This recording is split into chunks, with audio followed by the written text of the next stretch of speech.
Church bells pealed, a deceptively joyous soundtrack to this far-from sacred day. The bride, draped in a dazzling white gown, glided down the aisle, sunlight catching the fabric and transforming it into a shimmering halo. Mary fought to maintain her composure, silently willing away the tremor of nerves that threatened to overwhelm her. Despite being one of the two central figures in this ceremony, she felt utterly detached. She couldn't escape the pointed stares of the guests, their disdain and contempt palpable. Worse, from some of the men, she detected something far more lascivious, a predatory gleam that sent a shiver down her spine. Finally, she reached her groom, the grim realization settling upon her once more. There was no joy in this wedding, nor would there ever be. As bride and groom stood before the altar, the priest launched into a lengthy sermon about God, blessings, and gratitude. With every word about family values and happiness, Mary felt a fresh pang of despair. These were ideals that would forever remain out of reach. After all, she was marrying a man who loathed her, a man who would orchestrate a bloody massacre in their future. The memory of her own death flashed before her eyes. Standing on her apartment doorstep, facing her good-for-nothing brother, his hand outstretched for yet another handout. She had tried to reason with him, to point out the destructiveness of his gambling addiction, but he had erupted in fury, throwing her supposed debt of gratitude in her face. Backing away, arguing that he had already borrowed far too much, she had forgotten the steep staircase behind her. Moments after that fateful encounter, she had found herself staring into a mirror, gazing at a completely unfamiliar face, a face that was now, inexplicably, her own. Once the initial shock subsided, the horrifying truth dawned on her. Somehow, her soul had been thrust into a new body. A maid entered the room, breaking through her stunned reverie. "Miss Kate," the maid inquired, "have you forgotten about the ceremony?" The name jolted her memory. Kate, a character from a book she had recently read. The protagonist, Rebecca Dawson, was a kind, cheerful girl constantly tormented by her family for her low birth. Then, one day, she met the Sanders family, who took pity on her and brought her to their estate. There, she was showered with affection and attention by the Sanders sons, John and Calvin, each vying for her heart. And this was where the real story of Kate,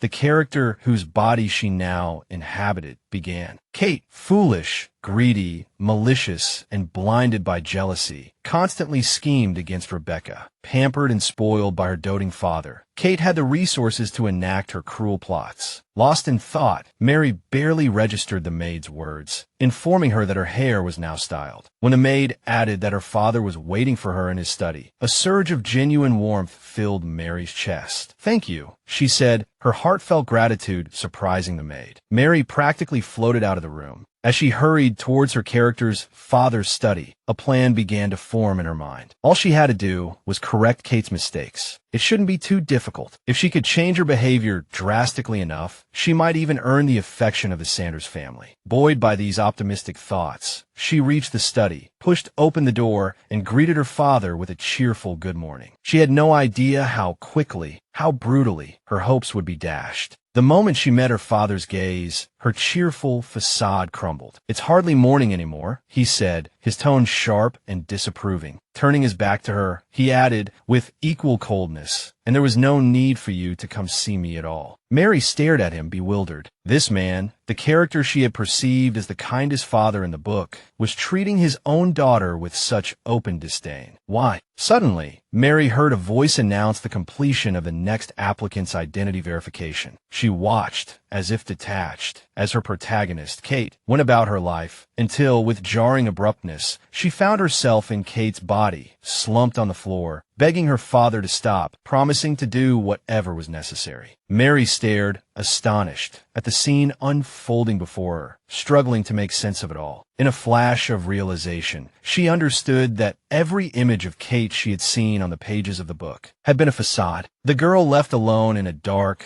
cold room after a beating, pleading for forgiveness and release. Mary saw flashes of her protagonist's life, moments where Kate's own brother treated her as nothing more than a tool, something they invested time and effort into so that it would eventually pay off. Kate Dickerson, it turned out, was nothing more than a gilded cage for the despair and pain of daily beatings inflicted by her closest relatives and even the servants. She wasn't a flamboyant, heartless, wicked, and dissolute girl. She was simply forced to act that way. Mary cautiously approached the secondary female protagonist of the story, now sitting on the floor. When Kate asked her if she was satisfied with what she saw, if she still thought she could handle it, Mary was speechless. After a pause, she tried to speak to the character whose life she had involuntarily begun to experience. But she was abruptly pulled from her immersion in Kate's memories by Lewis's terrifying shout. He bellowed his daughter's full name and slammed his hand on the table. The man added viciously that the girl sitting before him was already causing him a great deal of trouble. Grumbling through gritted teeth ever since he realized that morning that his daughter was actually listening to him, Lewis declared that Kate could not afford to make any mistakes today. He then reminded her that she should request 3 maidservants, which would allow them to proceed to the next stage of their plan. For the rest of the time, Mary tried to understand why the heroes of the book she had read were not as they appeared on the page. Searching for answers, she decided to recall all the main points of the plot. The Sanders and Dickerson families had always been rivals, roughly equal in power. But after the Sanders family made a significant contribution to the war effort, its patriarch was awarded the title of Duke. Earl Dickerson, however, believed the ducal title had been stolen from him by his nemesis, and so he decided to marry his daughter off to one of the Duke of Sanders' sons in order to destroy the family from within. Having reviewed all this in her mind, Mary silently commanded herself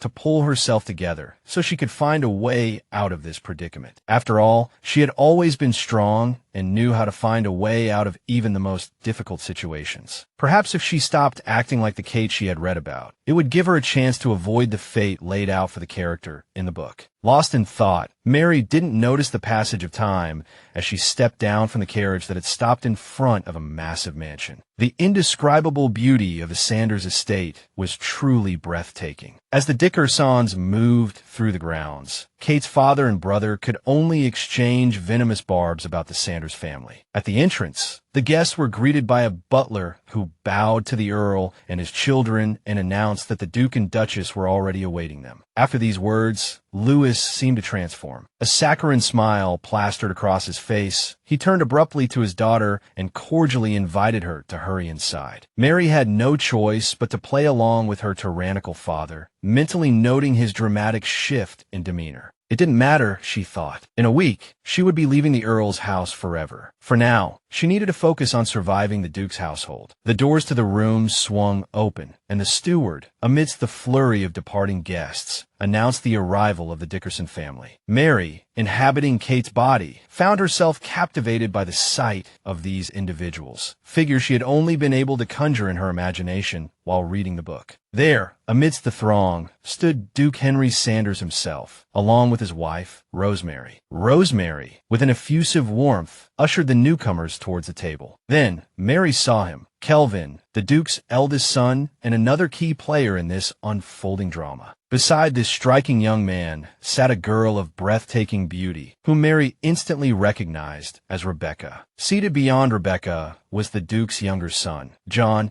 his expression making it abundantly clear that he was less than thrilled with his future bride. The moment Mary's eyes met John's, her heart quickened. She realized then that Kate, the character whose life she now occupied, was truly in love with him, which explained her previous animosity towards Rebecca. Composing herself, Mary, as Kate, redirected her attention to her future husband, taking in his handsome features. The young groom spared her only a cursory glance, his eyes quickly flitting away, filled with undisguised disdain. The fleeting look, however, did not escape Mary's notice, and she fought to maintain her composure. Soon, the table was set, and as Mary partook of the delectable food, she congratulated herself on the apparent success of her bizarre reincarnation. This fleeting moment of optimism was shattered by the sudden intrusion of Lewis's voice, lamenting the necessity of parting with his only beloved daughter. Speaking of ways to ease his daughter's transition, Lewis declared that Kate wished to bring several of her maidservants with her. At this, a significant look passed between the Duke and his wife. After a brief pause, Rosemary, with with a saccharine smile, replied that the servants in their household were second to none. The obstinate Earl, however, countered, asking the Duchess if she had brought her own maids when she married Henry. As he posed this question, John, seated opposite,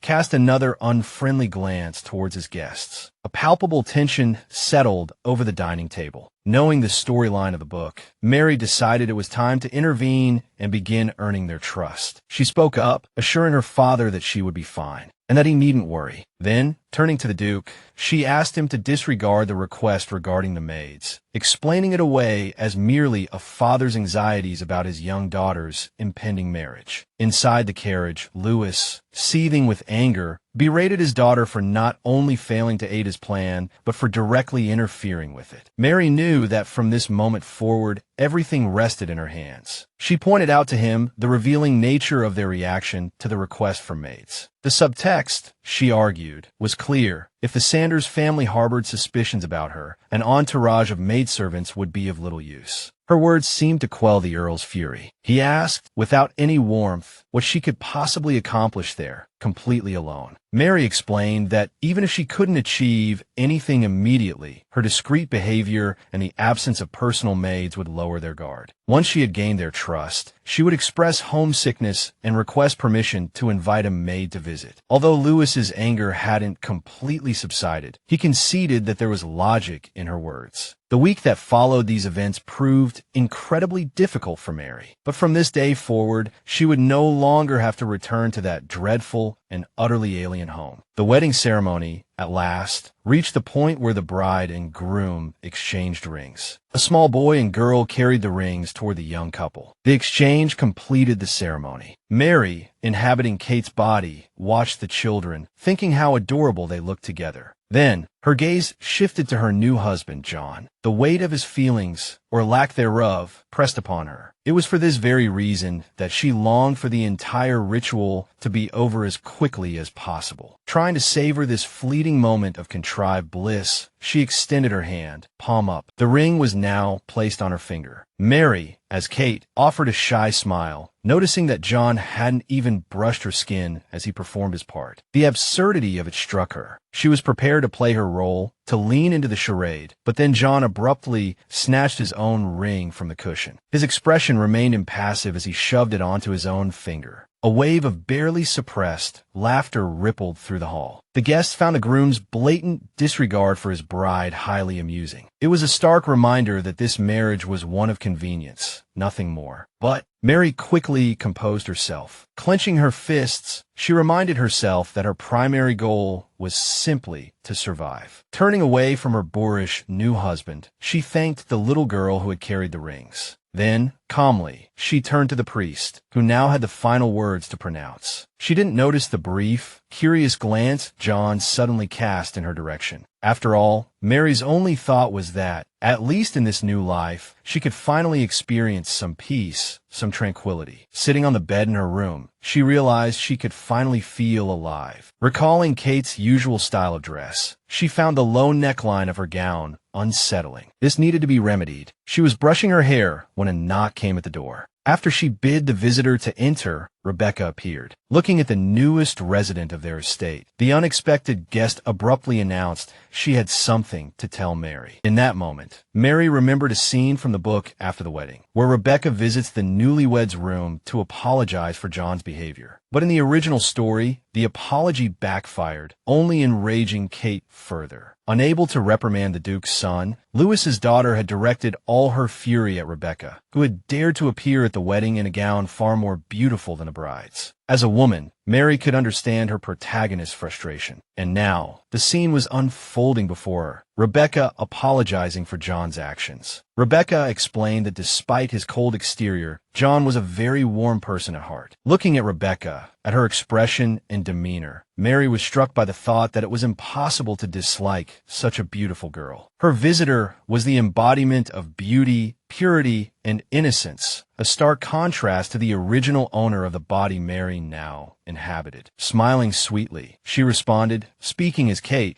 that she understood completely and urged Rebecca not to worry about it. Mary added that it was difficult for both John and herself, as the marriage was the result of a familial agreement, not a deep affection. This seemed to reassure Rebecca, who immediately declared her new friend, Mary, to be very mature and understanding. Mary, in turn, complimented Rebecca's appearance, telling her how lovely she looked in her dress. Their conversation was interrupted by a maid announcing the arrival of towels for the mistress, reminding Rebecca that she was intruding. In response to Mary's apology, Rebecca visited her, assuring the girl that everything was all right. She wished her good night and expressed her hope to see her tomorrow. As Mary undressed, she told herself that the wedding ordeal was finally over, meaning she could finally relax and rest. Sinking into the bath, the girl felt the pleasant warmth of the water envelop her, realizing anew that she was truly alive. Despite this world lacking inventions like the internet, she found a silver lining. She no longer had to worry about money, endure a tedious job, or even clean. Instead, she could indulge in operas, hunting parties, picnics, and balls. But her tranquility was abruptly shattered by a voice declaring it utterly inappropriate for her to bathe alone without speaking to her new husband. John, now fully present in the bathroom, called her a shameless bride. Mary instinctively tried to cover herself, utterly startled by her husband's intrusion. According to the book, he hadn't visited Kate in the bath. Well, the young man questioned, asking his wife why she seemed so surprised by his visit and whether she was expecting someone else. Flustered, Mary stammered that she hadn't expected him at all. John looked down at his wife, noting her quick wit. Mary recalled the way he had placed the ring on her finger. After such a gesture, it wasn't difficult to understand his true feelings towards her. Leaning against the bathtub, John asked if she truly expected him to court her or treat her differently. Gazing at his face, Mary realized that the man, through his actions, had managed to both charm and infuriate her simultaneously. But she saw no reason to resent him, so she explained that she was simply being honest. After everything that had transpired at the wedding, the Duke's son clearly shouldn't be in her room. When she asked if he intended to stay the night, the young man abruptly turned and left. Mary was alone once more, left to wonder about the true purpose of his visit. After leaving his wife's room, the uninvited guest strode quickly through the long corridors of the mansion. He was stopped by Rebecca, who noticed he was coming directly from Kate's room. Looking at the girl he had always been quite fond of, the young man hesitated, unsure how to answer her question about why he had left his wife's room. Finally, he told her that neither he nor his wife held any expectations of each other. When Rebecca attempted to defend Kate, John retorted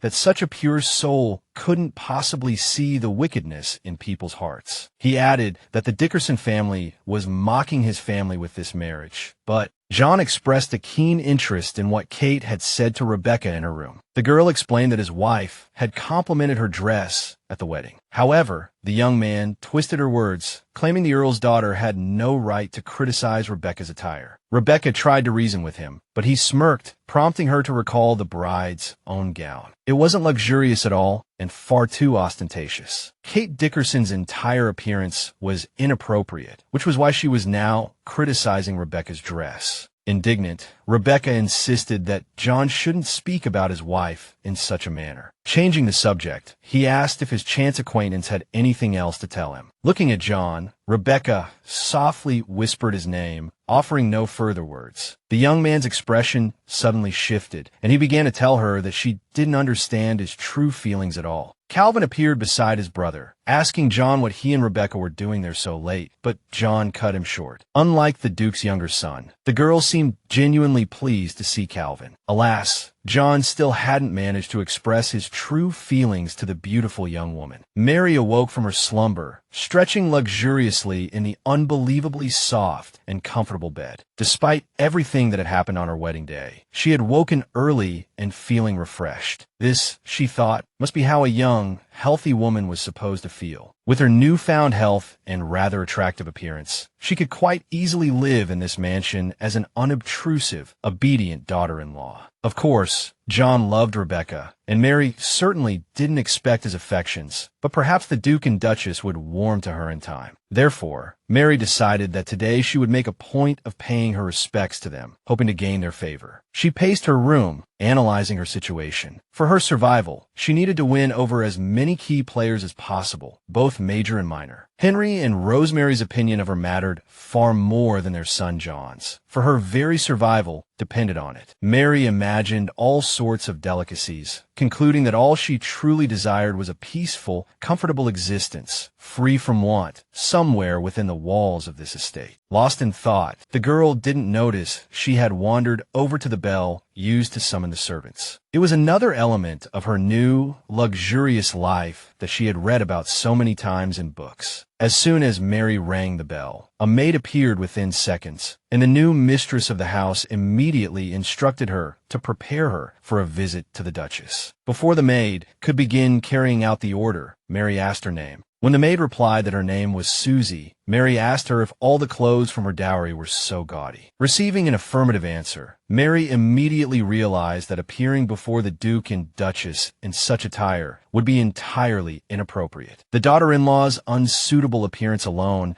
could completely ruin a relationship that hadn't even truly begun. Therefore, Mary instructed the maid to send the dresses to the workshop to be altered into something more respectable and to have the excessive embellishments removed. The girl was quite surprised by Susan's swift departure to fulfill the task. Left alone, Mary continued sorting through the clothes she had brought with her. At one point, her gaze drifted to the bed. She remembered that this was supposed to be her wedding night, and the thought crossed her mind to perhaps leave some bloodstains on the sheets. But a few seconds later, she dismissed the idea, deciding that John definitely wouldn't appreciate such a charade. After all, in the original story, her husband intended to devote himself entirely to Rebecca and would certainly never share a bed with the wife he loathed. The relentless train of thought eventually brought a blush to her cheeks. Mary was also still puzzling over why John had unexpectedly come to see her last night. Lost in thought about Kate's handsome husband, she didn't notice someone approaching. She nearly jumped out of her skin when Susan lightly touched her shoulder from behind, informing her that one of the dresses was ready. A moment later, Mary was already berating herself for thinking so much about the young man she had resolved not to care for. Dressed in a respectable gown and with her hair neatly arranged, Mary went to pay her respects to Henry and Rosemary, inquiring after their sleep. The Duke and Duchess didn't immediately respond to her polite greeting, utterly surprised by the demeanor and appearance of the infamous harlot. The Duchess was the first to speak, thanking the girl for her concern, even though she herself surely had much on her mind. After exchanging pleasantries, the girl was invited to sit, convinced that they already knew their son hadn't spent the night in his wife's room. After a few sips of tea, the Duke himself joined the conversation. He began by mentioning Kate's impeccable upbringing, as he understood it, and then inquired whether Mary had been instructed in the management of a noble household. Drawing on both her own experience and Kate's memories, Mary readily replied that she was familiar with financial management and document processing. She also added, pointedly, that if the Sanders family did things differently, she would be quick to relearn. As soon as she finished speaking, the Duke made a rather curt remark about her abilities not being quite as expected. Understanding this as a sign of his distrust, Mary added that she was willing to learn any other tasks to avoid handling the documents. She noticed the Duchess nudge her husband in the ribs with her elbow. Then, the Duchess declared that they were quite pleased with their daughter-in-law's training and that she could soon begin assisting her with the business affairs. When Rosemary asked Mary if she required anything, Mary requested someone to show her around the estate. The Duchess attempted to delegate this task to her younger son, but evidently recalling that he hadn't even spent the night in his wife's room, promised to find someone shortly. The morning tea was over, and the girl breathed a sigh of relief as she left the room. Suddenly, a male voice caught her attention, asking if she was all right. Mary replied that everything was fine and, looking up, saw Brandon McAllister. He stood before her, smiling sweetly, another minor character from the book. The girl thanked him for his concern. It was this young man, as unremarkable in the original story as her maid, Susie, who had been entrusted with showing her around the estate. And this minor character was now inviting her to begin her familiarization with the surroundings right away, as he had other duties to attend to. Thinking to herself that this world from the book was becoming more and more like reality, Mary agreed to begin the tour of the mansion. She followed Brandon, a thought circling in her mind. Those characters who were less significant in the plot seemed, to her, rather straightforward. The first room the makeshift guide led Mary to was the family's jewelry vault. Next came the room where weapons and armor, crafted by the most renowned artisans, were kept accessible only to the Duke himself and his two sons. After the armory, Brandon led the girl to an immense library containing an untold number of books. Mary walked around this incredible library, making no attempt to hide her delight. She was overjoyed to learn that any member of the Duke's family had the right to use the library at any time. The same was true of the gallery, where the young man led his visitor after the library. Walking through the rooms filled with paintings by famous artists and sculptures by renowned sculptors, Mary thought to herself that in her past life, museums and galleries had been entirely out of her reach, but now she lived here. When they reached the center of the gallery, Brandon said that the mansion was vast, and therefore he suggested concluding the tour for today. Mary heartily thanked her guide, exclaiming that she now lived in a truly beautiful place. Afterwards, the girl noticed that, captivated by the young man's eloquent conversation, she hadn't even realized how quickly the time had passed. Brandon averted his gaze, replying that he had merely done what was expected of him, and suggested postponing the continuation of the tour until the day after tomorrow. Their path next led them past a spacious terrace, and the girl's guide suddenly decided to focus her attention there. The young man stopped, pointing out that it offered a convenient vantage point for overlooking the courtyard. He was now showing her that from this spot, one could clearly see the figures taking tea in the gazebo, and Mary immediately recognized her husband, his brother, and the object of their shared affections sitting at the table. Brandon abruptly interrupted himself, only now noticing the young woman's reaction. Mary's guide finally understood that they had witnessed a scene that wasn't exactly pleasant for his companion. He was, of course, quite surprised that the young gentleman was taking morning tea with another woman and not his wife. Meanwhile, Mary tried to imagine what the original Kate would have done in this situation. But looking at the blissful expression on the Duke's younger son's face, she dismissed these thoughts, deciding to ignore John's behavior. Then, changing the subject,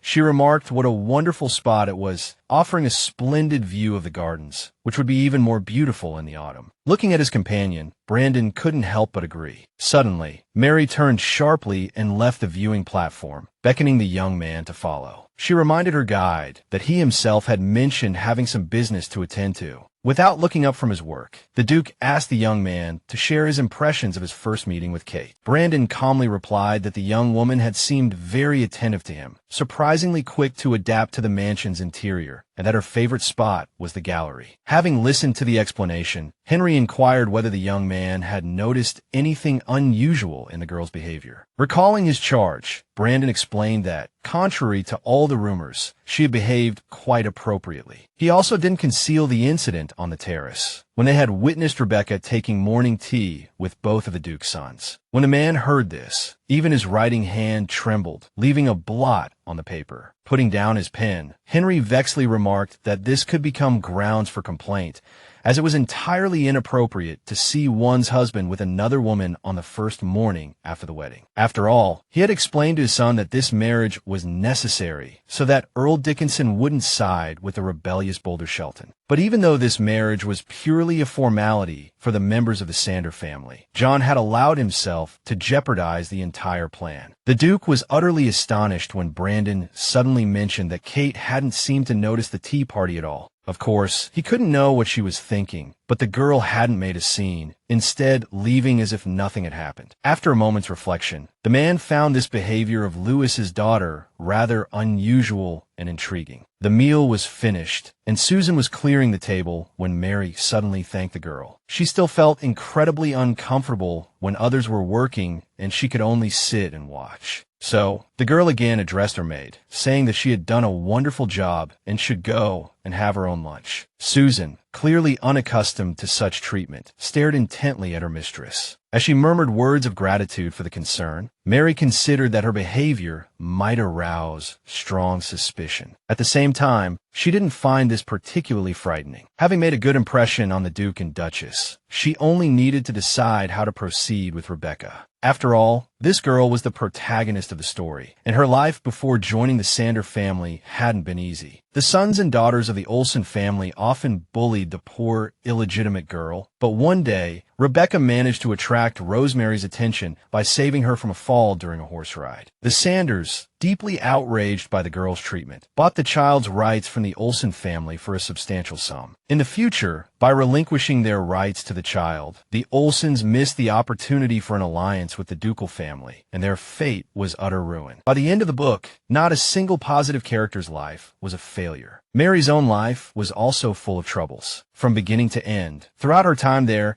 the company's management repeatedly abused their power. She was forced to break up with her boyfriend after accidentally seeing him with another girl on her way to a motel. After that, she returned home wanting only solitude, but a meeting with her brother proved fatal, severing the girl's life in her original world. Arriving here, she didn't even know if her parents grieved for her, mourned her passing. As she pondered these things, Mary concluded that her parents were likely more worried about their son than the daughter who died because of him. At this moment, the girl's gaze settled on a tree, beneath which Rebecca, the protagonist of this story, sat reading. Seeing her, Mary considered how she should act in this situation, perhaps not avoiding Rebecca, but trying to befriend her. But suddenly, the girl, Rebecca, saw her husband, John, approaching as she sat under the tree. When a young man asked what she was reading, Rebecca explained that she was studying the history of the royal family. Because she hadn't received a formal education and knew little, many still believed her future was bleak. After listening to the girl, John said he was ready to help her study anytime. Rebecca only needed to ask. Hearing her husband's words, Mary thought to herself that her brother, on the other hand, would have said not to worry about it. She, Mary, had already decided to stop eavesdropping when Rebecca suddenly asked John why Kate wasn't with him. Mary froze when the young man told Rebecca not to even think about Count Dickinson's daughter. He then added that she, Kate, was merely a condition of the deal, would stay for a while, and then disappear. The teacup on the table shattered with a loud crash, falling to the ground. The girl who caused all this chaos paced the room, practically holding her head in her hands. Count Olsen's younger daughter, Stephanie, demanded of the heir why that damn girl got the Duke's son. Just then, a male voice behind her asked what the reason for her bad mood was. And as she continued to wonder why Kate was so lucky, Blake chuckled again, pointing out that the Sanders family had developed a habit of taking in all the useless women. But the girl didn't appreciate her brother's humor at all, sternly pointing out that this was no time for jokes. Her expression darkened when Blake said he saw no reason for anger or sadness. Stephanie scrutinized the young man, concluding that he clearly knew something. A maid was already cleaning up the mess Count Olsen's daughter had made, and the girl herself, having calmed down slightly, demanded that her brother tell her everything. The young man took a sip of his tea, noting that his sister was as impulsive as ever. He also suggested thinking logically about what benefits this marriage would bring to each family. In the case of the Dickerson family, Count Lewis, after this marriage, gained control of the iron ore that could be used to manufacture weapons. But Stephanie couldn't understand what was so important about manufacturing weapons. Her brother laughed, saying the girl clearly didn't know how the various powers were currently aligned. Archduke Boldo Shelton currently desired to become emperor, and to prevent Count Dickerson from siding with Shelton and supporting the current emperor, Duke Sanders had to agree to let his youngest son marry Lewis's daughter. But these explanations did not satisfy the girl, and she began to throw another tantrum, saying her brother was just making fun of her. Blake, however, didn't lose his composure, saying the real show had only just begun, because Earl Dickerson didn't actually form an alliance with the Sanders family like Henry thought. With these words, the young man, Blake, fell into a recollection, a rather amusing scene he had witnessed. Earl Lewis Dickerson had stood there, berating his daughter, Kate, with a chilling severity. She, practically on her knees before him, pleaded for forgiveness, promising never to make another mistake. Blake, standing within earshot, listened as Lewis commanded Kate to extract information from certain Earl's son, by any means necessary. It was then that he realized Kate's persona was entirely fabricated. Stephanie, listening to her brother's account, could scarcely believe it. That Kate, so wicked, so untamed, seemingly unshakable, was in reality nothing more than her father's bully dog on chain. Blake, his smile unwavering, added that it was indeed hard to believe, but he had seen it with his own eyes. For now, he suggested they simply observe. If necessary, this secret could be revealed, utterly ruining the Dickerson family. Brandon gestured towards the exit leading to the next terrace. Mary noted that it had taken her a full week to navigate the entire estate. The tour was finally over, and with a touch of melancholy, she remarked that she would now have nothing to do. But she had barely finished speaking when a young man assured her there was no need to worry. A second later, Mary learned with delight that the Duchess had a request for her. No one could imagine how difficult this period of idleness had been for her. Turning to her guide, Mary pointed and directed him towards the Duchess's office. The directions were correct. Thanking Brandon for the thorough tour, Mary declared that thanks to him, she now knew the estate like the back of her hand. The young man regarded her for a moment, then looked away, adjusting his glasses. It would be rather embarrassing, he pointed out, if she were to forget everything immediately after a week of explanations. Opening the office door, Mary found not only Rosemary, but also Rebecca standing in the center of the room. Rebecca invited Kate inside. Stepping into the office, Mary greeted the protagonist warmly, expressing her delight at the prospect of working alongside Rebecca and learning from her. Kate's words brought a faint blush to Rebecca's cheeks. She replied that she herself felt incredibly fortunate to be involved in this work, as there was much to be learned from it. At that moment, the Duchess, having observed the amicable exchange between Kate and Rebecca, reminded Mary to offer her greetings, which she had neglected to do. Rosemary brushed it off as nothing serious and asked Kate to assist Rebecca with the documents. The girls settled into their respective places and began the task at hand. As they worked, the Duchess paced the office, visibly tense, as if awaiting a visitor. Rebecca quickly realized Kate's lack of awareness regarding social cues. When Kate inquired whom the Duchess was expecting, Mary listened with a touch of nervousness. It turned out a dressmaker was due to arrive that day. At that moment, Mary recalled the corresponding scene from the original story. A short while later, news arrived of the dressmaker's arrival, and Rosemary invited the girls to set aside their work and join her in the drawing room. The Duchess flipped through the catalog, remarking that her clothing choices had become more subdued with age. Mary, also browsing, instantly remembered exactly what this particular episode entailed. Rosemary, closing her catalog, invited her companions to choose dresses for her according to their tastes. In the original story, Rebecca's selection, of course, proved more to the Duchess's liking than Kate's suggestions. As Mary pondered this, Rebecca herself could scarcely believe they had been given such an honor. The victor in this silent contest was already preordained, so Mary told herself not to worry. After all, even ignoring the fact that Rebecca was the protagonist, 5 years of life in the Duke's household had made her intimately familiar with the Duchess's tastes. Moreover, unlike the people of this world, Mary had only seen such clothes in pictures or historical films, but Rebecca had already flipped through the catalog and recommended a dress to the Duchess. Pointing to a magnificent blue silk gown, Rebecca declared it perfect for Rosemary. The dressmaker's representative in the drawing room immediately proclaimed it an excellent choice from their new collection. Observing the reactions of the Duchess and the girl seated beside her, Mary immediately realized Rebecca had chosen the best option. Rosemary's complexion was so fair that almost any color suited her, but blue particularly brought out the amber in her eyes. Rosemary turned to her daughter-in-law, asking if she liked any of the recommended outfits, and commented that it would be quite difficult to suggest anything after Rebecca's selection. Despite this, Mary chose a dress. Handing the catalog to the Duchess, Mary suggested that if Rosemary wanted to try something new, she should consider this particular gown. Rosemary admired the choice and complimented her daughter-in-law's keen eye, saying few could appreciate such a color combination. Mary, drawing primarily on her 21st century experience, listened as the Duchess suddenly added that the dress wouldn't be too bold for her. The one who had made such an extraordinary choice sat pondering the idea that the older one gets the more luxurious one's attire should be. Now she was telling Rosemary that the Duchess possessed the presence to carry off the gown perfectly. Having decided to order both dresses, the Duchess suddenly offered to choose some for Rebecca as well, much to the latter's embarrassment. The young woman immediately began to protest that she didn't need any more dresses, as she had plenty. However, the Duchess, once she had begun selecting, couldn't be stopped. With evident enthusiasm, she began picking out dresses, pointing out the merits of one after another. Mary quickly joined in, indicating another commendable design that would certainly complement Rebecca's rosy cheeks. No matter how hard the young woman tried, she couldn't halt the dress selection that had already begun. The girl who had brought the catalog could only manage to jot down notes on the necessary alterations to the chosen designs. After some time, the arduous task of choosing dresses was complete, and the Duchess announced their decision to order 5. When Rosemary suggested that Mary choose a dress for herself as well, she politely declined and inquired whether the atelier handled alterations to existing garments. The girl explained that they could do a great deal, but she didn't quite understand what Mary meant by alterations. After instructing the maid to bring her dresses, Mary explained the changes she desired. She clearly demonstrated how the dresses needed to have all the low necklines raised and the excessive embellishments removed. Having listened to their client's wishes, the atelier representative immediately noted the dramatic shift in taste. The Duchess and Rebecca watched with interest as Kate directed the transformation of her flashy attire into something more demure. When the ordeal of dress selection was finally over, Mary was overjoyed. She was also curious about how much she could get for all the embellishments removed from her dresses. Lost in these and other thoughts, Mary didn't notice how she got back to her room, where, at the door,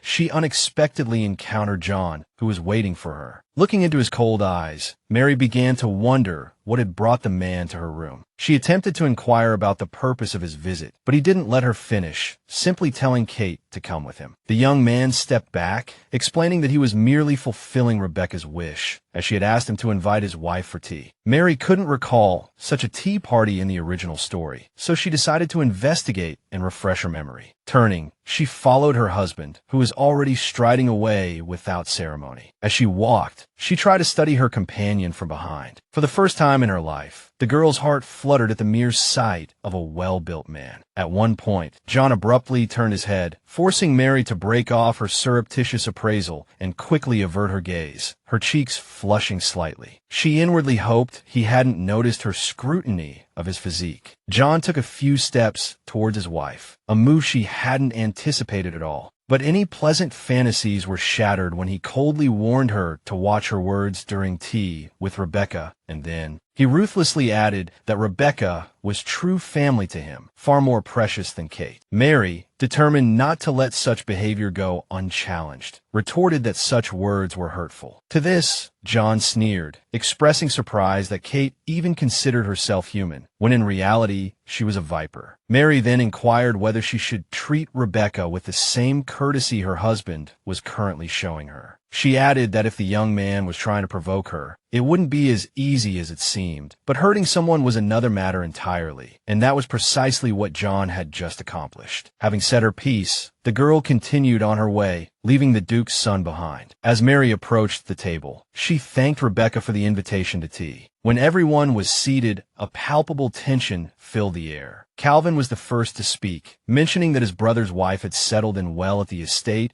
and questioning why the couple spent so little time together. Mary, understanding that the Duke's eldest son was merely trying to gain leverage in the matter of Rebecca, explained that her husband was very busy and she tried not to disturb him. At this point, John spoke up, telling his brother that now was the perfect time to inspect the estate after the winter. But Calvin turned this to his advantage, inviting Rebecca to join him on this trip, as she had always dreamed of traveling. Receiving such an invitation, the girl was momentarily flustered, unsure how to respond. John advised her to ignore the offer, which would only put her in an awkward position. To this, Calvin remarked that if he left alone, Rebecca would be the one left in an awkward position due to John's attention, a sentiment Mary inwardly agreed with. After all, when the three of them were together, they were like siblings, but if Calvin left, the remaining pair, John and Rebecca, would appear to be flirting. Looking at her husband's brother, Mary noticed his distinct way of thinking, likely a result of his leadership role in matters of peace. Suddenly, the main player turned his attention to the girl, inquiring about Kate's opinion on the matter. Mary didn't even immediately realize they were addressing her, let alone grasp the core of the question. When asked for clarification, Calvin directly asked the girl what she thought of him traveling alone and the resulting situation between her husband, and Rebecca. The question was clearly provocative and couldn't help but draw the attention of all the tea party participants. For a few seconds, Mary was completely stunned, but she quickly composed herself, gathering her thoughts, inwardly reflecting that the question was indeed incredibly rude. Looking at the arrogant expression on the questioner's face, Mary understood that she wouldn't find any love or respect here, but deliberately belittling someone was also wrong. She lifted her cup, already convinced that none of the brothers in this family possessed an ounce of decency. Mary finally spoke, declaring that she was utterly indifferent to whatever Calvin had asked. The young man clearly hadn't anticipated such a straightforward answer, enough to throw his entire plan into disarray. Inwardly, Mary offered the questioner the rudest of gestures, while outwardly, she added that inspecting the estate was the steward's responsibility. Therefore, her opinion on whether she went or not was entirely irrelevant. Calvin tried to explain that he'd meant something else entirely, but Mary cut him off, adding that as for Rebecca accompanying him, she thought it would be quite difficult for the girl. Firstly, a week of jolting about in a carriage would be incredibly arduous for her. Moreover, Rebecca wasn't Calvin's wife, so inviting her on such a trip was rather improper. Having finished, Mary watched with keen interest to see how Rebecca herself, whose expression was rather peculiar, would respond to her words. Then, the girl stated that the young man needed to depart immediately to inspect the estate. Mary's gaze remained fixed on the young girl's face, unsure why she felt something was amiss. But a moment later, she dismissed these thoughts, deciding there were other matters that required her attention. Meanwhile, Calvin, unsure how to respond to Mary's words, adopted a defensive posture and remarked sarcastically, "His brother's wife is truly charitable." The tea party had long since ended, and daylight had faded, replaced by a tranquil, star-filled night. Among those who remained awake that night was Duke Sanders' younger son, pacing on the terrace. His thoughts lingered on the day's tea party and Mary, who had been present. The young man replayed in his mind how the girl had responded with such composure to his brother's taunts, a faint smile even touching his lips as he was roused from these recollections by a familiar female voice. Rebecca, glancing towards the terrace, asked John what he was doing there alone so late. By now, the young woman had reached the young man's side, radiating an innocent and guileless beauty. John, gazing at this unexpected visitor with the utmost tenderness, explained that he simply wanted some fresh night air. He continued the conversation, mentioning that he'd heard about the dress selection earlier that day. To this, Rebecca immediately expressed her unease at the Duchess's generosity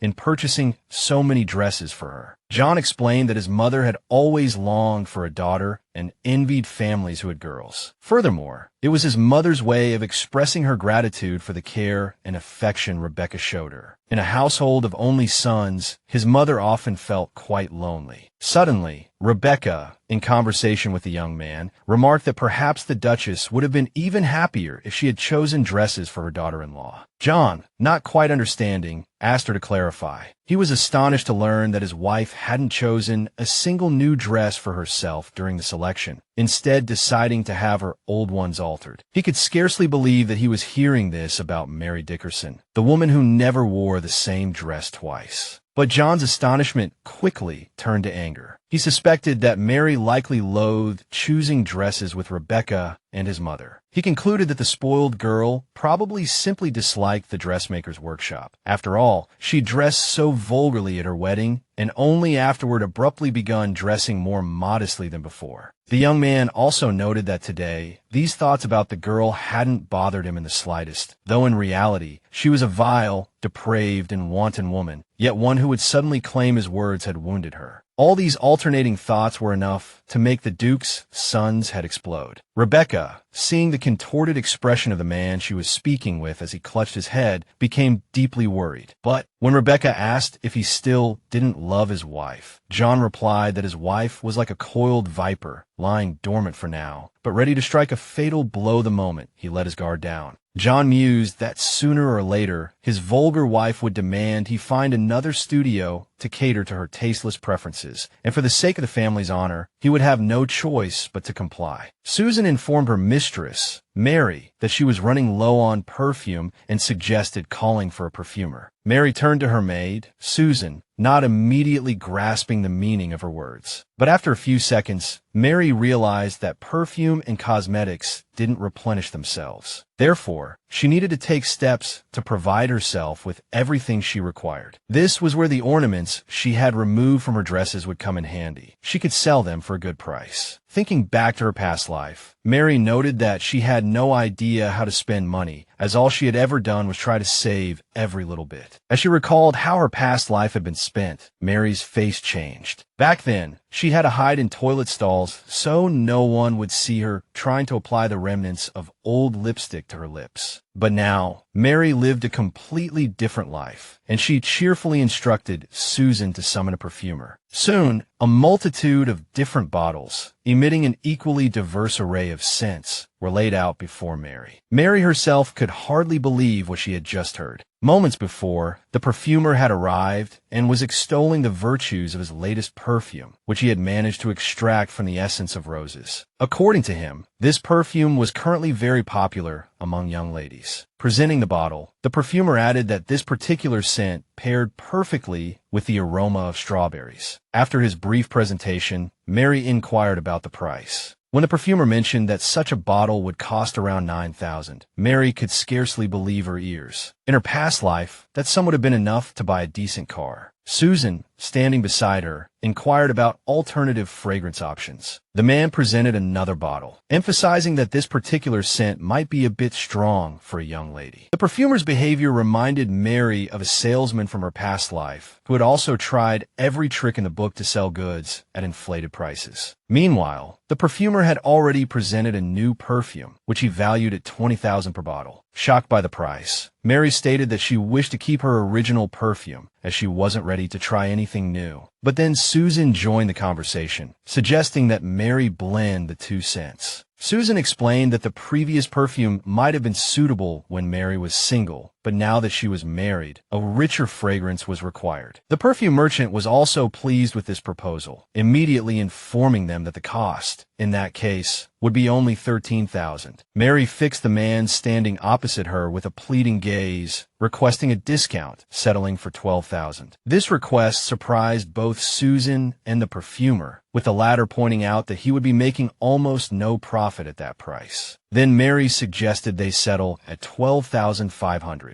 Explaining her request, she said she didn't want rumors of her extravagant spending to spread immediately after her marriage. In return for this concession, she would commit to ordering perfumes exclusively from him in the future. This arrangement suited the man perfectly. He took note of the Duchess's daughter-in-law's frugality and now declared his willingness to lower the price for the sake of a long and mutually beneficial partnership. After the transaction, Mary sat at the table, her head heavy in her hands. She couldn't fathom how a bottle of perfume, powder, and a brush could have cost her $15,000. That sum, in her past life, would have kept the girl comfortably afloat for months. At some point, Mary leaned back in her chair, recalling that in that life, she couldn't afford everything she desired. Whereas here, even if she spent several $100,000 at a time, no one would bat an eye. One of the main reasons the girl felt uncomfortable spending money was that her brother, in her past life, had practically robbed her blind. Pushing these sad thoughts aside, Mary decided that she just needed a little time to adjust to this luxury, and then she realized that there were many things here she didn't need to spend money on at all. Now, having informed her maid, Susan, she would soon be spending some time in the gallery. Before long, Mary had entered the room, finding herself there for the first time thanks to Brandon's efforts. Looking around, the girl felt as if she were alone in some museum. Against the backdrop of all these priceless works of art, anything that seemed luxurious paled in comparison. As Mary looked at the paintings, She marveled at how the artists had managed to achieve such incredible detail in some of the artwork. The visitor from another world found similarities in some of the works to those of famous artists from her past life. Soon, the girl's gaze was drawn to a huge painting depicting a cavalryman in armor. The sight was truly mesmerizing, leaving the gallery visitor frozen for a moment, unable to tear herself away from these artistic masterpieces. The girl walked over to the wall and carefully sat down on the floor.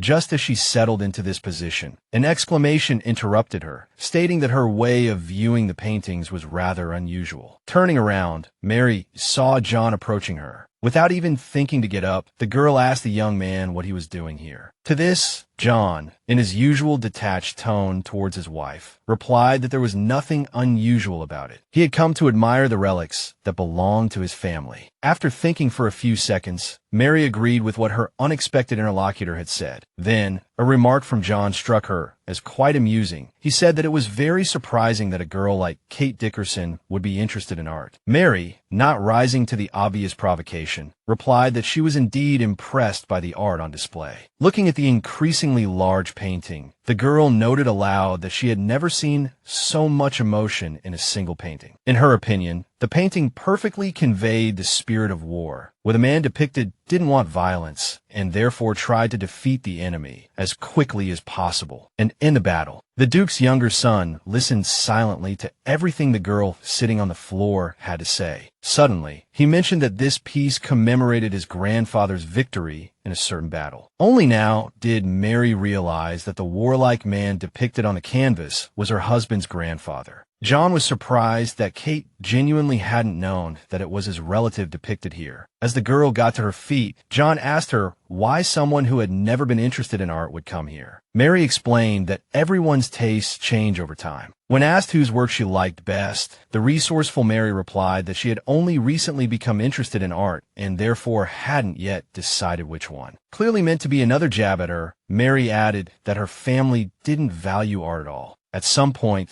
the girl, already heading for the exit, suddenly noticed one of the paintings, and it was immediately apparent from the Duke's son's face that he wasn't too pleased that this particular painting had been noticed. After all, the painting depicted John himself at a very young age, and now the young man was already talking about how he had been forced to pose for an artist as a child. But then he noticed that the person he was talking to had approached the painting and begun to examine it very closely. He asked the woman what she was looking at several times, until finally she straightened up and declared that the person in the painting looked far too young. This clearly displeased John. His face flushed crimson. He tried to explain to the woman, who was already turning to leave, that only his head was on the canvas because, due to his status, he couldn't pose nude for the artist. As she continued to walk away, Mary feigned belief in her companion's explanation, but her tone immediately betrayed the sarcasm. John, unsure what else to say or do, spun around and, muttering something about how he and Mary simply couldn't discuss art, stormed off. Mary suppressed a laugh, thinking that in a place like this, humor was essential for survival. But suddenly she paused, lost in thought. Returning to the painting, Mary told herself that the dimensions must have been enlarged. 2 months had now passed since she had been transported into the character from book. Strolling through the gardens again, Mary concluded that if she could live out her life this peacefully, it would be the ultimate dream. The warm sunlight, tempered by a refreshing breeze, allowed her to experience true bliss. She truly had everything. She could admire artwork without limit, spend lavishly on cosmetics, and enjoy the most exquisite cuisine. Despite the animosity some in the household harbored towards Mary, she had a loyal servant who always treated her with respect. The sound of approaching footsteps interrupted Mary's reflections on her new life. Turning, she saw Brandon walking towards her. It had been quite some time since she had last seen him. After inquiring if she was settling in well, the young man asked Mary what she was doing there. She replied that she was simply taking a stroll, a pastime she had recently discovered to be a true pleasure. She added that, thanks to Brandon's tour, she now knew the estate grounds quite well and often visited the gallery. Then, Mary commented on the weather and asked if the young man had time for some refreshments. From an observer's perspective, these simple questions seemed to put the young man in a somewhat awkward position. For a few seconds, he was silent, his gaze fixed on her face. Then Mary asked Brandon if he was all right. The young man, snapping out of his reverie, habitually pushed his glasses up his nose and replied that he was fine. Mary, surmising that her newfound acquaintance was very busy, suggested they meet and talk another time.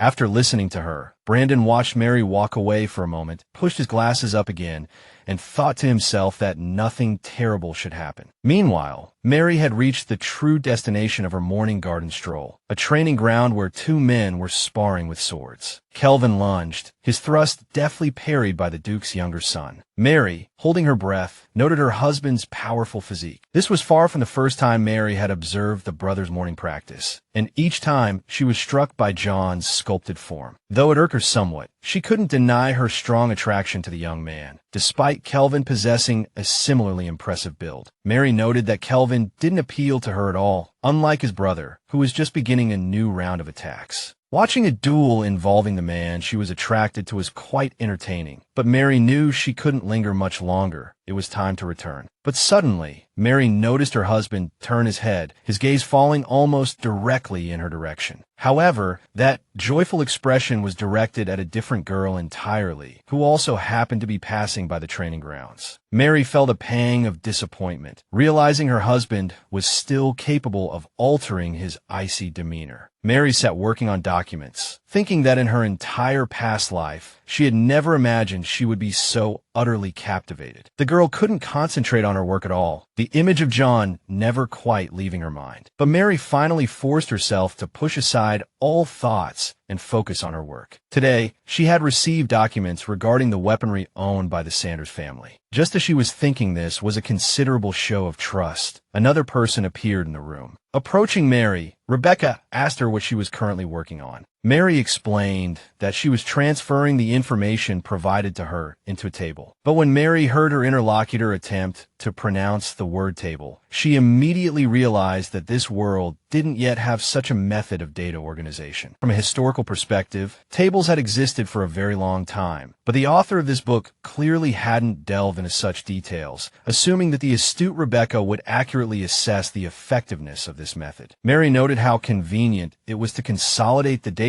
into such a table. But then her interlocutor suddenly stated that this might be extremely inconvenient for everyone else. Just as Mary was pondering whether she had implemented this innovation prematurely, the girls' conversation caught the attention of the Duchess. The Duchess, appearing nearby, inquired about what was happening, and Rebecca quickly replied that Mary had asked her question. Rosemary was, of course, delighted that the girl was so actively helping her daughter-in-law. Mary was suddenly reminded of her past life, where her colleagues at work would often take credit for her accomplishments. Now, just like in that life, Rebecca had twisted the situation when in fact, it was she who had explained to Mary how much more convenient it was to work with tables. Resourceful Mary, determined not to let things slide, caught the Duchess's attention, saying that, like Rebecca, she wanted to ask her mother-in-law about the tables. Now, she was demonstrating to the surprised lady how she had decided to organize all the information provided to her. As she talked about what information each column contained, Rebecca watched the process with bewilderment. In the midst of showcasing her achievement, the girl suddenly realized she'd had a rather poor idea. After all, she had just directly and openly contradicted the protagonist of this story, something she often tried to avoid. Trying to somehow ameliorate the situation, Mary immediately attempted to add that Rebecca had helped her a great deal in developing this method. But this thought remained unfinished, interrupted by the Duchess's enthusiastic exclamation. Rosemary, utterly astonished, remarked on how simple and convenient this method of displaying information was. Mary instantly forgot her intention to smooth things over with Rebecca, overjoyed that the Duchess liked her work. The Duchess continued to praise her daughter-in-law's achievement, stating that from this day forward, all documents should be kept in this format. Now, she was entrusting Mary with the task of converting all the documents she had into tables so that others could learn this method. Extremely pleased with such a task, Mary, flushed with delight, replied that she would complete everything in the shortest possible time. And Rebecca, left on the sidelines, stood watching the Duchess praise her daughter-in-law. The protagonist's face, though expressionless, was unusually cold. John, flipping through page after page, familiarized himself with this new method of displaying information in the form of tables. The Duchess, standing beside him, confirmed that this incredible method had indeed been invented. Rebecca listened intently to every word Rosemary uttered as the Duchess continued to sing the praises of Kate, the Duke's younger son's wife. The Duke's younger son, John, suddenly realized the effectiveness of the method. The information, presented in such a concise format, was remarkably easy to understand. Outside the manor, upon hearing these words, the woman's face fell. She couldn't bear the thought of her daughter-in-law making such a decision. She reminded her son that his wife, like him, had been forced into a marriage of convenience, not love. This poor girl's situation was even more difficult, having been compelled to leave her own home. Rosemary implored her son to show Kate some compassion, finding herself amid strangers. Before John could respond, a knock echoed at the office door. Upon entering, Brandon immediately apologized for the interruption. Seeing John, he added that he could return later if he had disturbed something important. The Duchess reassured her visitor, saying he had arrived at the perfect moment, as she had something to show him. John watched silently as his mother presented the young man with the documents Kate had organized that morning. He then turned his gaze to Rebecca, who was also present in the room. Approaching the girl, the young man noted his mother's evident satisfaction with Kate's success. He then asked Rebecca for her own opinion of his wife. Lowering her eyes, the girl timidly agreed that the Duchess was right to acknowledge the merits of the Duke's son's wife. After all, Kate was undeniably intelligent and well-educated. She learned everything far more quickly than Rebecca herself, who hadn't been fortunate enough to receive such a fine education within the Olsen family. Listening to the girl, the young man thought to himself that the current situation was far from ideal. For now, Rebecca could only offer her assistance to Rosemary, having already lived at the estate for several years. If even this clever girl envied Kate's abilities, it likely meant that the Dickinson daughter had been specifically groomed to excel. Her demeanor in the gallery confirmed this suspicion. Her words and actions there had completely contradicted the rumors surrounding her. As soon as dawn broke, the Duke's younger son went to his wife's room. Mary, quite surprised by the early visit, inquired as to what had brought John to her so early. With a touch of humor, Mary suggested that perhaps her husband had simply missed her. The young man strode into the room, stating that he fully understood her desire to quickly learn the purpose of his visit, so she could dismiss him just as swiftly. But Mary, long accustomed to her husband's sarcasm, retorted that even if she asked him to stay, he most certainly wouldn't. John, without turning to face her, noted his wife's sharp wit. He particularly took note of Mary's subsequent remark about how she had been taught never to surrender. The girl was simply playing her own game, taking great pleasure in teasing the young man. After all, when the moment arrived, it would be this man who would take her life, and begging for mercy would be utterly pointless. Meanwhile, Mary wondered about the true reason for John's early arrival. One possibility was that Rebecca had complained to him about the previous day's incident with the documents, and he had come to deal with the culprit. Deciding to lighten the mood, Mary shifted the conversation to the weather, remarking that it looked to be a beautiful day. The Duke's son remained silent for a moment, listening as she added that the air was still a bit cool, perhaps due to the early hour. As the young man watched intently while Mary slowly opened the window, he suddenly lunged forward and slammed the shutters closed with a resounding bang. Startled, Mary couldn't understand what had provoked such a reaction from her early morning visitor. Suddenly, she felt John approach from behind. She could already sense his nearness, the warmth of his breath against her skin, but it was no gentle gesture. John abruptly asked if the reason Kate hadn't ordered a dress from the atelier his mother frequented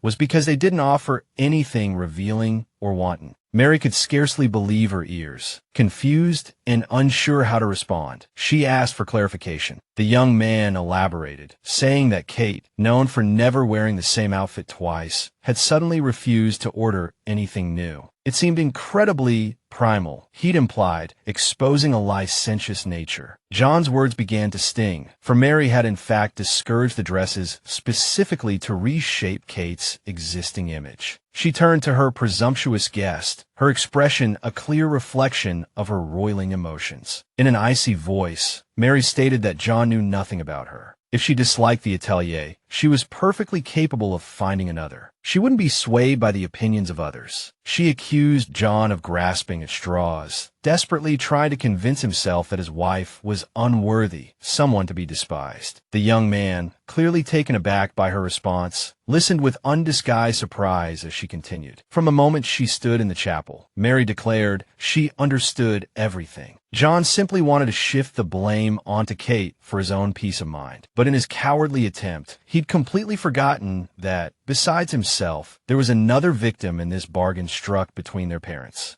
After a brief pause, a haughty smirk spread across the young man's face. Mary was astonished to hear herself accused of securing her position as his wife through threats and blackmail. When she demanded proof, John simply gestured dismissively, stating that her being a Dickinson spoke for itself. In that moment, all thoughts fled Mary's mind. She simply stood, staring at her accuser. Only now did the realization hit her. In the eyes of everyone in this manor, she was nothing more than a brazen Dickinson. Collecting herself, Mary drew her husband's attention. Then, in a calmer, more measured tone, she repeated, "John knew nothing about her." The young man, as before, was rendered speechless by this statement. Turning towards the exit, the Duke's son muttered something about having heard of the assistance Kate had offered his mother, adding that she shouldn't even think of doing anything questionable. Left alone, Mary stood for a moment, the weight of the encounter pressing down on her until she began to crumble where she stood. Sinking to the floor, she curled into herself, struggling to regain her composure. Her plan to remain here in luxury, she realized, was naive at best. The thought of leaving the manor crossed her mind. John, having just left his wife's room, was also lost in thought. Kate's face swam before his eyes. He could almost still smell the faint scent of roses clinging to the air. Her words, that he didn't know her at all, continued to echo in his ears. Reflecting on their exchange, he realized with unsettling clarity that she had never misspoken. After all, from the very beginning, he had seen her only as the calculating daughter of that self-serving earl. But now he saw a different girl entirely, one seemingly unconnected to the Dickinson name. The young man was registering the increasing frequency of his recent headaches when a familiar voice called out from behind him. It was Rebecca, radiant with youth and beauty, approaching to bid him good morning. As she drew closer, she expressed concern over the strange expression on the Duke's son's face. As Rebecca touched his forehead, the young man, John, noticed the faint scent of violets emanating from her. He thought she was like a wildflower, always simpler, more vibrant. The sudden cloying sweetness of roses turned his stomach. He told Rebecca he was fine, and they continued on their way. He added that his morning encounter with that blasted girl, Kate, of course, had soured his mood. Summoned by her mistress, Susan announced her arrival and inquired if she could be of assistance. Mary, still gazing out the window, calmly invited her maid to join her for a walk. In her past life, a bad mood called for a cappuccino and an aimless wander through the city streets. She decided to do the same now, listening as Susan mentioned the need to inform the Duchess, Rosemary. This was Mary's first real walk since her rebirth into this new body, and her spirits lifted immediately. When Susan asked where they should go, Mary admitted she had no idea. She confessed she'd never been anywhere in this place before and suggested Susan choose their direction. The maid replied that their destination depended entirely on what her mistress wished to do. Leisure establishments lined the streets. One thoroughfare boasted tailors, jewelers, and various cafes. Another housed banks, an art gallery, an opera house, and several specialty shops. One of the most popular confectionaries was also located there. Noting her maid's familiarity with the various businesses, Mary asked her to recommend a good jeweler. In an instant, Susan rattled off a list of reputable jewelers, complete with their addresses. Mary realized Susan was a living, breathing guide to this world, created for the authors and her own convenience. Having informed Susan of her desire to visit a jeweler and sell the jewelry she'd removed from her clothing, Mary stood on the street counting the money she'd earned from the transaction. Susan watched silently as her mistress marveled at the substantial profit. In response to Mary's inquiry about where to deposit the funds, Susan pointed in the direction of a bank. Soon, all the planned tasks were completed. Opening an account in this world proved surprisingly easy. The absence of identification allowed Mary to use an alias without difficulty. pleased to have this financial cushion, uncertain when she might find herself out on the streets. Mary felt a surge of relief. A short while later, the pair settled into a cafe, indulging in a delicious meal. Deciding to learn more about this world, just in case, Mary asked Susan how people without their own carriages traveled. Her companion explained that they either hired a carriage or rode in the freight cars of trains. When Mary questioned the specific mention of freight trains, Susan explained that passenger tickets were prohibitively expensive. The freight cars, crowded with people, were cramped and jostled violently. To leave the city, one had to board the train at the east exit. She learned that the cheapest rooms at roadside inns cost around $300, while slightly more respectable accommodations were $700. This information was valuable, but it wasn't all that intrigued her. Aware that Susan, still a member of the Sanders household, might report her unusual inquiries, Mary decided to hold back for now. Just then, Susan asked if there was anything else her mistress wished to know. Mary replied that she had already received a wealth of information, enabling her to accomplish her errand swiftly. Then, embarking on a course of self-education, she began by delving into the fundamentals of agriculture. A knock at the door interrupted Mary's study of how to distinguish good seeds from bad. Susan entered and reported that the Duchess was looking for her mistress. A jeweler had arrived at the manor, news that immediately drew Mary's attention from her reading. After all, it seemed that today was the day the scene from the original story, where Kate would be humiliated, was set to unfold. Every season, the Sanders family hosted a renowned jeweler, and this time, Kate was to be included. During the jewelry selection, all members of the Duke's family, of course, focused solely on Rebecca, which made Mary feel incredibly uncomfortable, as John's wife seemed oblivious. Then, Rebecca paused in her perusal of the jewels and remarked that one particular piece would look lovely on Kate. But the Earl of Dickinson's daughter couldn't bear to be recommended jewelry she deemed beneath her, retorting that the girl, Rebecca, clearly had a serious problem with her eyesight. Rebecca tried to explain that she was only trying to be helpful, but Kate was already unstoppable. The smug girl, barely concealing her sarcasm and mockery, declared that all the other pieces were passable, except for the one recommended. And now, Mary found herself in a room. Boxes of the most exquisite jewels spread across a table. The Duchess, barely containing her delight, compared a new necklace to one she had worn previously. Meanwhile, Rebecca assured Calvin that she already had far too many adornments. Observing the family, Mary noted that today was proving particularly difficult for her. After all, even her husband hadn't paid any attention to Kate, instead imploring Rebecca to accept a gift in the form of jewelry. In a pang of loneliness, Mary began to understand the feelings Kate must have been experiencing from that moment. As she pondered how much one of the pieces might be worth, Rebecca suddenly drew everyone's attention, quickly withdrawing her hand from a necklace. Mary realized the scene was about to begin. Then the girl declared that the piece her brothers had recommended would look much better on Kate. It was indeed a beautiful pendant, set with a large ruby. Mary couldn't help but notice the beauty of the pendant and the way the gem shimmered in the light. The jeweler had already extolled all its virtues, and the Duchess suggested Kate try it on. But just as Kate reached out to take the jewelry and try it on, her movement was interrupted by a man's hand. Turning, Kate saw John preventing her from taking the pendant. Without a word, the young man removed the jewelry and began to undo the clasp. He lifted his icy gaze to his wife and, in an equally cold voice, told Kate to turn her back. Mary, of course, was surprised by her husband's actions, but allowed him to fasten the pendant on her. While the young man fumbled with the clasp, Mary had time to think. Mary found an explanation for John's behavior. His mother was in the room. Deciding to use the opportunity, Mary turned to her husband and asked him how he thought the piece looked on her. The Duke's younger son, of course, was somewhat taken aback by the question and clearly didn't want to answer. He quickly turned away from his wife, curtly stating that the pendant looked fine. He then approached the jeweler and asked for the bill for the pendant he had purchased for his wife. His brother quickly pointed out that John was behaving like a model husband, adding that he would cover the remaining expenses. But then the Duchess voiced her concern, saying that if Calvin bought all the jewelry for Rebecca, there would be nothing left for Kate to choose. The Duke's eldest son, however, didn't react to her words, while Rebecca appeared stunned. Given the sheer volume of jewelry she'd received, Mary diffused the situation by telling the Duchess that the piece John had just bought for her was more than enough. To herself, she thought even selling just one of these necklaces would fetch a small fortune. Immediately after that thought, she realized she wouldn't part with the jewelry she'd just received for any amount of money. Mary sat by the fireplace, tossing invitations to various parties into the flames one after another. Then, on one of the envelopes, she recognized the seal bearing the Dickerson family crest. Opening the envelope and unfolding the letter, Mary became absorbed in reading the news from a family utterly unknown to her in her current life. The Earl was deeply displeased that his daughter had failed to complete her assigned task, even though, according to the intelligence that had reached his daughter,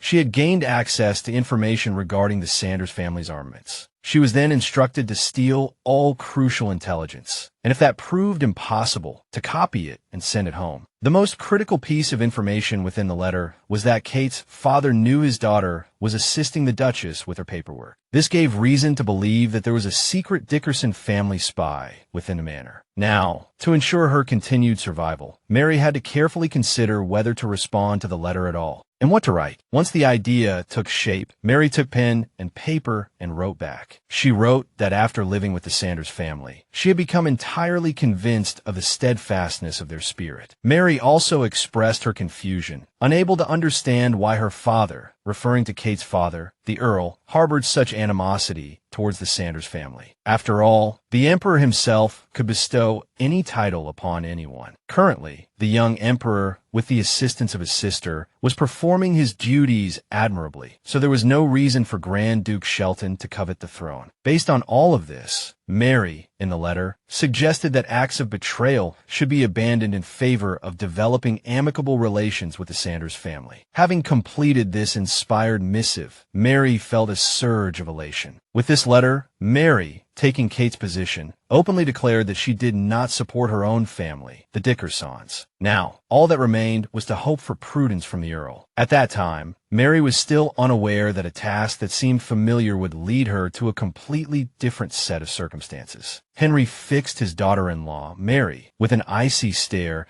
declaring that she had just completely trampled upon her father's and her family's honor. At the same time, Kate was once again questioned whether she had given the Duchess's documents to anyone else. Sitting opposite the Duke, Mary, as always, replied that she hadn't given any documents to anyone. Then, the Duke, asked Mary if she was willing to swear on her father's honor. Knowing her innocence, Mary affirmed this, saying she swore on her father's honor and her own. At that moment, the Duke spoke, stating that Kate had just utterly disgraced her father and her entire family. Mary, still not understanding the meaning of Henry's, the Duke's, words, indignantly demanded an explanation. The Duke then handed some documents to Brandon, the young man clearly already knowing what to do. A moment later, Brandon approached Mary and handed her the documents he had just received from the Duke. As soon as Mary looked at the papers, she recognized them as the very ones she had been tasked with organizing and filing not long ago. Henry confirmed his daughter-in-law's, Mary's, suspicions, adding that all these documents were pure fabrication, prepared specifically for her by the young man, Brandon, standing beside her. And the fact that Kate's father recently began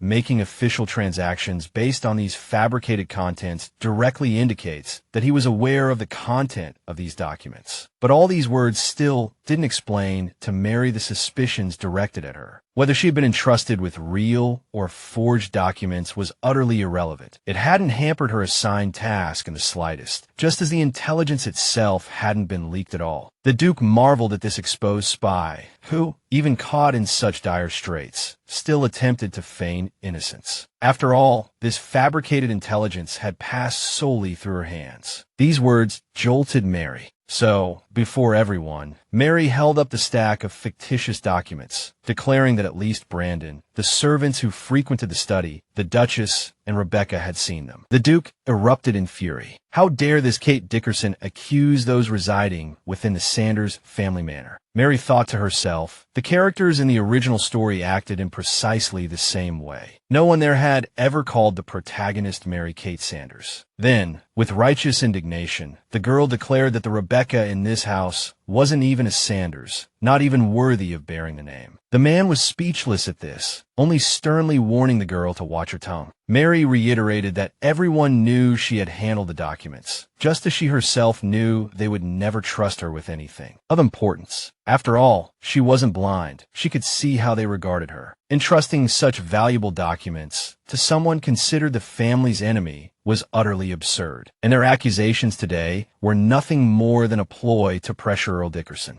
The Duke and John, who stood beside him, were both astonished by the girl's perceptiveness. Mary, meanwhile, thought wearily that this hollow war of words was exhausting her. She also wondered how the documents had fallen into the Earl's hands, given that she had written a letter stating she wouldn't pass on any information. It seemed there must be someone within Sanders Manor working for the Dickerson family. The girl mentally crossed Rebecca and Brandon off the list of suspects. But if that were the case, there would have been no need to send Kate to the manor. In the original story, Kate was the one who delivered the documents, just like now. The Kate of the original story had been fed false information, and upon exposure, she was placed under house arrest. The current situation made it clear that the girl couldn't deviate from the main plot of the story, and this only meant she would slide further and further into the abyss of disaster, until that fateful moment arrived when she would die at John's hand. Just then, the Duke's youngest son suddenly looked up at the girl sitting opposite him. A tear slipped down Mary's cheek, but she told herself she mustn't cry in front of these dreadful people. Then, lifting her eyes to the men, the accused suddenly spoke, saying that she had sworn her innocence at the very beginning of this conversation. To her husband's astonishment, Mary's next words were that if no one believed her, they might as well slit her throat. Calvin was the first to intervene, telling his father that the matter still required a thorough investigation. However, the young man stipulated that during the investigation, the suspect must not leave the manor. The Duke agreed, stating that until the investigation concluded, the girl would be confined to the manor. She could pray that the truth of her innocence would come to light. Listening to Henry, Mary thought to herself, everything is unfolding exactly as it did in the original story. The Duke was about to order Brandon to escort Kate back to her room, but John suddenly stepped forward, saying he would do it himself. Mary tried to resist, but the young man insisted on taking her away. The remaining occupants of the office couldn't comprehend the scene that had just unfolded before them. When the couple was alone, John practically roared at Mary, demanding to know if she'd lost her mind. She, however, felt her sudden shift in demeanor had been entirely appropriate, sparing her from having to listen to their accusations. But then the Duke's son exclaimed that on the battlefield, his father was known as the headsman. Upon hearing this, Mary pointed out the arrogance of such a moniker. The young man went on to explain that his wife had just suggested slitting the throat of a man who thought nothing of sending hundreds, if not thousands, of soldiers to their deaths. The girl was astonished that John suddenly cared so much about her words, her talk of murder. To this, John said nothing, only that if she were guilty, she would be punished. But Mary was defiant, declaring that since she was distrusted in this house, she had the right to distrust everyone in return. After all, she had been treated like a leper from the very beginning by everyone residing there, and one of those who resented her most because of the wedding was now investigating and would pass judgment. The young man listened intently to his wife's defense. She concluded by saying that all she could do was be locked within four walls, awaiting the verdict of her punisher. But John suddenly declared that he would conduct the investigation himself and would show neither prejudice nor favoritism towards Kate, even staking his honor on the objectivity of the inquiry. He also promised to keep her informed of its progress and swore to allow no one to deliberately create a situation unfavorable to his wife. Having heard these pronouncements, Mary replied that John was entitled to do as he saw fit. Then she posed a provocative question. Could he remain impartial if the list of suspects included not only his wife, but also his cherished Rebecca? This shot hit its mark, giving the young man pause. The Sanders family carriage drove up to the assembled guards. At that moment, Rebecca was descending the staircase, escorted by one of the Duke's sons. But before she could reach the street, she heard a familiar female voice. Greeting her, it was Jacqueline Underwood, sister of the current emperor. This girl, considered the most selfish and spoiled princess in history, was a true nightmare within the palace walls. Despite her station, she habitually wore her hair short and even appeared in trousers at official functions, as dresses irritated her. Even the emperor himself couldn't correct his sister's behavior, forced to accept her unconventional, almost scandalous ways. As Rebecca greeted Her Highness, the princess immediately chided her for not using her name. Approaching her guest, Jacqueline practically startled her, declaring how sincerely she hoped their affection for each other hadn't cooled in a month's time. Only in Rebecca's presence did the emperor's sister seem cheerful and amiable. It didn't even matter that this young beauty had won the heart of the princess's former lover. At this point, Kelkin asked Jacqueline to stop teasing the girl, to which the princess explained that she was merely jesting. The welcoming ceremony finally concluded, and all those who had arrived proceeded to the palace, led by Jacqueline. At some point, the emperor's sister inquired as to John's absence. Rebecca explained that the duke's youngest son had recently married and couldn't abandon his wife to attend a meeting. Calvin joined the conversation, remarking that it was hardly a real marriage. After all, everyone knew it was nothing more than a common political maneuver between the Dickerson family and the Sheltons. The princess's face twisted at the mention of those displeasing names. She vaguely recalled Kate Dickerson, but ultimately declared that she cared little for the person. Just as someone was the focus of attention, a guard appeared, informing the guests that His Majesty was ready to receive them. Calvin, with a hint of sarcasm, remarked to Jacqueline that he couldn't understand why, as a member of the imperial family, the princess didn't participate in politics. As Jacqueline responded to the young man, Rebecca suddenly felt a hand on her shoulder. It was Jacqueline. She abruptly announced that she and her friend were going for a stroll, and that Calvin could certainly discuss all manner of political insights with her brother. After conveying her greetings to the Duke and Duchess, the princess swept away, her young companion in tow. Afterwards, the Duke's eldest son recalled a recent conversation with his brother, who, for some unknown reason,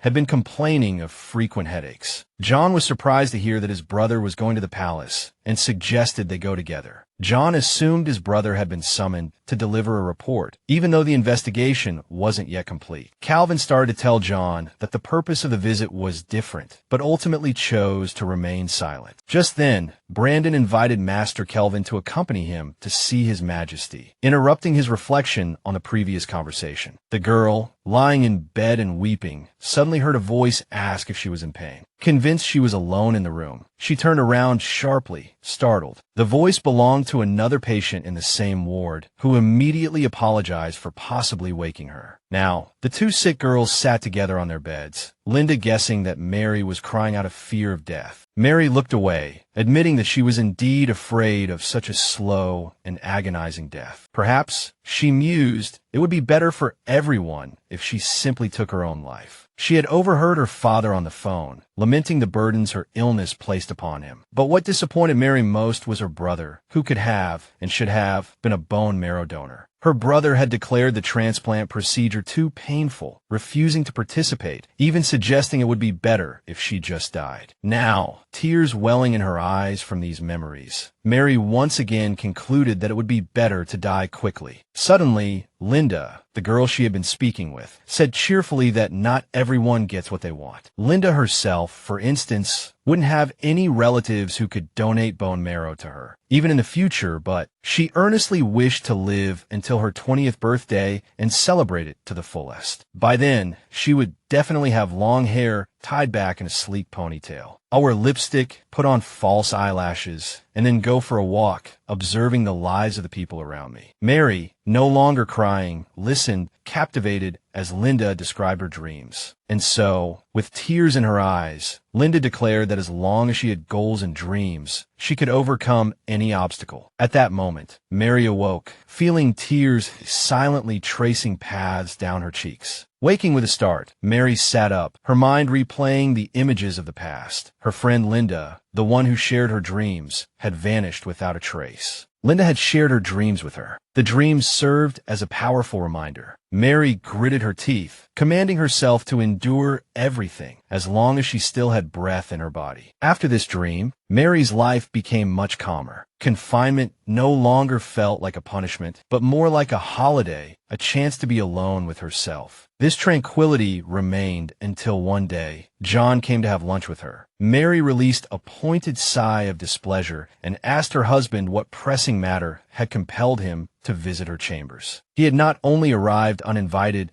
but had also disturbed the solitude of her midday meal. However, the young husband offered no response to his wife's complaints and questions. John abruptly announced he had no time for idle chatter. Mary, her temper flaring, made no attempt to hide her indignation, declaring that in that case, the Duke's son should take his leave. As she watched the young man continue his meal, she noted his presumptuous manner, unacceptable even for someone as handsome as John. Her gaze drifted to her husband's compelling features. She couldn't believe she was contemplating his attractiveness in such a situation and forced herself to focus on her lunch. After all, the table was too lavishly set to abandon simply because of an uninvited and unpleasant guest. Taking another bite, Mary loudly commented on the deliciousness of the food. John suddenly announced that they were investigating all possible avenues of access to the missing documents, and Rebecca was a suspect. To his wife's sarcastic exclamation, "How utterly unexpected," he retorted that they would deal with the culprit. Mary continued eating, prompting a snide remark from John about how she hadn't choked on her lies yet. She calmly replied she had no reason to choke, as she hadn't lied and was innocent. Besides, the soup was truly excellent. She added with a smile that even if she were involved,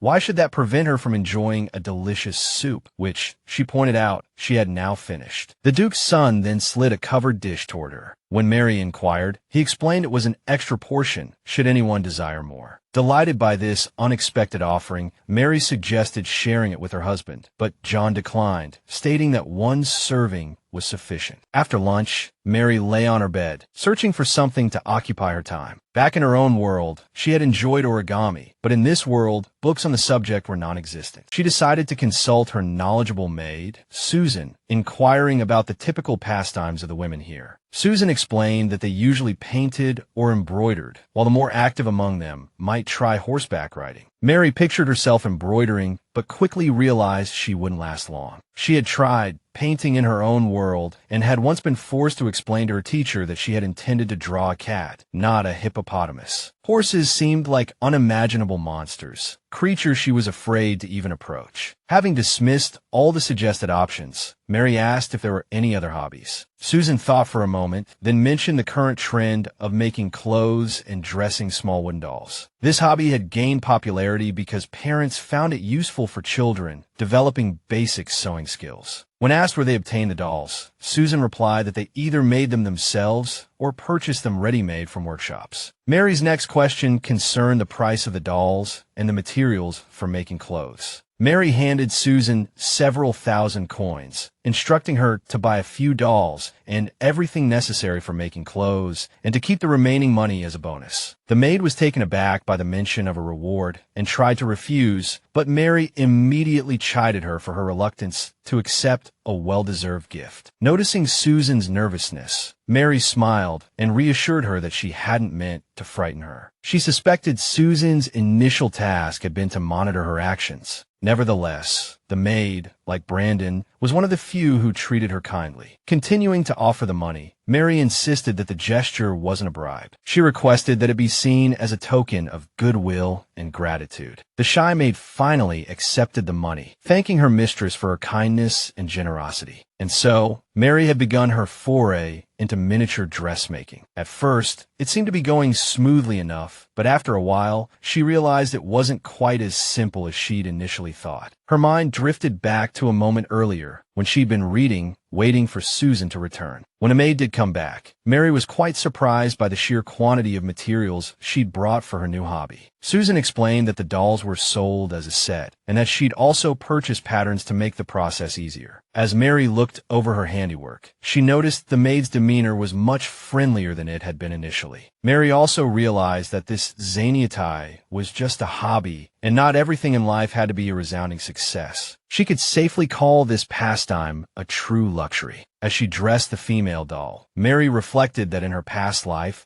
she wouldn't have even been able to afford such a simple pleasure. Assessing her efforts, she noted that the dress didn't look too bad from the outside, although the inside was a complete disaster. Once the male doll was also clothed, Mary playfully posed the two figures in a kiss. Having arranged the finished dolls in their embrace, she pondered what to do next, her thoughts leaning towards practicing her embroidery. A sharp cry of her name startled her from a reverie. It was John, bursting into the room, his agitation evident, announcing the discovery of a document in Kate's handwriting. Stephanie, barely concealing her glee, wondered aloud what Kate Dickerson could have possibly done to warrant being placed under house arrest. To this, her brother, John, replied with a smirk that the girl had dared to steal and pass along some of the Duke's important documents to her family. After all, Kate had been her father's secret agent from the very beginning, obeying his will and trying to complete the task as quickly as possible, even if it meant facing severe consequences. Blake then added that it was highly unlikely the girl would have been entrusted with access to truly important documents. So the Earl, Kate's father, likely received only insignificant or even completely false information. Apparently, Duke Lewis had set a trap, and the Earl had fallen right into it. What the young man, Blake, left unspoken was that John Sanders, in this situation, was being surprisingly lenient towards the culprit, Kate, while his venomous sister, Stephanie, had already suggested informing the Duke that his daughter-in-law was, in fact, a spy. But Blake said he was more worried that Rebecca might now marry Calvin instead of Kate. This immediately threw Stephanie off balance, causing her to hit her head hard on the table. After all, she couldn't accept the idea of that half-blood, Rebecca, becoming involved with the Duke's family. In that case, she could forget about marrying the Duke's son and securing her own family's future. Once her initial agitation subsided, Stephanie began to consider how to turn this situation to her advantage. She now began suggesting to her brother that he try to use Kate for his own purposes. With an unusually serious expression, the young man, Blake, asked his sister to elaborate on her plan. The cunning girl then explained that they simply needed to ensure that Kate and Rebecca's interests clashed, and then the Earl's daughter would deal with her rival herself. And they would kill two birds with one stone, because the Sanders family wouldn't forgive Kate for what she did to Rebecca. Meanwhile, Mary, in response to her husband John's question about how she intended to defend herself, said that they were simply trying to frame her as she hadn't done anything wrong. But this explanation somehow didn't satisfy the young man, John, who called his wife crazy. Without responding to his words, Mary thought to herself that in the original story, Kate had committed this act, but she ultimately got away with it. Therefore, considering she hadn't done anything, there was no need to worry. What intrigued Mary most was the genuine concern John seemed to hold for her fate, evident in the subtle nuances of his expression and the intensity of his gaze. Just then, a voice rose from behind the young man, apologizing for the interruption. It was Brandon, announcing that the Duke awaited Kate in his office. Observing the Duke's messenger, Mary noted with a sinking feeling that now even this young man seemed to harbor suspicions against her. Rising from her seat, Mary brightly urged her husband to relax and enjoy his supposed triumph at uncovering evidence against her. Approaching Brandon, her smile unwavering, she requested to be escorted to the Duke's office. The Duke placed several documents on the table, declaring them to be a list of goods received by a merchant from Earl Dickerson, written in Kate's hand. Mary picked up the evidence, recognizing instantly that someone had merely imitated her handwriting. Henry then declared that Kate's father, Earl Dickerson, bore more responsibility for the situation than she did, and therefore he did not intend to punish her. But Mary needed no such leniency. Stepping closer to the table, she declared pointedly that this was not about punishment, but about her honor. She placed a document of her own making, complete with a table, before the Duke,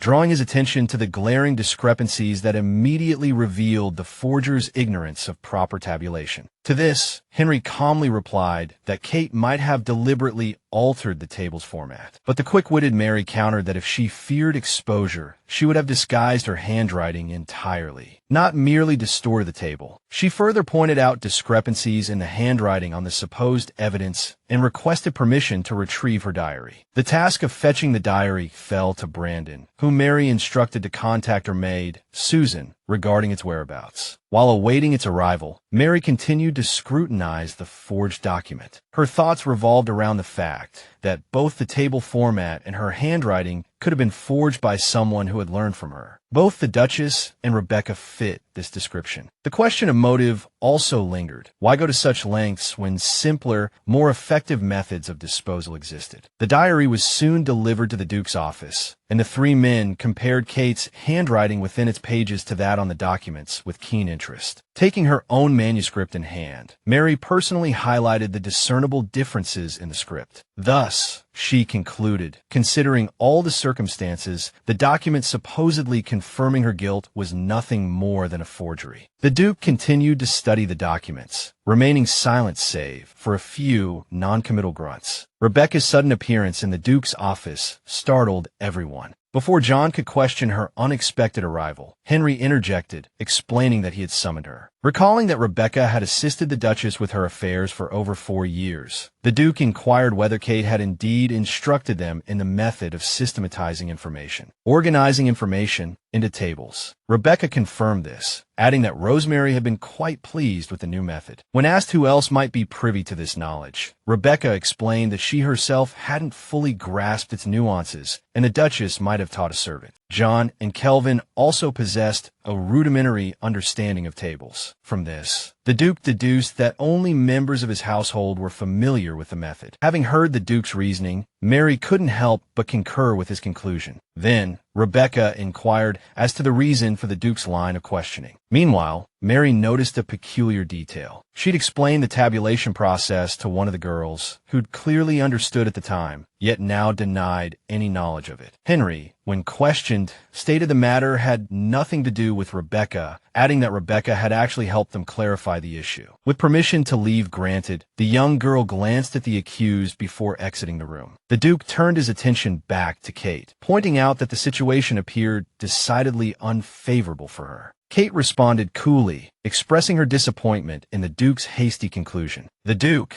a faint smile playing on his lips, offered her the opportunity to provide irrefutable proof of her innocence. Mary placed her hand upon the documents. "I have already presented ample evidence demonstrating that I've been framed," she declared. "But in this house, it seems, unsubstantiated claims, like those just uttered by Rebecca, are given more credence than facts." Mary couldn't quite recall how Rebecca had incriminated Kate in the original story, but it certainly wasn't like this. After all, she hadn't actually passed along any information, meaning Rebecca couldn't possibly have any written confirmation. Suddenly, Mary noticed John reading her private diary. She rushed towards him, snatching the notebook from his grasp. "Reading someone's diary is incredibly rude," she declared, her voice laced with indignation. "You have no respect for my privacy," she accused, clutching the diary tightly. The tense moment was interrupted by Henry, who called out Mary's name, drawing her attention. In this instance, Henry began, "We lack conclusive evidence to entirely dispel suspicion. However, as I stated earlier, I am willing to overlook the matter and lift the house arrest." Mary turned to leave, heading toward her room. John's voice followed her. "I can't believe you," he said. "I didn't expect anything different," she retorted, her voice tight with frustration. "Considering the Dickerson family's history," John continued, "it's perfectly reasonable to suspect their daughter." "I have nothing to do with my family's actions," Mary insisted once more. Just then, the Duke's younger son spoke up. "Then how do you explain your own actions before becoming his wife?" he asked pointedly. The question unleashed a torrent of memories. Images of Kate Dickerson, Louis Dickerson's daughter, using her charms to extract information from men flooded Mary's mind. She remembered Kate disrupting a party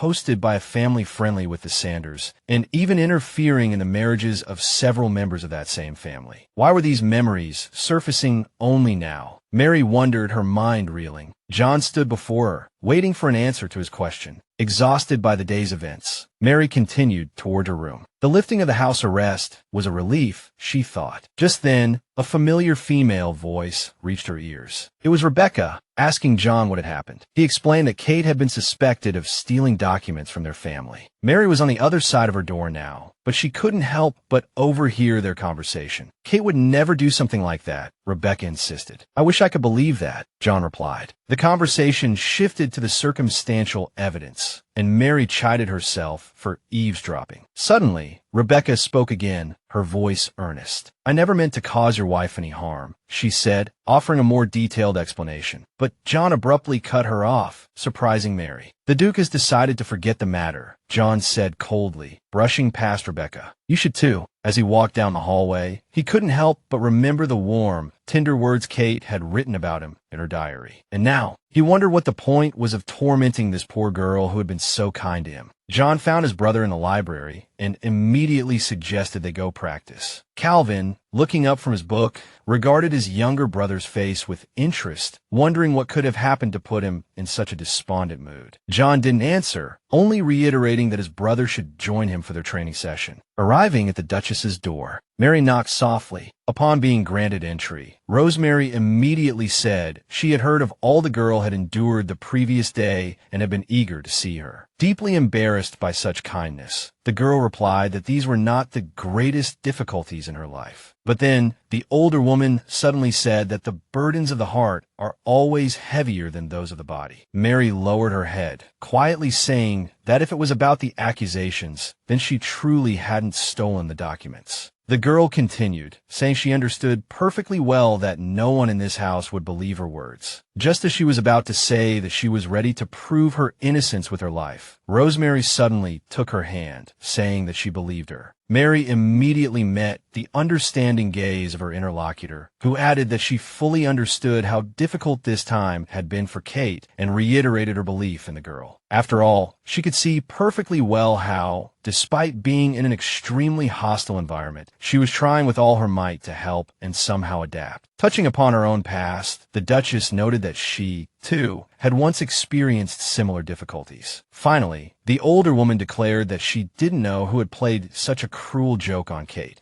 but she was sure of her daughter-in-law's innocence. Feeling genuine support for the first time from someone seemingly completely unfamiliar, Mary could no longer hold back her tears. Overcome with emotion, the girl immediately decided to tell the older woman everything that had previously happened at the Dickinson estate. But at the words Dickinson estate, the girl's speech suddenly broke off, and she seemed to disappear somewhere, only managing to hear the Duchess's startled cry. A servant ran to the training grounds where the Sanders brothers were practicing, his face alight with barely concealed excitement. The sparring ceased instantly when he reported that Lady Kate had just fainted. As Kelvin inquired about the details of the incident, the young man reported that Kate had collapsed while speaking with the Duchess. He also began to say something about the doctor, when suddenly both he and the Duke's eldest son noticed John abruptly rise from his seat. In the process, he pulled on his shirt. The arriving doctor stated that the fainting spell was most likely caused by severe stress, after which she inquired whether the lady had recently been in a stressful environment. Realizing that all this had happened, among other reasons, because of him, the young man simply remained silent. As the doctor gave her recommendations for treatment, John thought about how yesterday, this girl had shown incredible strength, steadfastly withstanding his father's attacks. But now she looked utterly fragile, tear tracks staining her face. He couldn't believe that Kate Dickerson, rumored to be haughty, cold, and calculating, could be so moved as to faint. John said nothing, only continuing to look at his wife, who lay with her eyes closed. Meanwhile, the doctor finished her work, and Susan escorted her to the exit of the estate's rooms. When there was no one else left in the room, the young man asked his mother the subject of her conversation with Kate. Rosemary said the girl was certain no one believed her, but she claimed to have nothing to do with the theft of the documents. After listening to the Duchess, her son noticed she'd echoed the same sentiments she'd shared with the Duke, but then she added, unexpectedly, that she had told Kate she believed her to be innocent. Hearing this, Kate began to weep, for until that moment, no one had believed her. She tried to speak, to say something more, but just then, she fainted. Listening to his mother, Rosemary, recount the scene, and looking at his wife, Kate, John suddenly felt a voice in his mind, a voice that coalesced into the thought that he couldn't trust her. Rosemary, seeing her son suddenly clutch his head, grew deeply concerned. She started to call for a physician, but John refused, rising from his chair and saying he simply needed to rest. But before he could leave, he ran into Rebecca. Rebecca explained that she had rushed over as soon as she heard Kate had fainted. Looking at John's face, she asked him why he looked so pale. As she reached out to touch his forehead, John again heard that voice in his mind, the voice that formed the thought that he loved the sweet Rebecca. But the accompanying headache,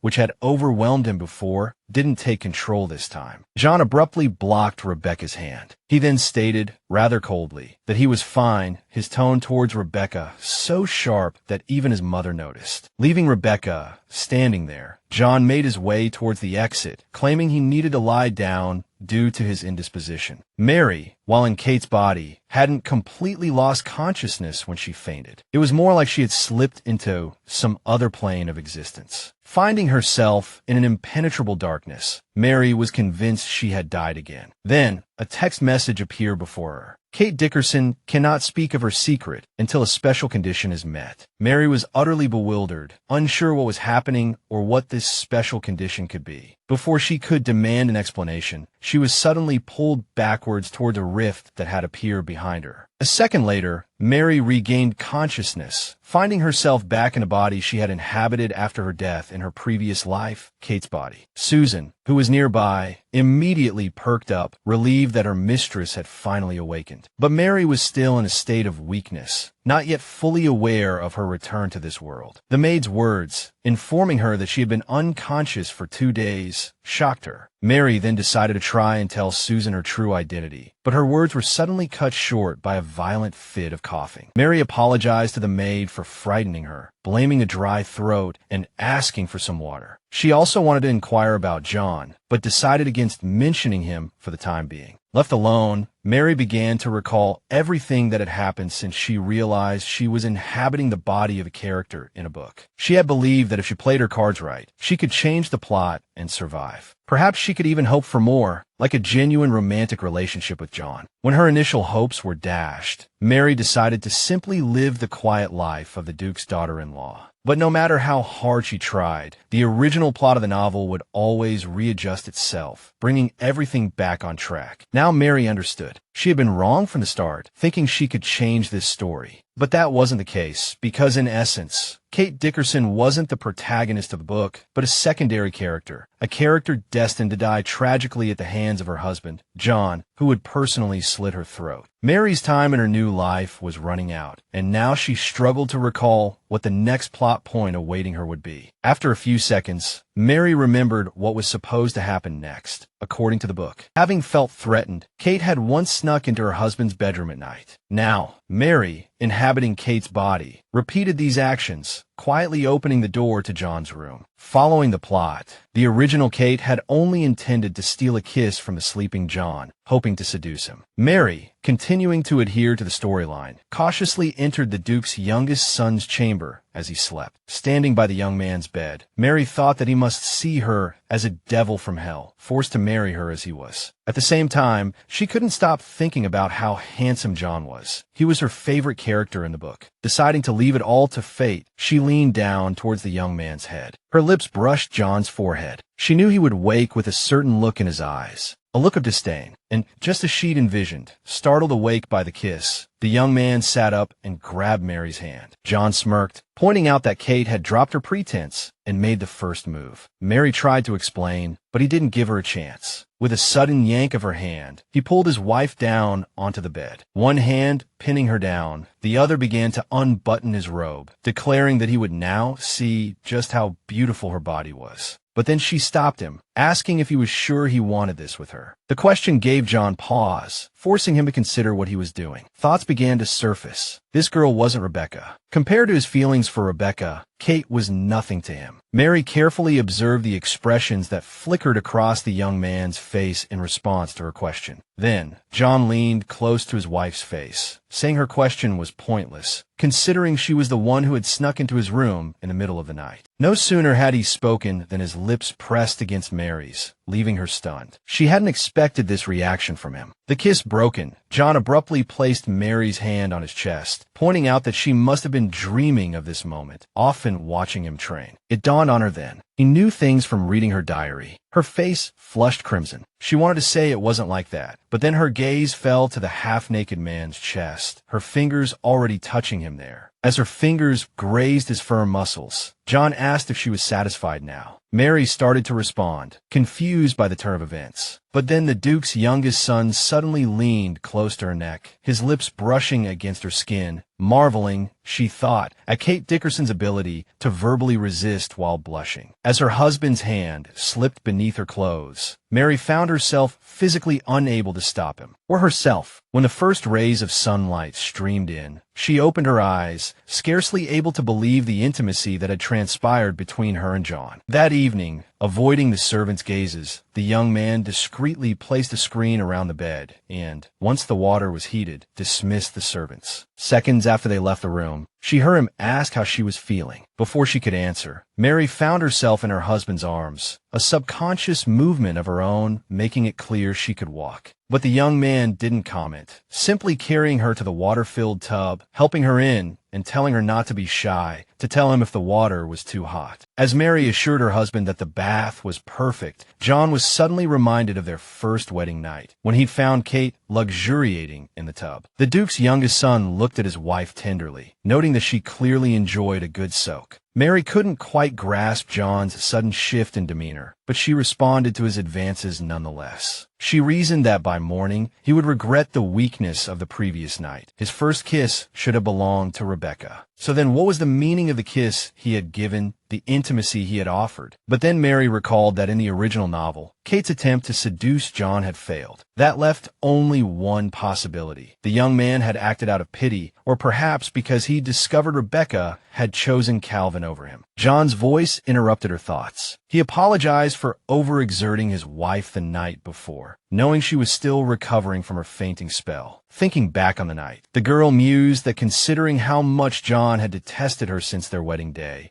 she would likely never again experience such tenderness from him. Mary practically clutched her head, baffled by what could have so drastically altered the young man's attitude towards her. She even had to apologize to Susan for frightening her with her unusual behavior. Returning to her thoughts, Mary concluded that everything required careful analysis. She returned to that strange place where she had received the notification that the first special condition had been successfully met. Looking at the message, more questions arose. What benefits did fulfilling this condition bring? Was this one of the conditions that would help her uncover her own secrets? Staring at the empty message window, Mary realized it was unlikely anyone would answer her questions. But just then, a strange notification sound emanated from the message window. Mary stared intently, trying to understand what it could mean. Suddenly, a message about the next condition appeared in the window, requiring the girl to act exactly like Kate. The system clearly knew she had inhabited the body of a character in the book. Mary pondered the task before her, as impersonating Kate meant becoming wicked and cruel. Then, the girl began to think about the other message, the one she received after fulfilling one of the conditions, informing her that the author's authority had decreased. This meant that within this world, there existed an entity with a certain power, a godlike presence. Mary didn't have enough information to fully understand. Questions followed. If the work was already complete, how could the author's authority be diminished? What exactly did the author influence? And in what area was his authority limited? Could the author influence the development of the storyline, certain specific scenes, or characters? But the most important question was, where was this author? And who was he? Amidst all this, the girl arrived at a fundamental and crucial conclusion. As the recent night with John had demonstrated, the course of the story could still be altered. Therefore, it was too early to give up. She had to see what choices John would make in the next important plot point. When the Duchess saw Kate enter her office, she practically leaped from her seat. The Duchess immediately rushed forward, inquiring after her well-being. After apologizing for causing so much trouble, Mary indicated that she felt quite well. Meanwhile, the girl knew the Duke and Duchess had recently visited the royal palace, where they discussed the potential rebellion by Earl Dickerson and Boulder Shelton. Rosemary had also reported that her husband, the Duke,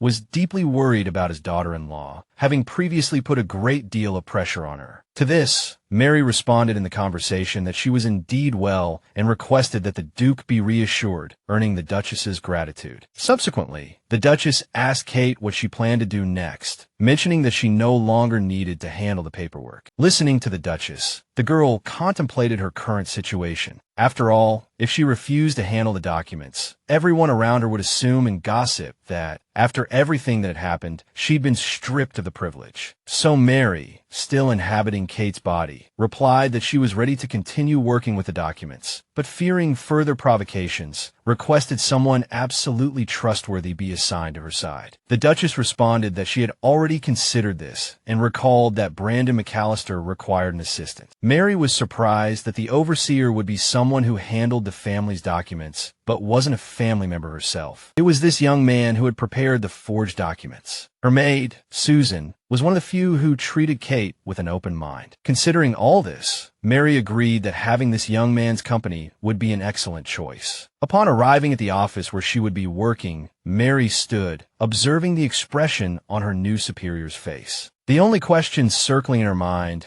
was whether this young man always wore such an impassive expression. Walking to his desk, Mary announced that she would be assisting him from that day forward. She immediately inquired about her first task. Brandon produced a rather large box, stating that her initial assignment was to organize the receipts within, sorting them by year. Mary took the box, surprised by the state of the documents. The young man explained that this was due to the previous employee leaving everything in disarray upon their departure. Brandon added that the previous employee's careless treatment of the Duchess's documents hadn't gone unpunished. He further emphasized that this lady shouldn't expect any leniency from him either. He treated all employees equally and wouldn't make any exceptions for her status, so she might yet regret agreeing to work with him. With that, the first conversation with her new superior concluded, and it was time to begin her duties. The atmosphere in the office was ideal. Everyone present quietly attended to their tasks. As she sorted the receipts, Mary noted to herself the remarkable quiet. The office silence was broken only by the scratching of pens against paper and the occasional rustle of turning pages. After a while, Brandon abruptly rose from his desk and approached Mary's workstation. When he announced the end of the workday, Mary requested a moment to mark her place. She then returned the box of documents to the young man, thanking him for his trust. Accepting the documents, Brandon, the office manager, remarked that his new employee had done excellent work that day. Only then did Mary explain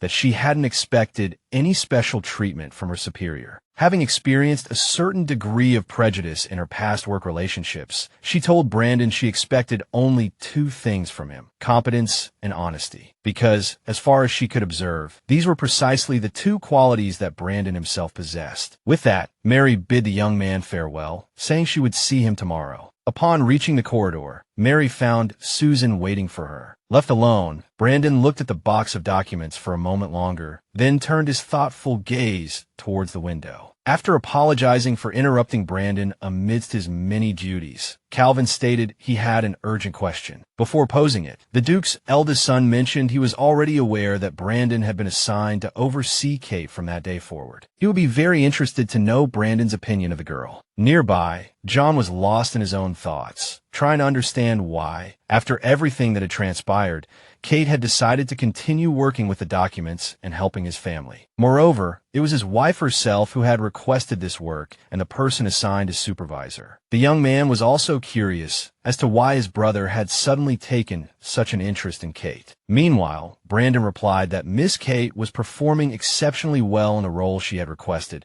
but this clearly wasn't what Calvin was interested in. He asked the young man if he had noticed anything suspicious. Brandon continued, explaining that despite his office being clearly not furnished for a noblewoman, Kate worked diligently without a single complaint. He also noted her meticulous attention to detail in her work. The qualities Mary displayed, focus, analytical thinking, and comprehension, didn't go unnoticed. As Brandon spoke, John's gaze remained fixed on the young man, unwavering in its intensity. Calvin, still holding his wine glass, thanked Brandon for the information. He dismissed his aide, instructing him to continue keeping a close eye on the girl. After dinner, John walked down the hallway, recalling the events that transpired after Brandon's departure. Rebecca, seated at the table, had remarked that it was the first time she had heard the young man speak so highly of anyone. The phrase that particularly stuck with John was Rebecca's observation that Kate had won Brandon over in a single day. Upon hearing this, Calvin had remarked sarcastically that if Kate and Brandon were to become involved,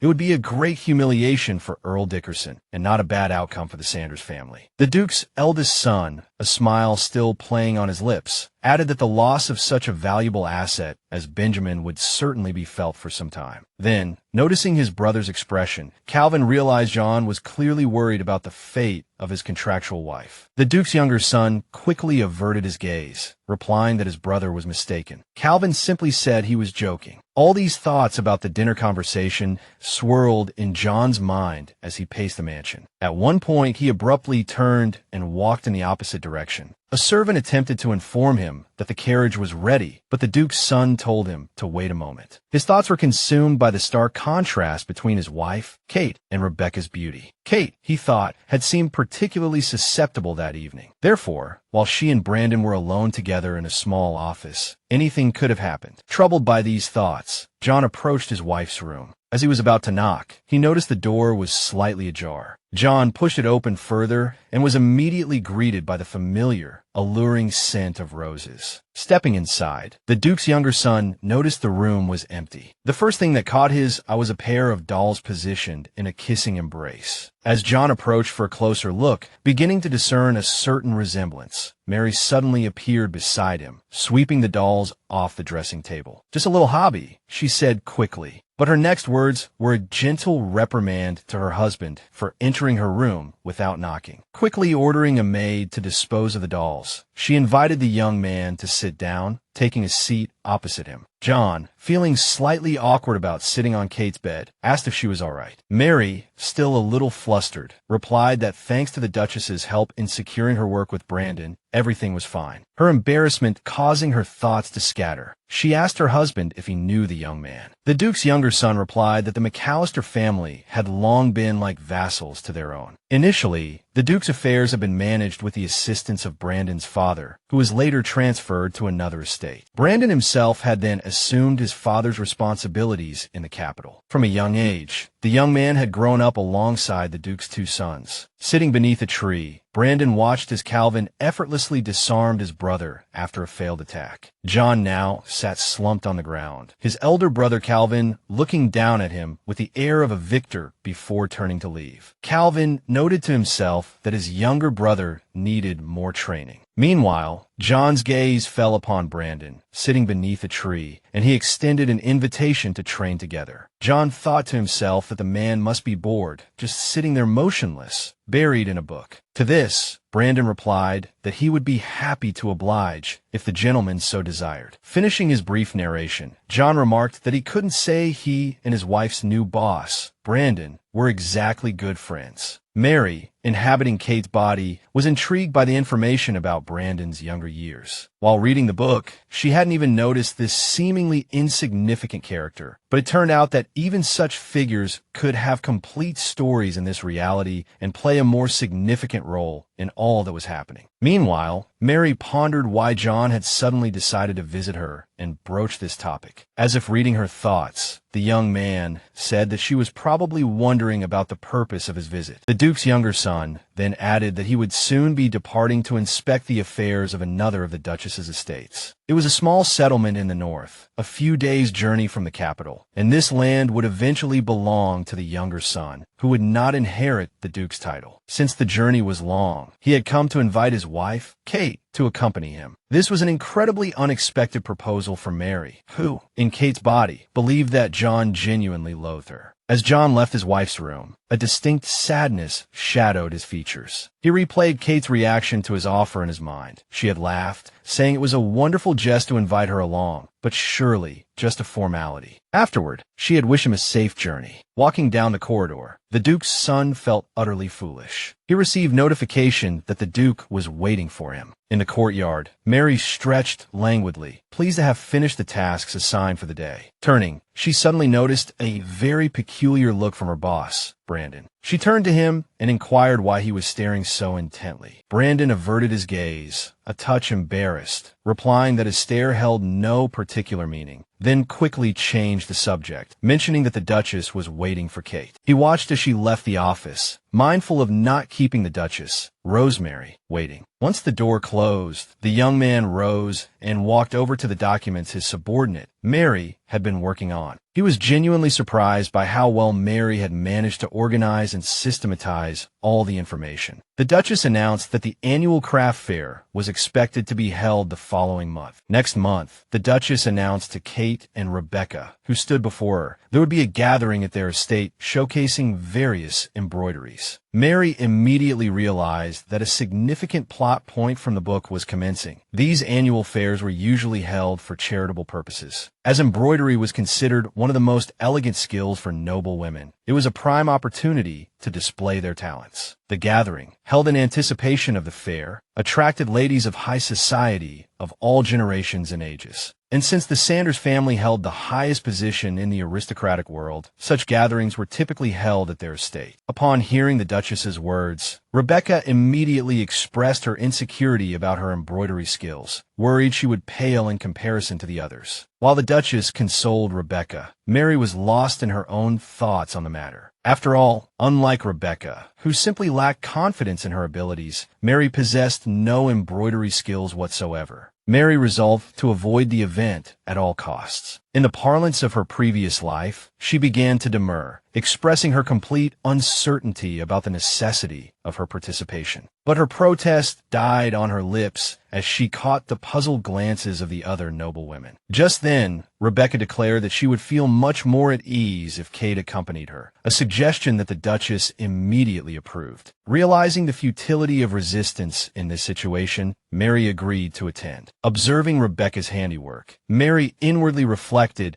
that she had drastically underestimated Rebecca's abilities when deciding whether or not to participate. The unassuming Rebecca personally displayed an embroidered scarf she had crafted, upon which she had attempted to depict a blossoming garden. All those present immediately surrounded her, exclaiming in admiration of her masterpiece. Meanwhile, Mary was trying to recall how the original plot of the book unfolded, but then Rebecca drew everyone's attention back to Mary by inquiring about Kate's embroidery plans. Mary replied, somewhat shyly, that she intended to embroider a simple pattern on a scarf, as it was the only thing she knew how to do. Now she sat in a chair, attempting to select the threads that would become the primary colors of her embroidery. Then Rebecca approached Mary, showing her 2 bundles of thread and asking her opinion on the colors, cheerfully suggesting that the main pattern could be embroidered in pink and the edges in yellow. Mary surmised that Rebecca had likely approached her out of simple pity for her solitary state. She was about to reply when one of the attendees interjected into their conversation, pointing out that the pattern Kate had chosen had been embroidered by her niece the previous year. And so, this lady, along with another who had joined her, began to discuss how the girl had embroidered the scarf at the tender age of 14. Mary understood, of course, that these women were now attempting to shame her by implying that even a child could flawlessly execute such a pattern, a rather childish behavior for grown women. Mary turned her attention back to Rebecca, thanking her for the suggestion, while explaining that she intended to embroider the scarf for her dear husband. Upon hearing this, the Duchess immediately remarked that the colors of thread Kate had chosen perfectly matched the color of her youngest son's eyes. Meanwhile, the catty women continued to stand aside, quietly mocking Earl Dickerson's daughter. Standing on a small hill, the young man surveyed all his future holdings. His father approached him, asking his son what he thought of the land. John pointed out that while it was all quite far from the capital, there was great potential for development. Furthermore, if one considered it carefully, the journey by horse and carriage would take 10 days, but if one traveled light, it could be accomplished in 7. John didn't answer his father, thinking to himself that the land was much better than he had imagined. The castle he planned to inhabit was in acceptable condition, but the interior would require some improvements, as it lacked a certain lavishness. After all, his wife came from family accustomed to luxury, and therefore, such modest decor might not suit her tastes. So, John finally asked his father how cold the winters were here. Henry explained that the temperature differed only by a few degrees from the capital, and the abundance of snow would be more of a concern than the cold itself. Having listened to his father, John remarked that the lack of severe frost was rather good news. Looking at his son, the Duke concluded that he was quite pleased with the lands he was about to acquire. John confirmed his father's assumption, stating that he planned to expand his holdings. These holdings, John explained, could become a central hub for merchants if he succeeded in establishing a direct route through the mountains. His father, Duke Henry, cut him short, however, asking if he was truly satisfied with the land. At his father's question, John struggled to speak, the words catching in his throat. A flicker of anger twisted his features as he declared that even if he wasn't satisfied, even if he demanded more land or a grander title, it wouldn't change anything. The Duke attempted to interject, but John pressed on, asking if his father would strip his elder brother, Calvin, of his title if he asked for it now. He accused his father of waiting for him, his youngest son, to beg for the dukedom, questioning why Henry had waited until now to ask if he was content instead of years ago. For his entire life, from childhood onward, he had endured his father dictating his path, never once asking for his opinion. This included his marriage to Kate, a union he was simply told to accept. All these thoughts, a whirlwind of resentment and frustration, raced through John's mind before he finally settled on a simple answer. Everything was to his satisfaction. But the Duke immediately noticed the strange expression that flickered across his son's face as he spoke. Turning towards his horse, John added that he would begin managing the land as soon as everything was prepared. The conversation then shifted to the matter of security. If John truly intended to develop trade routes, he would need to consider the inevitable increase in crime that would follow. The long-awaited day of the trade fair arrived in the capital. Rebecca, strolling amongst the stalls, was struck by the sheer scale of the event. It proved to be far more than just needlework. Jewelry glittered under the bright sun, and the aroma of various delicacies filled the air. At one point, Rebecca excitedly directed her companion, Mary, currently inhabiting Kate's body, towards a stall showcasing their embroidery. Seeing her own handkerchief displayed amongst the other pieces, Mary instantly realized Susan had lied when she'd complimented her work. Its mediocrity was starkly apparent. Approaching the stall, Rebecca noticed a small ribbon tied to her embroidered scarf, indicating it had already been reserved. The young noblewoman was thrilled by the popularity of her piece, but Mary knew that the prominent men of the city were simply biding their time, waiting for the opportune moment to discreetly purchase all the displayed embroidery. Deciding to assist Calvin with his undisclosed plans regarding the embroidery, Mary suggested Rebecca explore another section of the fair. Steering her friend away with the promise of a sweet tart, she provided Calvin with the opening he needed. As they walked, snippets of conversation reached them. A group of women, their voices laced with indignation, were gossiping about the audacity of a mixed-race individual daring to attend such a high society event. One of the women, however, quickly hushed her companions, reminding them to be cautious, as the individual in question was under the protection of the Sanders family. Hearing this, Mary was reminded of similar encounters from her past life. Gossip, it seemed, was a universal constant. Mary felt Rebecca's hand tremble beside her as the women's whispers turned more malicious, speculating that the Sanders family likely kept the mixed-race individual as a pet. Suddenly, Rebecca's voice, sharp and clear, cut through the air. Expressing her disgust at the behavior she was witnessing, she openly criticized the ill-mannered women, clearly from some uncivilized backwater, who were attempting to pass themselves off as members of high society. Mary, watching those who dared to mock Rebecca, noticed they were clearly from some remote village, as their faces were unfamiliar. The equally ill-mannered daughter defended her mother, pointing out that Kate Dickinson knew little of high society, seeing as she couldn't even recognize a well-known countess. To this, Mary promptly pointed out her interlocutor's lack of wit and knowledge, stating they didn't even know she had changed her surname to Sanders several months prior. Having said these words, the Countess launched her own attack, furiously declaring she had heard of the Duke's unpleasant daughter-in-law, and what she saw before her was worse than a half-breed. At least a half-breed knew their place. But Mary wasn't about to back down, retorting that their standing was even lower than someone worse than a half-breed, which must be quite painful. The young woman further remarked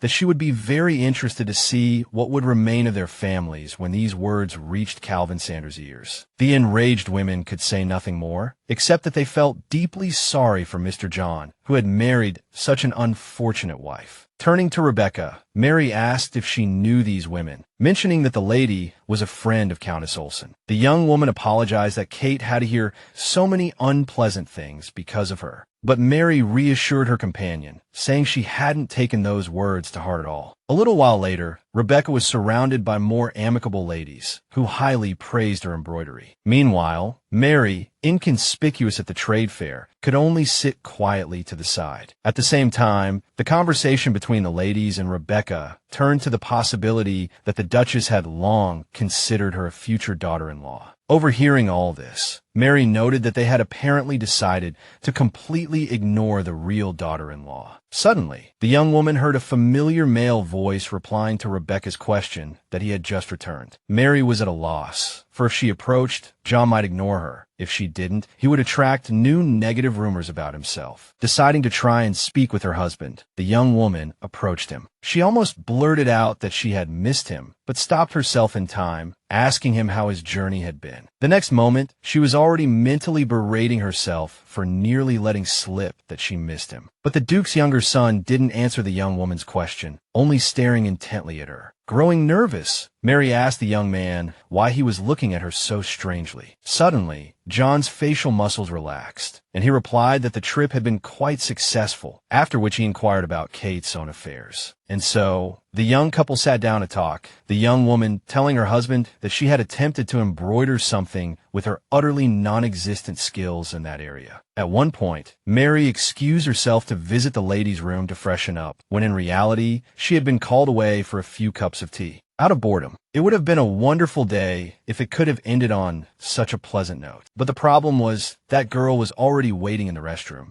Mary was quite frightened when a strong hand suddenly grabbed her wrist. The young woman instinctively asked the man attacking her who he was and what he wanted from her. To this, the young man said in a not-so-friendly tone that the girl had become so impudent that she had forgotten her own brother. Mary had completely forgotten that she might encounter members of Kate's family here, while Phil was already wondering what was going on and whether she was being followed. He went on to say that he had already thought Kate was crazy when she wrote that the Dickerson and Sander families needed to reconcile. But then they received that letter with information about the Duke's armaments, which turned out to be false. So now he was interested in whether the girl had really been forced to write all that because of suspicion and surveillance. Then the young lady finally replied, saying there must be some misunderstanding. She explained that the letter of reconciliation had been sincere, and then inquired who had delivered the letter containing the false information about the armaments. Finally managing to break free, the girl added that she hadn't sent that information at all. Alone, John began to feel that his wife, Mary, who was inhabiting Kate's body, was taking too long to return, even though she had promised to be quick while freshening up. Soon, the bored young John noticed the vivacious Rebecca, who was deep in conversation with a group of amiable ladies. He recalled how Kate had defended the young woman earlier. After fiddling with his full wine glass for a while, the impatient John rose from his seat. The ladies who noticed him readily commented on how handsome the Duke's youngest son had become. But John seemed oblivious to their chatter, walking straight past them. He paused momentarily, glancing at spilled drink, and explained to the ladies that he needed to wash his hands, as they were sticky with juice. John quickly made his way to the restrooms. As he rounded the corner and peered inside, the sight that greeted him was quite surprising. The Duke's youngest son, eager to avoid being seen by the relatives conversing within, quickly retreated. He strained to hear what they were saying, but only snippets of raised voices reached him. Soon, Phil Dickinson broke away from his sister, Kate, and walked off alone. John continued to keep an eye out for his wife, Mary, while speculating about the content of their conversation. Lost in thought, he didn't notice Kate approaching until she saw him standing in the corner. Looking at Mary, John asked why she had taken so long. Mary explained that she had been admiring the exquisite interior decor of the room. Then, she asked her husband whether he had just arrived at the restroom or if he had been looking for her. John responded with a question of his own, asking if she would be pleased to know he cared where she was. To this, Mary replied that it would warm her heart to know someone cared where she might have gone. John gazed at Mary, wondering why she wore such a strange and captivating expression. They soon returned to the trade fair, where it was announced that all the charity items had been sold, meaning Mary's embroidered handkerchief had also found a buyer. Mary immediately exclaimed that she had been so worried her handkerchief would be the only one left unsold, and now she was quite curious to know who had purchased it. John, meanwhile, was lost in a memory, Rosemary pointing out the handkerchief embroidered with a small bird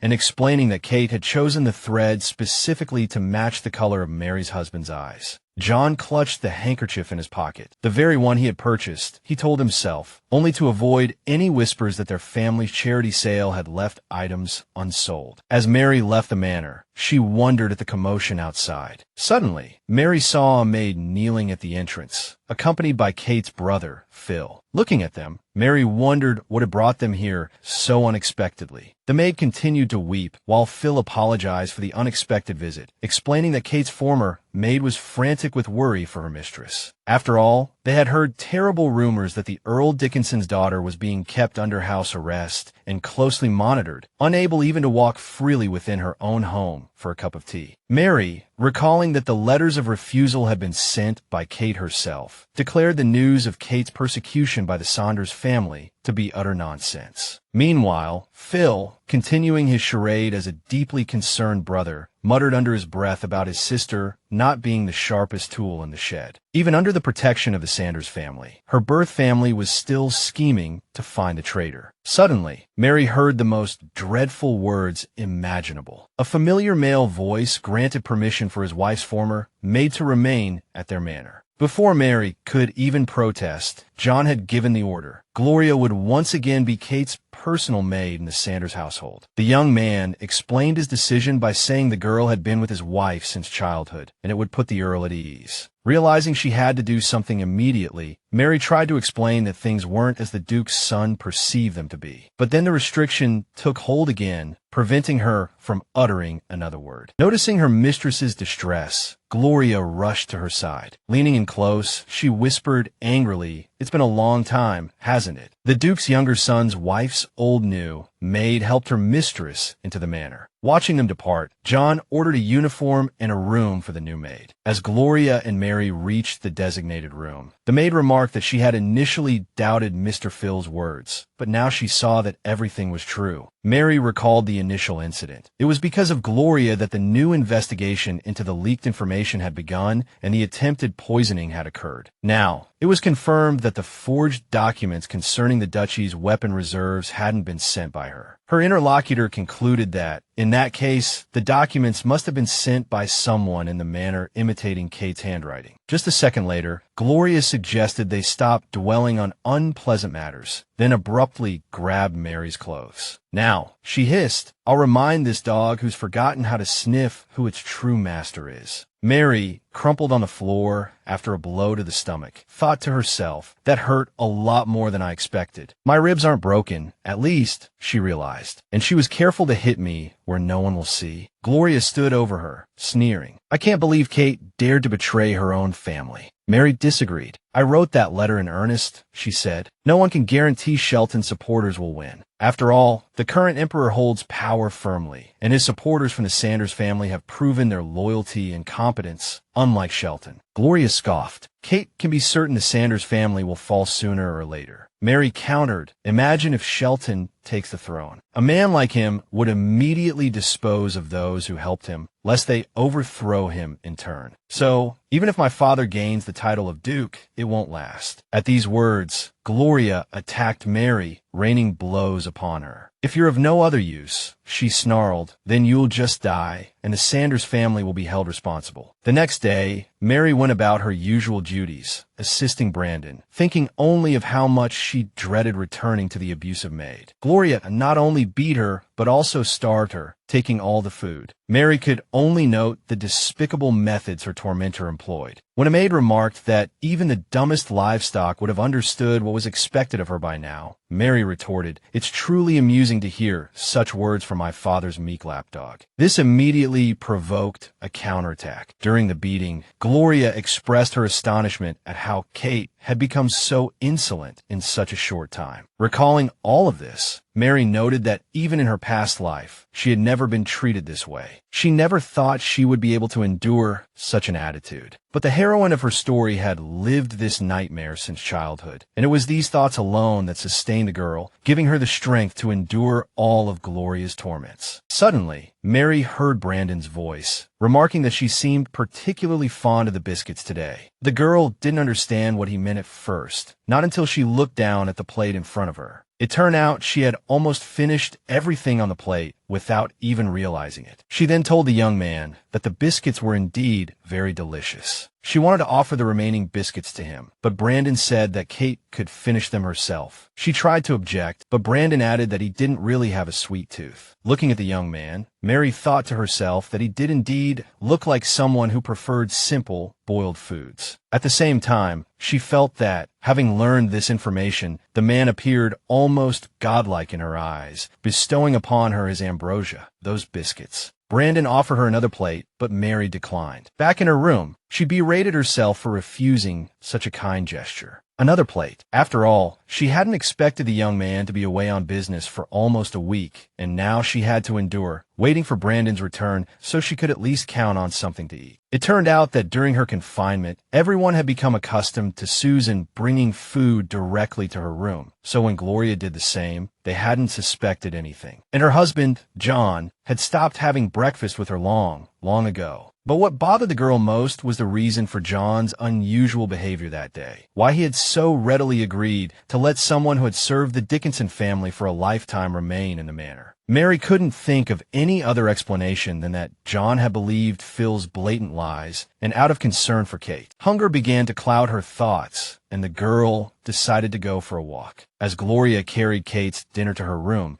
she couldn't help but think about how much effort she had personally put into training Louise's daughter, the girl whose temperament had changed so drastically in just a few months. Now, having been beaten, the girl neither cowered in a corner nor begged for mercy, but instead stared defiantly into her eyes, full of challenge. So, the spiteful maid decided to try something new, just for her own amusement. Gloria continued walking when she suddenly heard a female voice greeting Kate. The voice was startlingly familiar. Gloria turned and saw Rebecca Olsen, the very woman who had invited Kate to tea with her. In a flash, she remembered the conversation she'd had with the young gentleman before they left for the Saunders estate. Phil had asked her for a small favor, the gist of which was to gather as much information as possible about Rebecca Olsen, including her dietary preferences and other details. The tricky part was that Gloria herself was smitten with the Earl Dickinson's son, but she knew she could never hope to become his wife. But now, she, Gloria, finally had the opportunity to quietly eliminate this mixed-race girl, Rebecca Olsen, who so captivated her young master, Phil. After dinner, Mary sat in her room, anticipating that Gloria would soon force her to purge the food she had just eaten, leaving her to starve again. The constant hunger had already left her dizzy and weak, so even if she devoured that delicious bilberry pie, it would be pointless, as it would soon be down the drain. What made her feel even worse was her husband, John, who did nothing but look her up and down with those pitiful eyes. For a moment, Mary felt ashamed in front of him.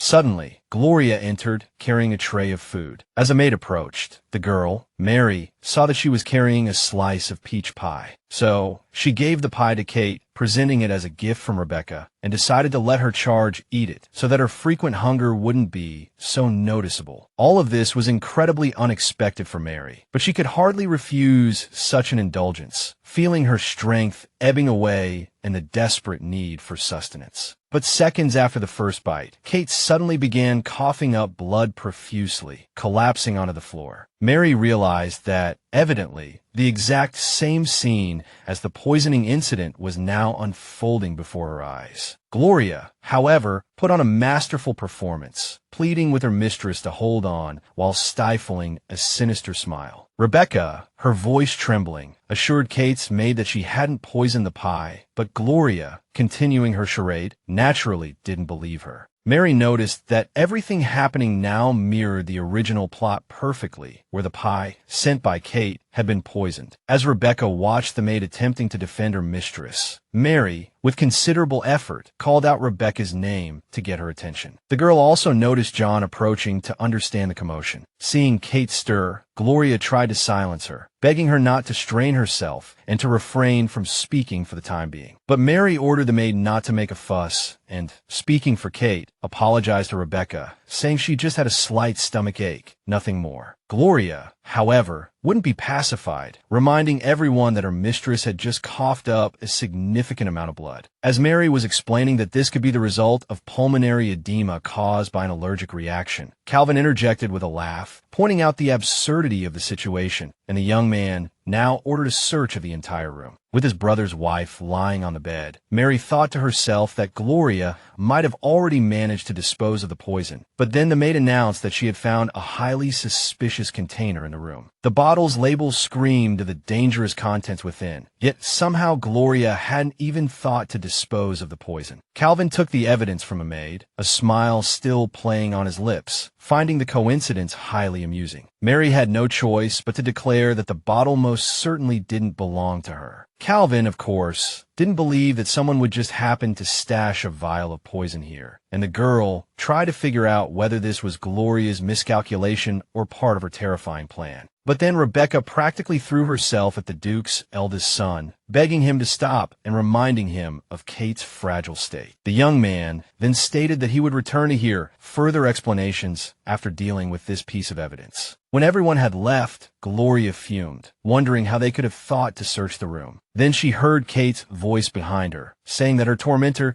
didn't even have the sense to properly hide the evidence of her crime. Mary, exhausted after speaking these words, began coughing violently, and Gloria viciously declared that if Kate uttered another word like that, she would kill her on the spot. After an examination, the summoned apothecary reported that the bottle contained a substance that wasn't a deadly poison, but could have a very negative effect on a weakened body. Thanking the man for his work, Calvin left the room, humming a cheerful tune. As the apothecary packed up his testing equipment, his attention was caught by John, who was standing nearby. He asked if some medicine could be found to alleviate the suffering of the person who had ingested the poison. To this, the man replied that he had already prescribed some painkiller for the young man's wife, but it was unlikely to be of much help. When John questioned him in surprise, he explained that the girl had been starving herself for quite some time, and therefore, this poison could prove fatal. As the young man tried to comprehend this, the apothecary remarked that it was a common occurrence among women, this starving themselves for the sake of slenderness. It was only then that Calvin, the Duke's eldest son, began to notice how truly weary and Chitsei Kate had looked these past few days. Then, a most peculiar train of thought began to unfold in the young man's mind, leading him to wonder why Kate, knowing full well the fragile state of her health, would suddenly decide to poison herself. One idea quickly replaced another in his mind. First, he considered it a ploy for attention, then a daring scheme of some sort. Kate had, after all, a reputation for captivating men before she became his wife. But such a person, he mused, would soon be forgotten by society, which preferred to focus its attention on those possessing entirely different qualities. Half convinced that the woman was profoundly cunning, the young man saw no other option but to sit by and watch her suffer. Mary's eyes fluttered open, wondering if she had truly heard John's voice or if it was merely a hallucination. The Duke's son, oblivious to the girl's awakening, muttered almost to himself, pondering why she would take such a poison. Suddenly, he heard his wife's voice, pointing out that she wasn't surprised he would think such a thing. John started to say something to Kate, but the girl told him to leave the room. In the ensuing silence, only Rebecca Olsen spoke up for Kate, suggesting the poisoning might not be what it seemed. While it might appear so at first glance, Calvin retorted, the vial of poison had been found in his brother's wife's room, the contents identical to the poison in the pie. But Rebecca immediately countered, asking what motive Kate could possibly have for framing her. Mary, upon waking, had immediately claimed she wasn't poisoned, only suffering from stomachache. Now, Rebecca asserted more forcefully she couldn't understand why everyone assumed Kate wanted to harm her, when she herself genuinely desired a friendship with Earl Dickinson's daughter. When Mary learned how Rebecca had defended Kate, she silently begged Rebecca's forgiveness for having once suspected her of ill intentions. She inquired with the Duchess, who had told her everything about what the beautiful girl enjoyed because she sincerely wished to offer her a gift as a token of gratitude. Rosemary, the Duchess, mentioned that the girl was primarily fond of reading and embroidery, so choosing a present wouldn't be a problem. Sometime later, Mary, fully recovered, was genuinely delighted to be working for Brandon again. But her cheerful mood was abruptly shattered by John's rather icy voice, addressing the girl by her given name along with his surname. The young man burst into the room, demanding to know why Mary had done it. The girl, completely bewildered by John's accusation, asked him to explain what new charge was being leveled against her. And so, the young man explained that Rebecca had lost consciousness while beginning to embroider with thread given to her by Kate. It was later confirmed that Rebecca had been poisoned. At these words, Mary's face paled. She immediately explained that the threads had been packaged immediately after purchase, making it impossible for anyone to have tampered with them afterwards. At the same time, Mary recalled the original storyline, where Gloria had applied the poison to the tip of a needle, which was why Mary had changed the gift to thread. But John clearly didn't believe his wife. He seized her, demanding to know how she had orchestrated it all. The girl pleaded with her husband to suspend his suspicions, to think calmly and rationally. She reminded him of the poison pie incident, after which it would be utterly foolish to attempt to poison Rebecca, even in retaliation. Then John said that it wasn't that he didn't trust Kate,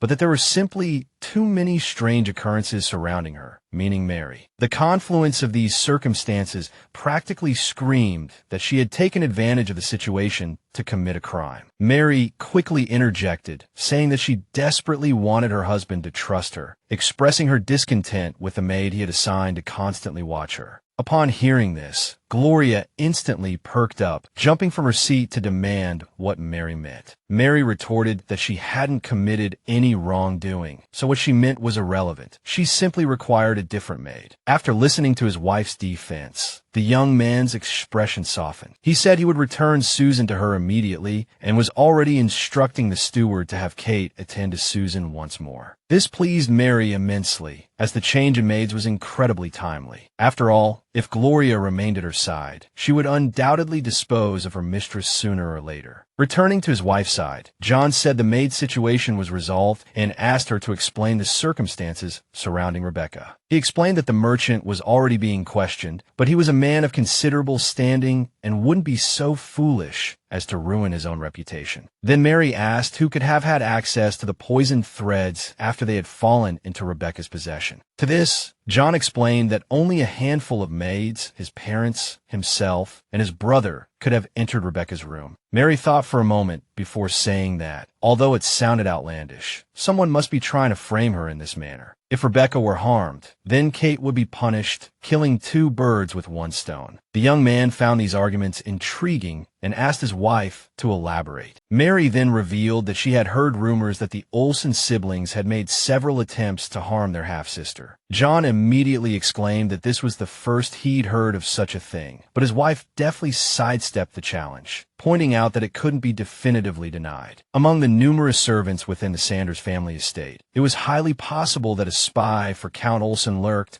but uncovering such a clandestine agent would be nearly impossible. When John pointed out that a spy from the Dickinson family might be involved, Mary countered, suggesting that perhaps someone within the Sanders family itself wanted to dispose of her in this way. This suggestion greatly incensed her husband, who exclaimed that such an accusation was absurd. His family would never do such a thing. Mary laughed, asking how the absurdity of her suspicion of his family was any different from his suspicion of her. Even when she was on the verge of death, John hadn't believed her. All these words carried significant weight and gave the young man pause for thought. Finally, he conceded that her reasoning was sound, but his brother and father would hardly accept such an excuse. Mary understood this perfectly well and was grateful that John at least pretended to believe her. She added that she didn't need the rest of his family to believe she wasn't involved. The most important thing to her was that Rebecca, who had so desperately defended her, believed that Kate didn't want to harm her. John was utterly astonished by these words, incredulous that Mary didn't hate Rebecca. Mary asked her husband, with genuine surprise, why she should hate the beautiful girl. To this, the young man explained that it was because of the increased attention Rebecca received. Attention that was meant for Kate. Mary stepped closer to her husband, smiling as she pointed out that he seemed to have forgotten that she was Kate Sanders, and she certainly wouldn't be jealous of anyone receiving more attention. Having uttered these words, she inwardly mused that she never thought she would say such a thing, but suddenly, Mary felt John's hand brush against her hair, followed by his palm cupping the back of her head, drawing her towards him until their lips met. Mary didn't understand John's sudden move, but she yielded to the tenderness of the moment. Her arms encircled his neck as their lips met in a fervent kiss. The kiss, filled with passion and burgeoning desire, ended with Mary giving her husband a smoldering look. John, succumbing to a wave of remorse and a lingering attraction, apologized for his loss of control. Mary tried to reassure him as he pulled away, telling him that everything was all right. But he quickly left her room, leaving her to puzzle over his strange behavior. A few days later, Mary's maid, Susan, informed her that her confinement was over. Susan explained that the source of the poison couldn't be determined, and therefore no one could be held accountable. This turn of events left Mary reeling. The poison had been potent. Rebecca had nearly died. Surely Calvin wouldn't let this go so easily. Jacqueline, the princess, was furious when she learned that the suspect's confinement had been lifted. Calvin, in a calm tone, reminded her that their father was still the Duke. He, however, was deeply troubled by his brother's actions. Jacqueline found this leniency towards those possibly involved in Rebecca's poisoning unacceptable and decided to take matters into her own hands. She desperately wanted to visit Rebecca herself, but her brother, the emperor, forbade her from leaving the palace. Listening to the princess, Calvin's mind drifted back to a recent conversation. John had argued that uncovering the truth would be near impossible, given the wide range of people who had access to Rebecca's room. Calvin had disagreed, coldly pointing out that the poison had been applied to something Rebecca was sure to touch. John had then accused Calvin of losing his objectivity due to his feelings for Rebecca, arguing that Kate couldn't have acted alone, especially with guards present on the estate. Their father, the Duke, had intervened, stating that John's points were valid. Taken aback by his father's support of John's position, Calvin had bristled with anger. But the Duke had quelled his outburst, explaining that after the pie incident, all the maids had been thoroughly investigated, and there was no evidence to incriminate Kate. Having relived these thoughts, Calvin smiled and informed Jacqueline that their father would soon be visiting the palace. Sitting in the carriage, Mary couldn't quite believe what was happening. After all, in the original version of the book, Kate never even dreamed of sharing a carriage with the Duke himself. Just hours earlier, Mary had thanked Rosemary for her kindness, assuring her that she had almost fully recovered. In many ways, this was thanks to Susan, who had once again become Mary's primary maid. Mary often invited Susan to dine with her, ensuring that Gloria couldn't steal anything from her. Mary was delighted when Rosemary informed her that Brandon had been inquiring about her health and was looking forward to seeing her. After confirming that Mary would be able to continue working with Brandon, Rosemary added that Princess Jacqueline was also expecting her at the palace. Huddled in the corner of the carriage, Mary reflected that the Duchess considered such an invitation a good omen. After all, Rosemary had told her that their family had close ties to the royal family, and Princess Jacqueline, who was very fond of Rebecca, now wanted to meet John's wife. Mary understood that whatever the reason for this meeting, it was certainly not out of benevolent curiosity. Jacqueline was known for her wild, untamed nature, devoid of aristocratic decorum. She always did as she pleased, disregarding etiquette and convention. Since childhood, she had been a tomboy, keeping her hair short and refusing to wear dresses. Jacqueline, who preferred trousers, only showed a softer side when she was with Rebecca. Mary, engrossed in the book, had genuinely grown fond of the character, and now she had to somehow win over this headstrong personality. When Jacqueline first met Rebecca, Calvin had been at her side, and the Emperor's sister, Jacqueline, was in love with him. Initially, she had been intensely jealous because Count Olsen's illegitimate daughter, Rebecca, had captured the heart of the man she loved. But then her heart softened, and she came to adore the girl, perhaps even more than Calvin. The Duke sat opposite his daughter-in-law, Mary, watching her contemplative face with amusement. As Mary approached the princess, she realized that while she had anticipated some negativity, she hadn't imagined how difficult it would be to stand before this girl. The princess reclined languidly in her chair, while Mary racked her brain, trying to guess the reason for the summons. The princess remained silent, and her guest could only wait, as she had no right to speak before a member of the royal family addressed her. Finally, Jacqueline's heavy gaze fell upon her visitor. "This is most likely that Kate Dickinson," she declared. To this, Mary calmly replied, "Your Highness, my name is Kate Sanders." Jacqueline nonchalantly replied that she could call herself whatever she liked,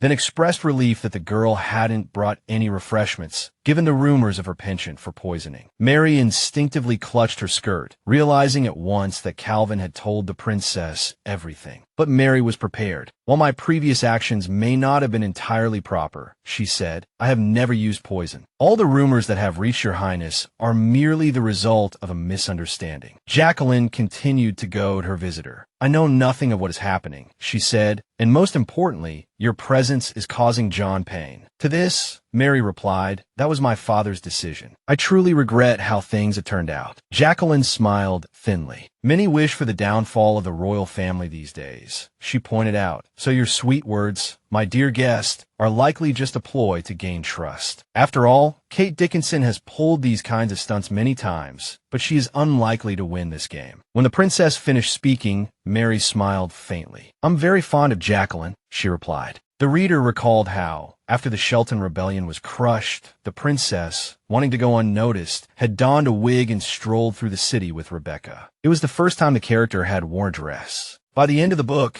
Jacqueline had changed significantly, truly transforming into a better version of herself. Mary liked that the character always followed her own path. The princess was the most unique character in the work, always adhering to her own values. Having turned all these thoughts over in her mind, Mary spoke. I don't wish to be guided by the words of gossip mongers, she said. I would like your highness to use your wisdom. And trust me, it was strange for the emperor's sister to hear such words from someone she considered devoid of both wisdom and common sense. A wry smile flickered across Mary's face, accompanied by the thought that she had once again misstepped. She had to learn not to lose confidence simply because she was different from all these people. She needed to quickly banish the negative thoughts swirling in her mind and focus on her task. Her train of thought was abruptly interrupted. Her former tormentor, the abusive servant, grabbed Mary's arm, forcing her to turn and face her. Mary looked with some fear at the contorted face of her resentful tormentor. Finally, Gloria said she was prepared to give her dog one last chance to show loyalty. She had to steal documents from the Duke's office or her life would end. Gloria remarked that she'd thought Louise's daughter might have come to her senses after poisoning Rebecca, but it seemed she hadn't. Hearing this, Mary instantly realized that her tormentor had nothing to do with the poisoning. At the same time, Gloria loosened her grip on the victim's throat, the better to allow her to hear what was being said. As Mary cleared her throat, the maid reminded her that this was her last chance to save her own life. When the girl could speak, she asked what would happen if she were caught stealing. To this, the cruel girl declared that she would simply kill her and frame the Sanders family for the murder of Earl Dixon's only daughter. When Mary pointed out that she could tell others about Gloria's plan, Gloria smirked, unaware of the constraints placed upon Mary, and pointed out that if she hadn't spoken up by now, she wouldn't do it later. After all, if everyone knew why Kate had married and was living there, they would surely shun her, and her precious husband would be the first to want her out of the estate once he learned of her role as a spy. Mary had thought many times about revealing the truth, that she was bound and unable to act freely, though in that case, John might very well abandon her and turn his attentions back to Rebecca. Meanwhile, Gloria stepped closer to Kate and said that her father could squeeze profit even from the most useless things. Then she promised that if Kate obediently stole the documents, she would put in a good word for her with Louis. But Mary suddenly smiled and said she wanted to make a small prediction, declaring that no matter how hard her tormentor tried, she wouldn't be able to help the Dixon family, which was already doomed, and even Phil, Gloria's brother, for whom she held affection, would meet his end. Brandon looked up from his work and towards the open office door.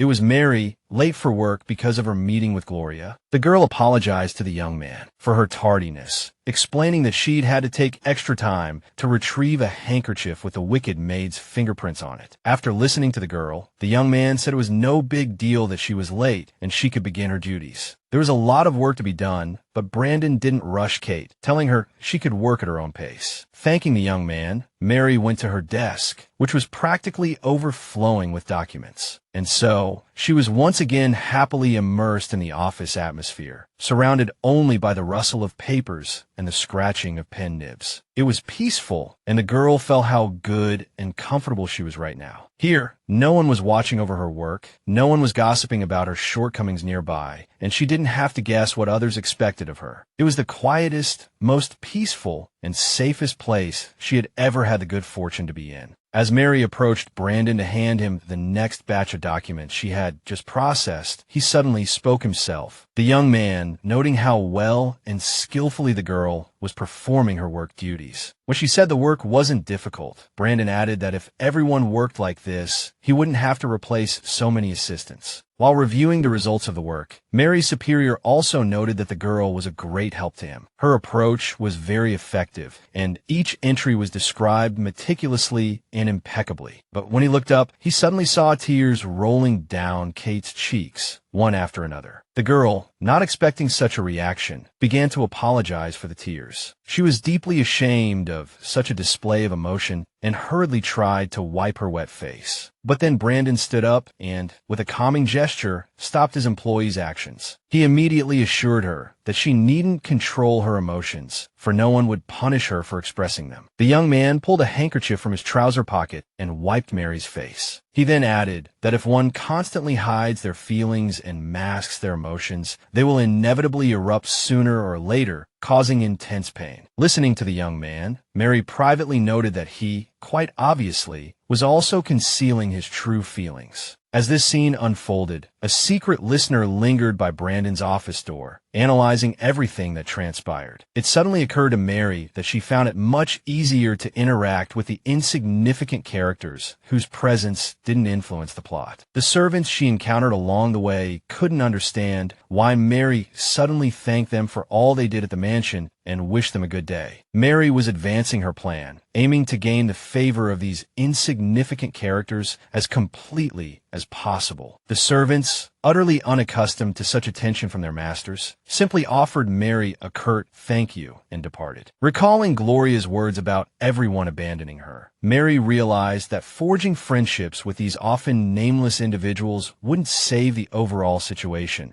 but she would receive valuable support from them. And this support was something she couldn't get from the main players. Mary's next thought was whether her husband, the Duke, had visited Rebecca today to inquire about her health. The young man, perched on the edge of the bed, asked Mary why she had returned to her room after work and hadn't been seen since. Mary was quite surprised to see John beside her, but she didn't understand what he meant, while her uninvited guest was already questioning whether their past intimacy had disappointed her. Mary still couldn't comprehend why the young man had entered her bedroom, and a blush began to creep up her neck as John moved too close. Well, the Duke's son suddenly declared that he was waiting for Kate at his place, as she usually resorted to seduction to distract attention when suspected of something. Whenever she was suspected of something, Mary was amused by this assumption, which she considered quite logical from John's perspective.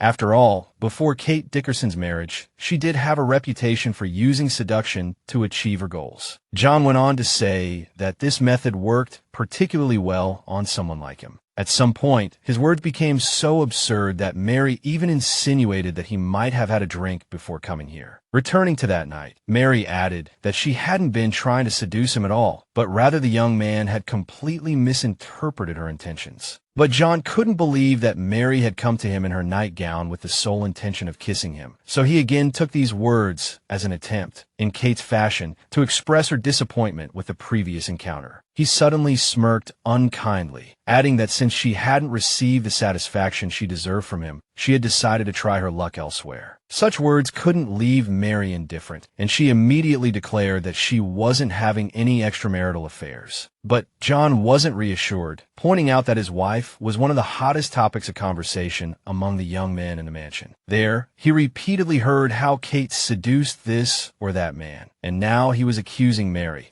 saying that many people were suffering because of her actions. Suddenly, he, John, possibly recalling or narrating a scene with his own wife, grabbed his wife, accusing her of twisting men around her finger, and they always obeyed her. But at some point, the young man's expression changed because of what he saw or remembered. The Duke's younger son, Henry Sanders, knew nothing about his wife, Kate. She was far from the silly, spoiled girl others imagined her to be. At the same time, she wasn't as cunning and depraved as the rumors suggested. Much to his surprise, the girl turned out to be a remarkable connoisseur of art. Kate knew how to appreciate the simple things, like the taste of ordinary food. In moments of crisis, she remained remarkably composed, never resorting to rudeness. No matter the predicament, she applied logic, speculating on the potential orchestrators behind certain events. Yet, regardless of what transpired within the mansion, every accusation seemed to land squarely on Kate. Though she never let it show, the seemingly haughty girl had undoubtedly suffered these past days, especially in the presence of her husband, John. Before him, she never revealed her vulnerability. Even when her life hung precariously in the balance, she hadn't cried out for help. John stood just outside the door, listening to the conversation between his wife and Brandon, a vassal of the family. The young man proved to be far kinder than anyone else in the mansion. His gentle words brought tears to Kate's eyes, and she expressed her gratitude to him. As John walked through the mansion's corridors, he wondered if she had used him, taking advantage of their night together. A voice whispered in the Duke's younger son's mind, suggesting that Kate was a villain, now determined to exploit Brandon for her own gain. But now, that whisper began to fade, the constructed narrative in his mind crumbling. The young man stared in shock at his wife's battered body, the realization hitting him with the force of a physical blow. He knew nothing about this girl. Judging by the color of the bruises, they were inflicted days ago, yet the servants had remained silent. Of course, John asked Kate who had committed such a vile act, but the only answer he received was silence. He immediately understood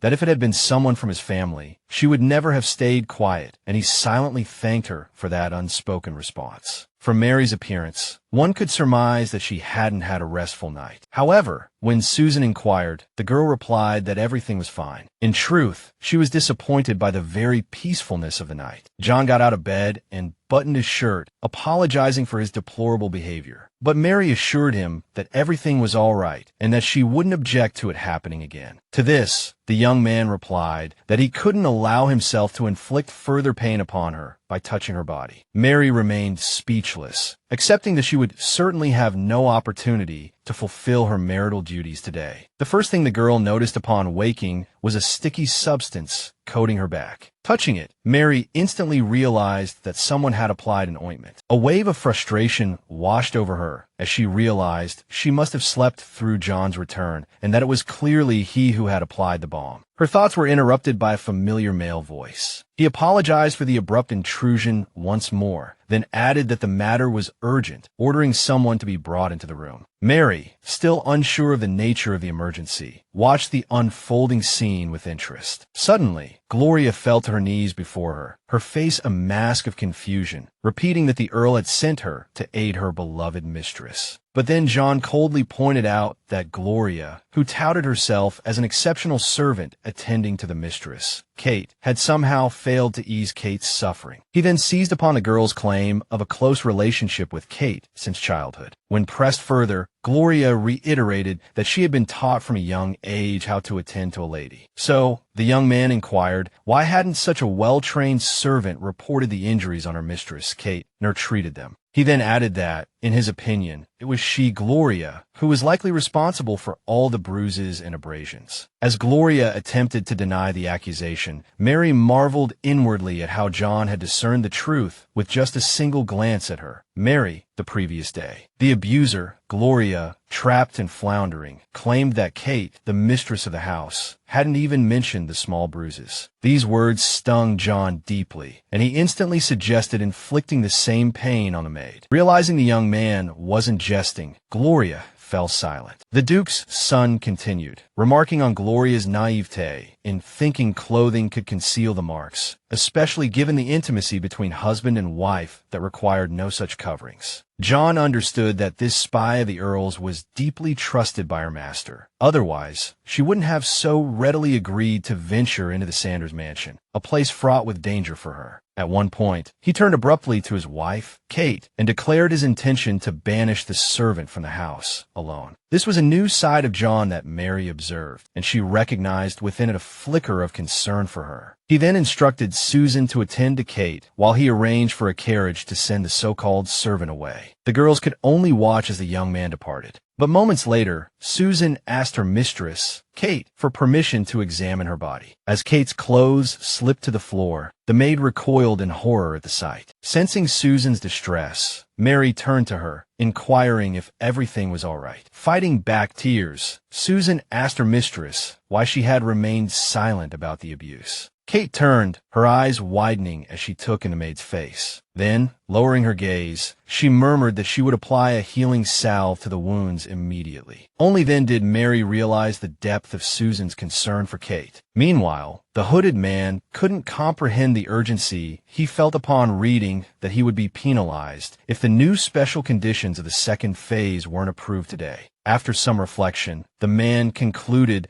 that everything was unfolding rather strangely. Analyzing all that had transpired, he began to see that these oddities had been present almost from the beginning. Before this, everyone who inhabited Kate's body had been ecstatic from the very start to live the life of a wealthy heiress. Upon arriving at the Sanders mansion, they would immediately fall for either John or Calvin. They would attempt to seduce them, but at some point, they would realize their helplessness against the power of the original version, much like after the document leak incident. Then, they would panic, lose their composure, and believe their lives were over. But this new girl had simply and calmly declared her innocence, and this had changed a great deal for her. At the same time, she devised a plan to draw those characters barely touched by his influence to her side. She seemed to know that these secondary, insignificant characters weren't bound by the storyline. And in this world, she only showed kindness to those who were useful to her. She calmly rebuffed those who tried to harass the main characters in any way. In this manner, step by step,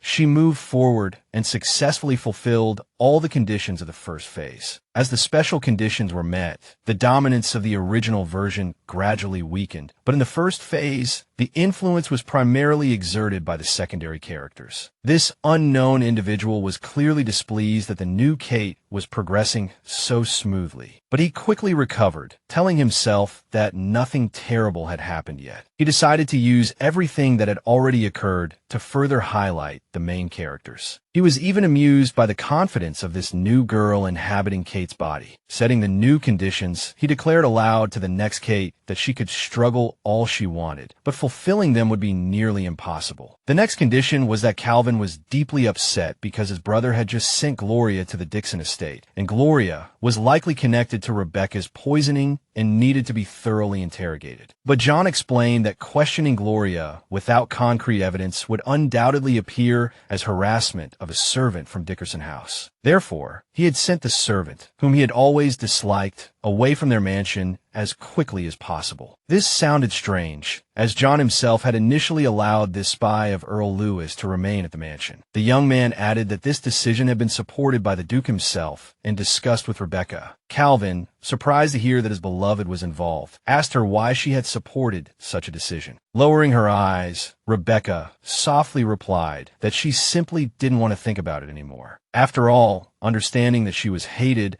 and deciphering who exactly had tried to poison her, whether someone from the Olsen family or someone within Sanders Manor, no longer mattered. As Rebecca spoke, John inwardly rejoiced at her decision to present this stance to her father. After all, if the Duke discovered that no one in the family truly loved or cherished Kate, but merely saw her as a tool to achieve their own ends, their marriage could be annulled. As he pondered how Kate could endure all of this, a thought suddenly struck him. He recalled a conversation with the girl where she had said she didn't want to be suspected, and for that reason, she was willing to accept the surveillance of a maid. The idea that Kate was merely manipulating him began to take root in his mind. Suddenly, Rebecca drew the Duke's younger son's attention, asking him what he was thinking about. Thoughts raced through John's mind, one after another, about how he was currently neglecting the ailing Rebecca for Kate's sake. Calvin tried to say something to his brother about attending to Rebecca, but she stopped him. The young man looked away and apologized to Rebecca, saying his thoughts were in disarray. But then Rebecca added that she was feeling much better and didn't need constant care. She went on to say that, on the contrary, she wanted John to take better care of Kate, as Kate had suffered greatly from the poisoning. Mostly, only Calvin and John visited her, while the Earl of Dickinson's daughter had to face everything alone. Calvin listened intently to the girl's request to his brother, hoping he would spend as much time as possible with his wife, dine with her, invite her to tea parties, and take walks with her. In short, she asked that he treat the girl no worse than her brothers treated her. Meanwhile, Mary, as usual, sat alone in her room, lost in thought. The girl recalled the moment John had discovered the marks on her body, and then she remembered how the abusive maid had been sent back to Dickerson Manor. Undoubtedly, John had guessed that Kate's presence at Sanders Manor wasn't beneficial to the family, but he hadn't expelled her from the estate and apparently hadn't mentioned anything about it to the Duke. However, Mary's role was far more valuable than Gloria's, so the plot itself probably wouldn't allow Kate to be driven away. Now, the girl worried about the remaining unresolved plot points involving Gloria. It was unclear how these events would unfold and who would ultimately bear the responsibility. Therefore, she needed to pull herself together and strive to preserve the kindness John had suddenly shown her. As Mary pondered further, she realized that in his eyes, whenever she made a mistake, she appeared like a girl trying to seduce him. Therefore, her primary task was to establish a different perception of this matter in the young man's mind. The next day, John stopped by to visit his wife, inquiring after her well-being and suggesting they share some tea. Mary greeted her husband warmly, assuring him she felt very well. However, at the same time, she politely declined the Duke's younger son's invitation to afternoon tea. Hearing this refusal, John pondered her reasons, convinced that his sudden proposal had simply startled Mary. The next day, noticing Mary always dined alone in her room, the young man invited her to lunch with the family. She declined, explaining that the Duke was still uncomfortable in her presence, making such a gathering impossible. For the moment, John found this excuse plausible. Rebecca's poisoning, though she was recovering, remained a fresh and unsettling memory for his father. Another day passed, and John attempted to invite Mary for a private evening stroll in the gardens. Looking up from her reading, she listened with apparent interest to her husband's suggestion. But she quickly refused, claiming the evening air remained stiflingly hot. John had no choice but to leave her room empty-handed once more. He racked his brain, trying to understand what he had done wrong. Why was Mary so ill at ease in his company that she refused every offer? After all, his desire to spend time with her wasn't solely due to Rebecca's request. Of course, he still didn't fully trust her, but she was certainly not the villain the rumors painted her to be. He remembered how his decision to keep the maid had placed Mary in a precarious position, potentially even life-threatening. But in the end, he had sorted through the situation and made the right decision. Reflecting on each refusal after spending time with her, John considered that perhaps it was simply a matter of unfortunate timing. Suddenly, the door opened. A surprised Mary asked her husband why he was still there if he intended to go for a walk. Her appearance was so unexpected that the young man was momentarily speechless. When he finally gathered his thoughts, he invited Mary to try the new cakes that had just arrived from the bakery. At the mention of these treats, Mary's heart sank. She had long desired to sample the wares of this renowned pastry shop. But Mary restrained her craving, thanking John for the invitation, but declining, citing recent weight gain. After a hasty farewell to her husband, she quickly made her exit, hoping to avoid any further invitations. As she left him, Mary resolved to resist her weaknesses. A few days later, Rebecca asked Mary why she harbored resentment towards John. Mary was taken aback by the bluntness of the question. She immediately assured Rebecca that she held no ill will towards her husband. However, she had to avert her gaze lest Rebecca notice the lie. While Mary held no true resentment, she was deliberately rejecting John's advances. At the same time, Mary assured Rebecca that, on the contrary, she was deeply grateful for her husband's concern. Following this declaration, Rebecca inquired why Mary constantly pushed him away. She cautiously pointed out that John himself hadn't said anything, but she had learned of it from the whispers of the maids. Gathering her thoughts, Mary asked Rebecca to understand her following words. After all, John was a truly unfortunate man, forced to sacrifice much for the sake of his family and the dukedom. Rebecca listened with a look of surprise. Marriages of convenience were commonplace, but when they occurred between the children of rival families, it was an entirely different matter. Therefore, Mary didn't want the young man to force himself to spend time with her simply because he felt obligated. Another attempt to share time together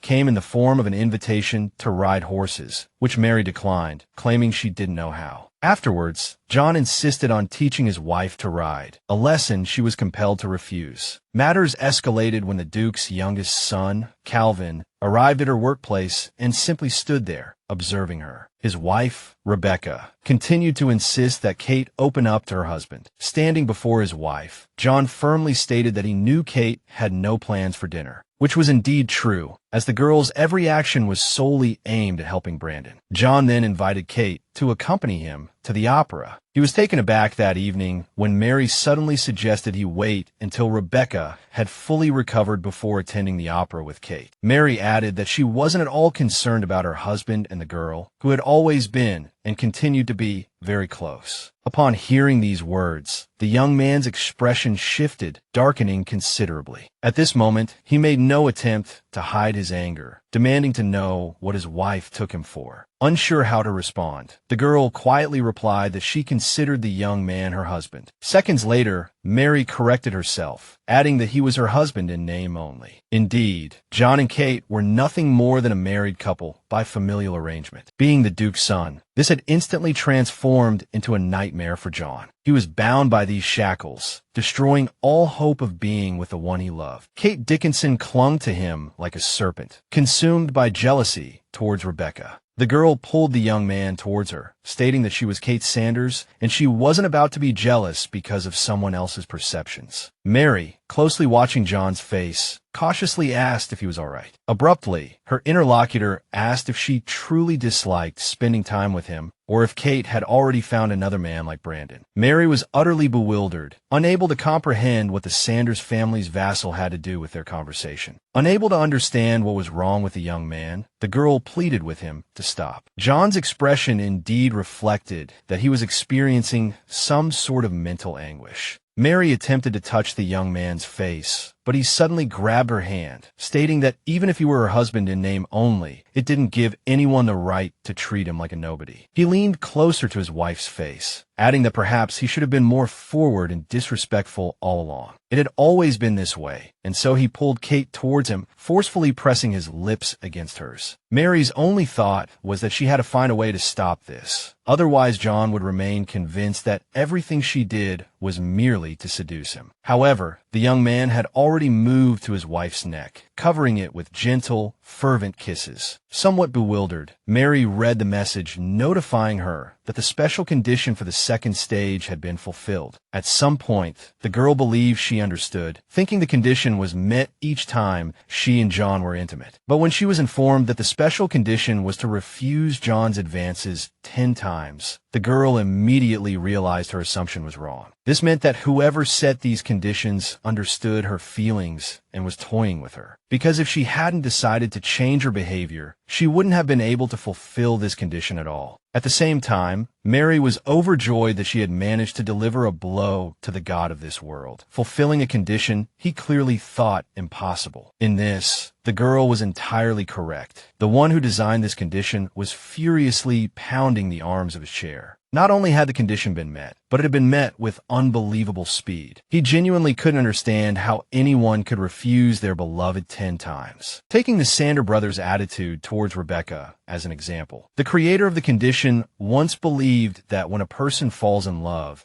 they blindly fulfill their beloved's every whim. But now, recalling Kate's words about not wanting to force John to spend time with her, the author realized his mistake. Kate didn't love John at all. This was the first time the special condition of the second stage had been met, significantly weakening the author's control over all the main characters. He dreaded to think what would happen if she, Kate, suddenly managed to fulfill the special condition of the third stage. After all, if that happened, the author's power would completely disappear, the story would develop on its own, and the characters would do as they pleased. And when the book reached its end, life in this world would simply continue, and its main character, the beautiful Rebecca, would grow old and die like everyone else. But just then, a message window appeared before the author, suggesting he set a special condition for the third stage. He tried to input what he truly desired, but the system immediately declared the chosen condition unacceptable. After multiple attempts to input a condition, each met with rejection, the author abandoned his efforts, despairing of any positive outcome. He sat in silence for a while, realizing he couldn't simply kill Kate off. But suddenly, the author lifted his head, an idea striking him, and he set the third condition. John, feeling Kate's hand tracing the contours of his muscles, asked her why she was so fascinated by them. The girl replied that she was simply interested in her husband's physique. To this, John immediately responded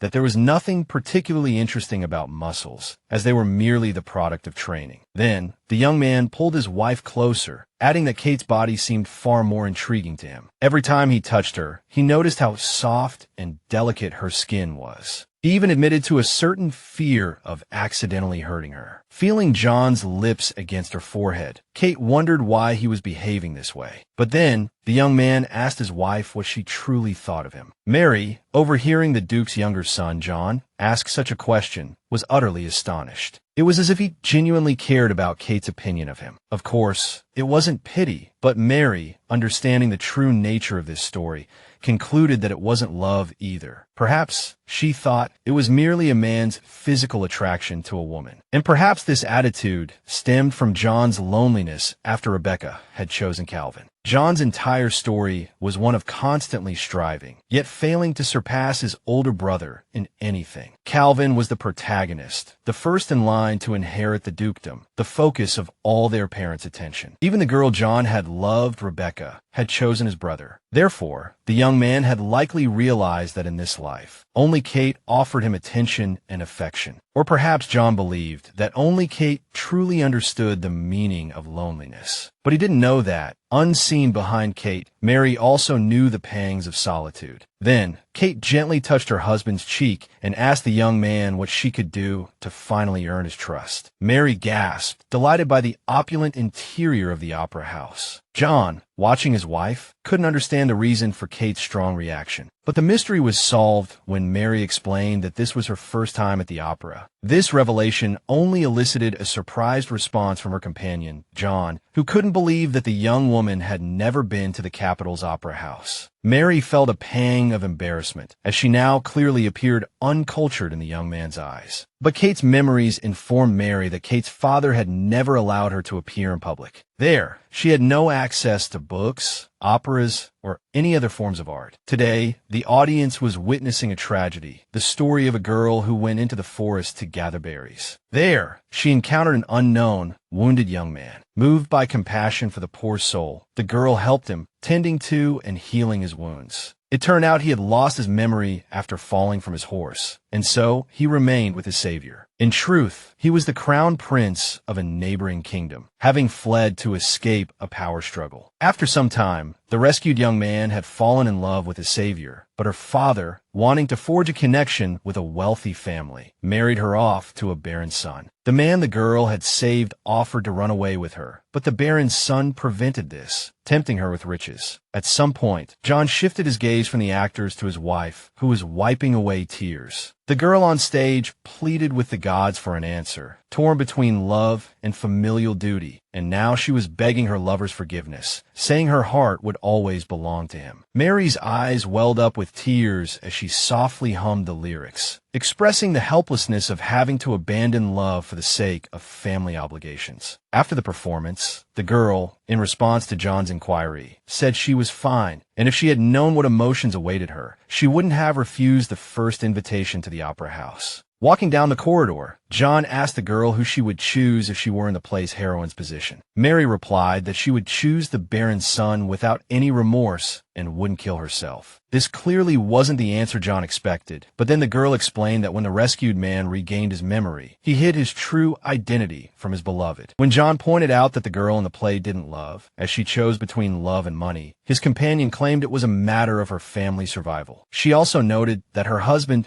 should be well aware of such phenomena. Although the baron's son was portrayed as the villain in the play, he truly loved the girl, proposed to her, and gave her a choice. But despite the emotional plot, Mary found the ending unbelievable. The girl in the play killing herself out of despair after seeing the prince she saved Mary a princess was utterly foolish. But if this were real life, the heroine and the baron's son would most likely live together, and live happily ever after. A very skeptical John attempted to inquire about matters of the heart, but Mary interrupted him, saying that time heals all wounds. The girl then added that everyone is much stronger than they think. As the young man listened to his companion speak, a thought flashed through his mind. She was trying to lure him into a trap with sweet words again. But his common sense immediately dismissed this idea, replacing it with a new one. John felt that Kate was stronger than anyone he had met so far. She hadn't been crushed by the weight of circumstances. Noticing her husband's strange look, Mary asked him what had caused such an expression. The young man took the girl's hand and asked if she had the strength to take a walk with him. Mary, of course, agreed to the walk, her first stroll through the capital's streets in the company of her husband. The girl lowered her head, feeling somewhat embarrassed in this situation. At some point, her attention was drawn to a little girl who was standing and loudly hawking flowers. Mary turned and asked the young man to wait a moment. She approached the little girl and asked how much it would cost to buy the entire basket of flowers. The question rendered the little flower vendor speechless with surprise. Mary smiled and confirmed again that she wanted to buy the whole basket. Just then, John appeared, offering the little girl a wad of bills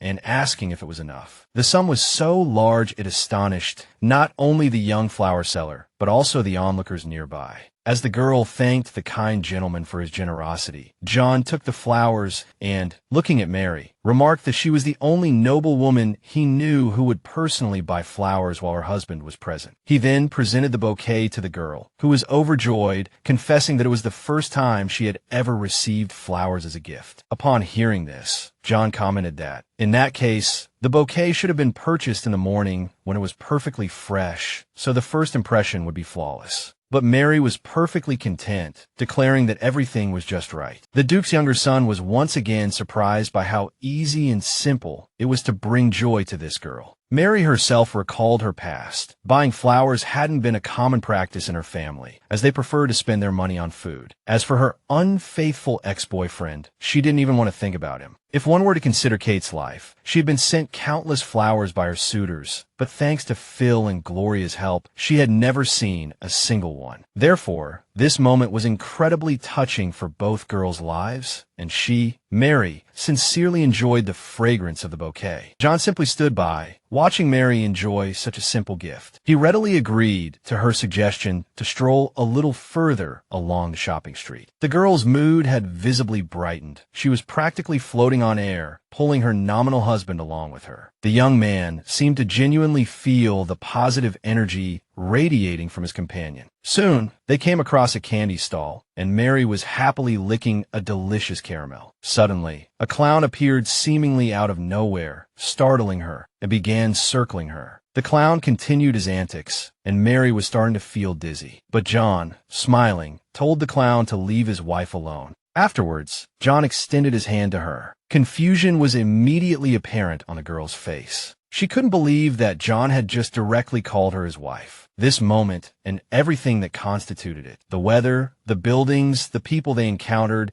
was clearly not meant for secondary characters, but created for the protagonists of this story. Yet, it wasn't those main characters who were experiencing all of this, but she, Mary, and the Duke's younger son, John, the two young people who had become husband and wife against their will and were now gradually adapting to their roles. Mary concluded that all these changes, including John's attitude towards her, were the result of her fulfilling the special conditions of the second stage. She began to think that perhaps after passing the third stage, they would be able to break free from the constraints of the storyline. Looking at her companion, the girl dreamt of them simply being in love, perhaps occasionally arguing over trifles, feeling sadness, then reconciling, and in general, living just like hundreds of other characters around them, simply in pursuit of their own happiness. Those characters who hadn't even been given names when the story was written. Night had long since fallen, but John was still pacing the dimly lit corridors of the manor, pondering Kate's behavior. When he had invited her to the opera, he had naively assumed she would be bored, as she had likely attended dozens of times with other men. But he never expected that she would cry like a child when she saw the tragic plot of the opera for the first time. He certainly couldn't imagine that a girl like Kate Dixon had never received flowers in her life. When the couple returned home, the girl thanked her husband for arranging such a wonderful evening for her.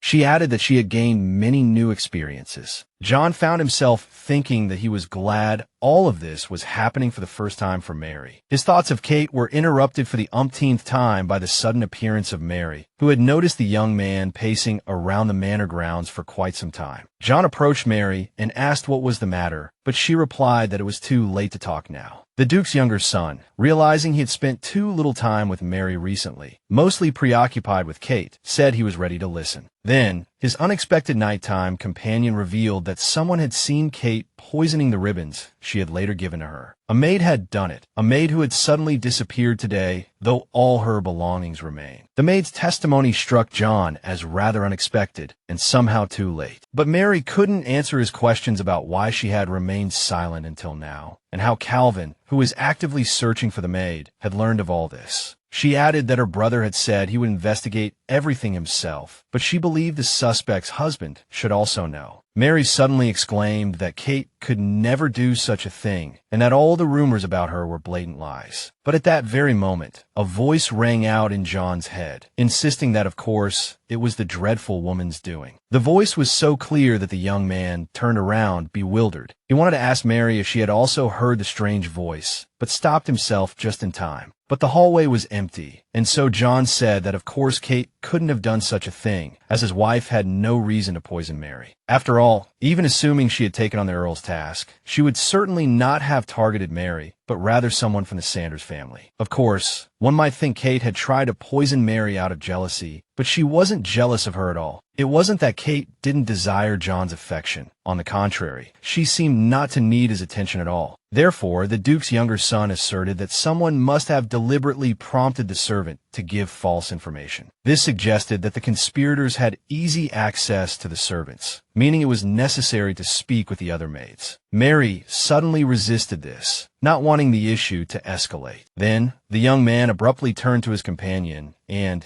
telling her she needed to dress warmly when going out at night, placed his vest around her shoulders. He also asked her to inform him if his brother, Calvin, suddenly decided to take any real action. Mary, gently clutching John's warm garment, made it clear she would fulfill his request.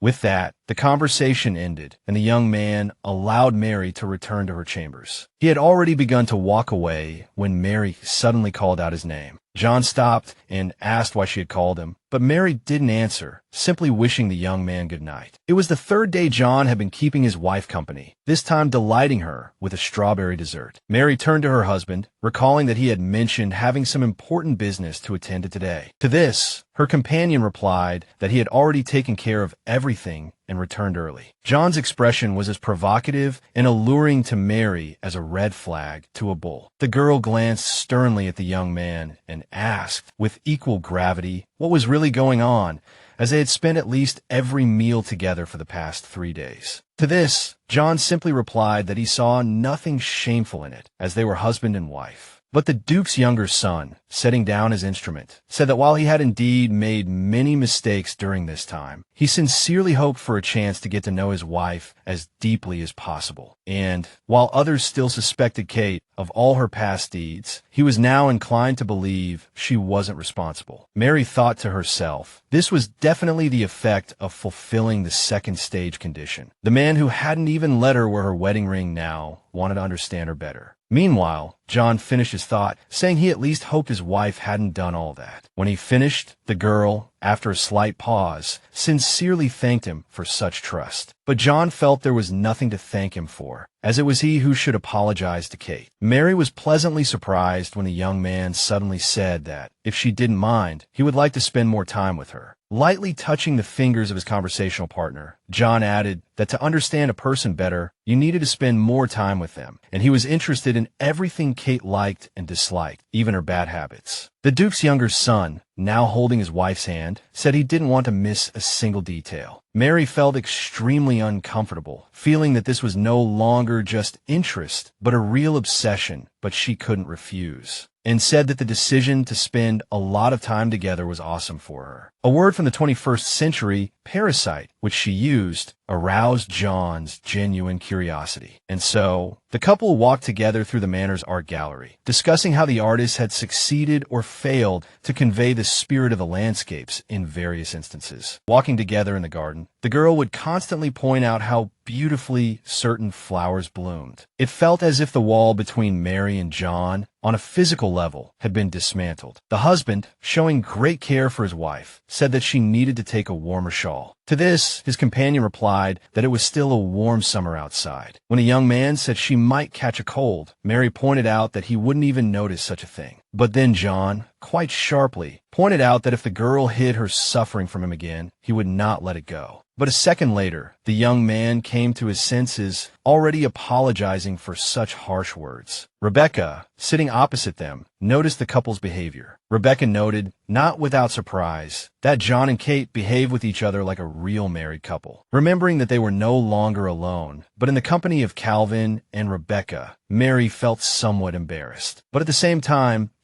Mary, was quite intrigued to hear such a conclusion from the lips of this key figure, referring to Rebecca. John also reacted to this comment, as if he were even pleased with such a statement. Mary was quite surprised by the young man's calm reaction. Rebecca changed the subject, saying that she had brewed strawberry-flavored green tea today. John used this as an excuse to bring up strawberry shortcakes, asking if Kate liked them. Mary replied that she preferred strawberries in baked goods. When asked why her perfume was rose-scented and not strawberry, she added that she simply didn't want to smell like her favorite food. John supported her argument, saying that the scent of roses suited his wife very well. Suddenly, a thought about John's behavior flashed through the girl's, Mary's mind. She felt like John was simply trying to make her jealous with his actions. Deciding to play along with her husband, the girl approached him and, in a playful tone, asked how well the scent of roses suited her. But before he could answer, Calvin interrupted their banter, pointing out that everyone had long since realized how wonderful the couple's relationship was. After all, they were at Rebecca's tea party at her invitation, but the hostess herself didn't appreciate the young man's impulsiveness, saying it was terribly impolite to interrupt one's spouse. Mary found Calvin's behavior strange, as he should have been glad to have one less rival in the race for Rebecca's heart. Rebecca, deciding to change the subject, suddenly announced that the shoes she had ordered were ready, and she had received notification today. As she spoke,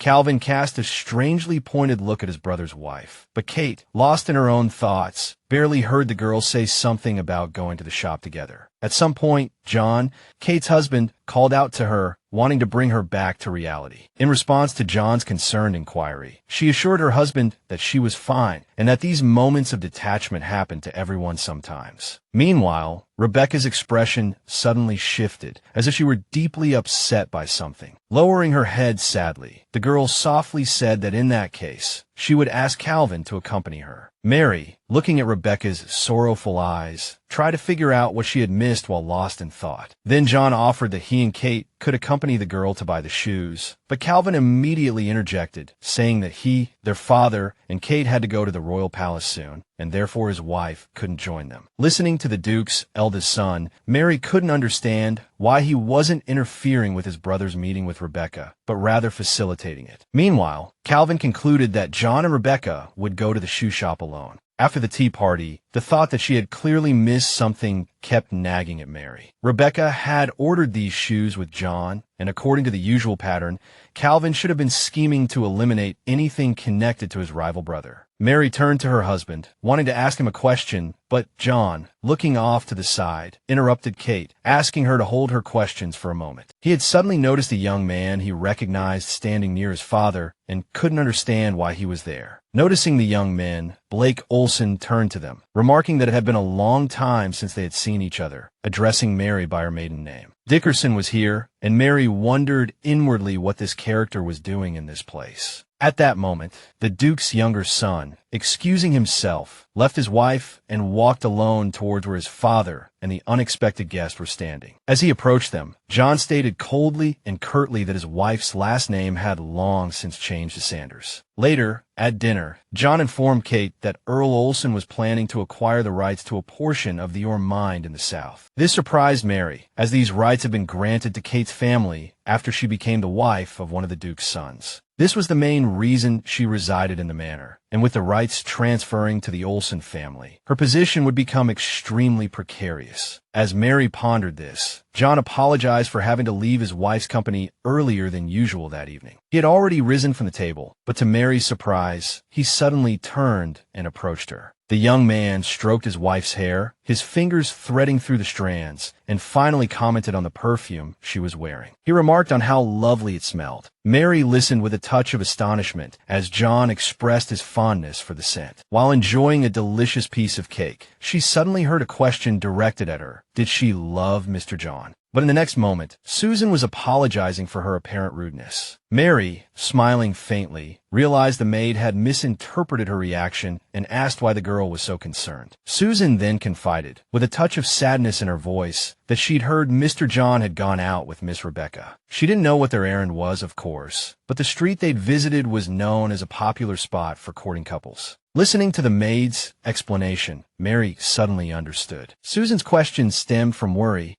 for her. The man the Sanders family had assigned to keep an eye on their daughter-in-law had, it seemed, become Kate's most loyal friend. Looking into the girl's sorrowful eyes, Mary thanked her for her care and concern. She reassured Susan that she was fine, and if she could have many days like this one, she would ask for nothing more. That morning, Mary had sold some of her dresses and jewelry. When she deemed the dresses too revealing, they tried to assure her such styles were now all the rage. But those had been Kate Dickerson's choices, deliberately chosen to draw attention wherever she went. Such dresses, however, didn't fetch a high price. For while fashions evolved, not every girl was willing to bear so much skin. The jewelry, on the other hand, was quickly bought up at a good price. Mary now had a little nest egg, something that, in dire circumstances, could help her disappear quickly. At the same time, despite her best efforts to economize, she realized it wasn't a substantial sum. After all, no matter how considerate John seemed, she couldn't rely on him. Just like in her past life, she couldn't depend on any family or friends. Her brother had declared that since he didn't want to suffer through a bone marrow transplant, his sister should just be allowed to die peacefully. He'd only been persuaded to help, in the end, by the promise of the latest gaming console. Past experience had taught Mary a harsh lesson. She could only trust herself, and therefore, could only rely on herself. Across from her, the maid sat, intently observing the subtle shifts in her mistress's expression. The girl had served in the Sanders household for over 10 years. She possessed all the qualities of a good servant, including the ability to be deaf when necessary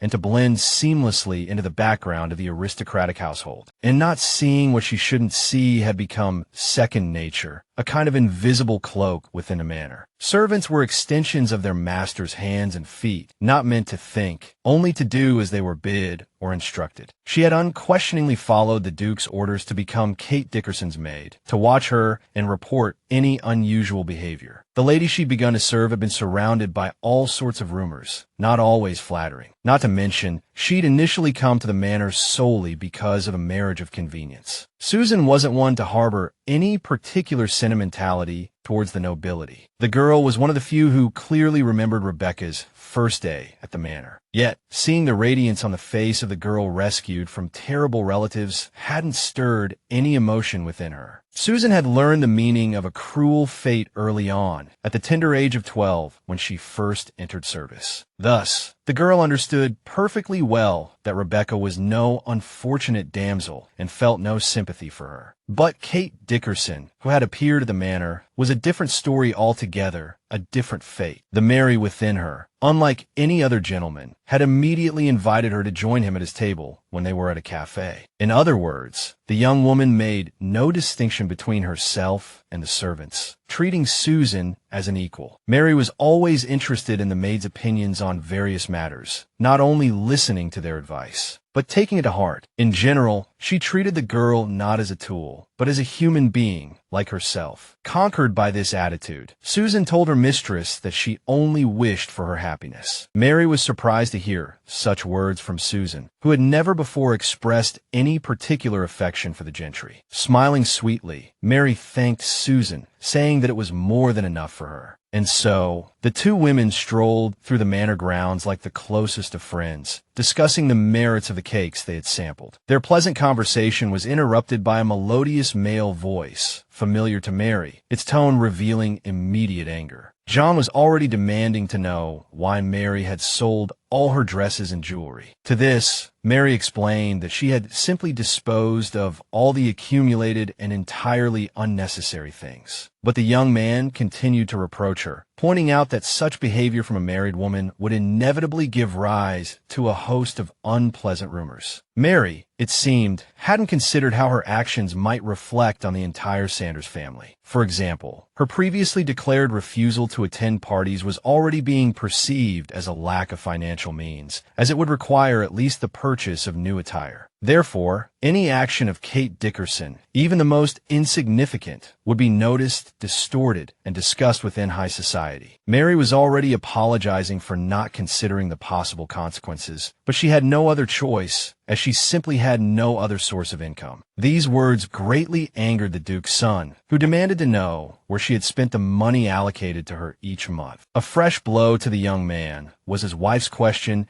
as to what money was allocated to her. An hour later, Mary was already in a carriage, speeding towards the royal palace. She recalled John's indignant silence at her lack of funds, a matter she herself had been entirely unaware of. Mary had tried to change the subject, pointing out that John needed to prepare for his upcoming meeting with Rebecca, which the young man deemed less important than the issue of the missing money. When he suddenly grabbed her hand and dragged her along, she urged him to slow down. But at some point, John stopped abruptly and, without turning to his wife, asked why she hadn't told him anything about the money. Kate always did this, hiding her problems and pain from everyone. But then John turned to his wife, asking if she believed he could protect her. Mary remained silent, and then the Duke's youngest son gently reached out and stroked his wife's face. At that moment, she remembered Gloria's words that when they discovered her true, initial purpose at the Sanders estate, everyone, even John, would abandon her. Mary touched her husband's hand, pointing out that there were some things she couldn't yet reveal. John replied that in that case, he didn't know how he could trust her words. Mary stood, her eyelids lowered, listening to everything the young man was telling her, his final declaration being that he would buy back everything she had managed to sell. But the young woman immediately stopped his impulsive offer, saying that she truly didn't need those things. A surprised John pointed out that if she had brought them from home, they couldn't have been superfluous. The final blow to his patience was Kate's declaration that she simply felt sorry for the money it would take to buy everything back. Sitting in the carriage, replaying it all in her mind, Mary tried to force herself to calm down,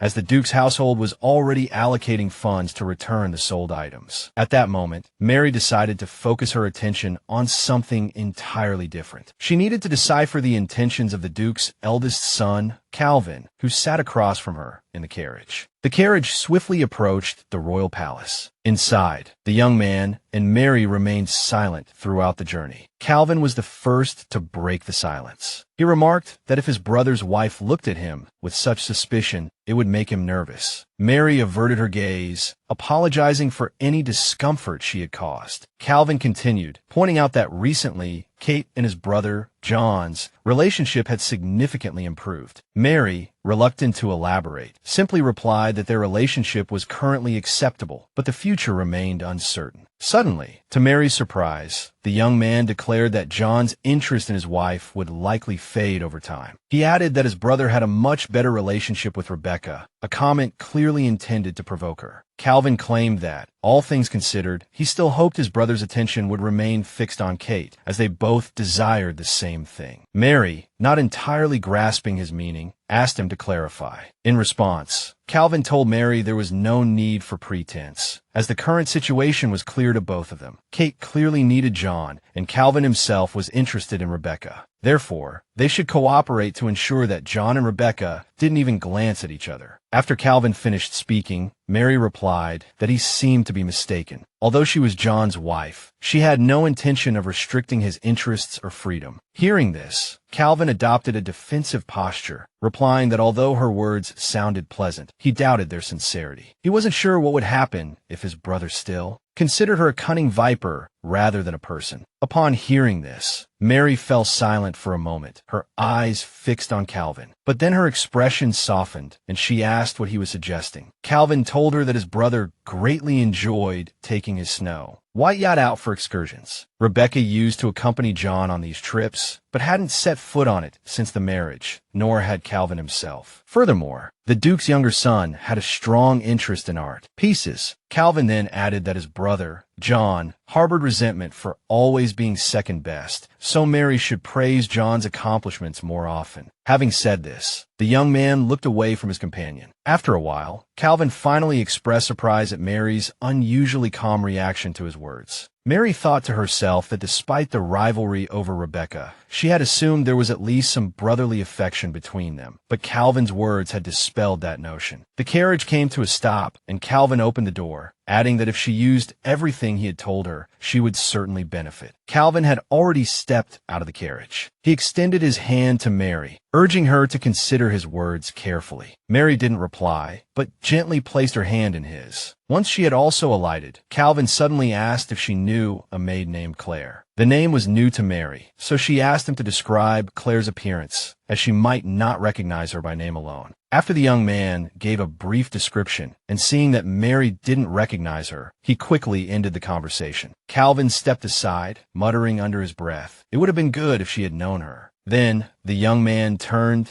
and, in a booming voice, expressed his hopes that Kate would enjoy her time with Her Majesty. Before the girl could even ask what the Duke's son meant, one of Jacqueline's maids appeared behind her, saying she was to be taken to the mistress of the house. Mary, turning in surprise to look at the girl, agreed to go with her. Stroking one of the horses, the princess turned towards the approaching footsteps. She was quite pleased with how Kate looked in her riding habit. Mary greeted Her Majesty, their first encounter that day since she had first been told to change clothes. The girl felt incredibly uncomfortable under Jacqueline's scrutinizing gaze, which traveled from her feet up to her head, lingering for a moment. The princess remarked that rumor had it Kate had never ridden a horse, but from what she could see, she seemed quite comfortable in trousers. Of course, Jacqueline couldn't possibly know that in her past life, Mary had worn trousers almost every day. With evident satisfaction, the princess invited her guest to follow, promising to instruct her personally in the art of riding. The girl could only obey the strict teacher's command, straightening her back, bracing her knees, and squaring her shoulders. Mary suspected that all of the princess's nitpicking today about her posture, the proper seat, and her control of the horse was payback for their last meeting. After all, she had suggested then that the princess shouldn't be led by rumors and the ridiculous speculations of outsiders, but should form her own opinions. During that conversation, the princess hadn't responded, likely deciding to take revenge later. Now, that moment had arrived, and Mary was practically squirming under Jacqueline's onslaught. But then, looking at her student's face, the princess suddenly declared that this was all at John's behest. Mary whipped around, her surprise evident, and asked again if she had heard her husband's name correctly. After Jacqueline confirmed it once more, she explained that she, too, had initially thought she'd misheard. She vividly recalled the conversation, initially confused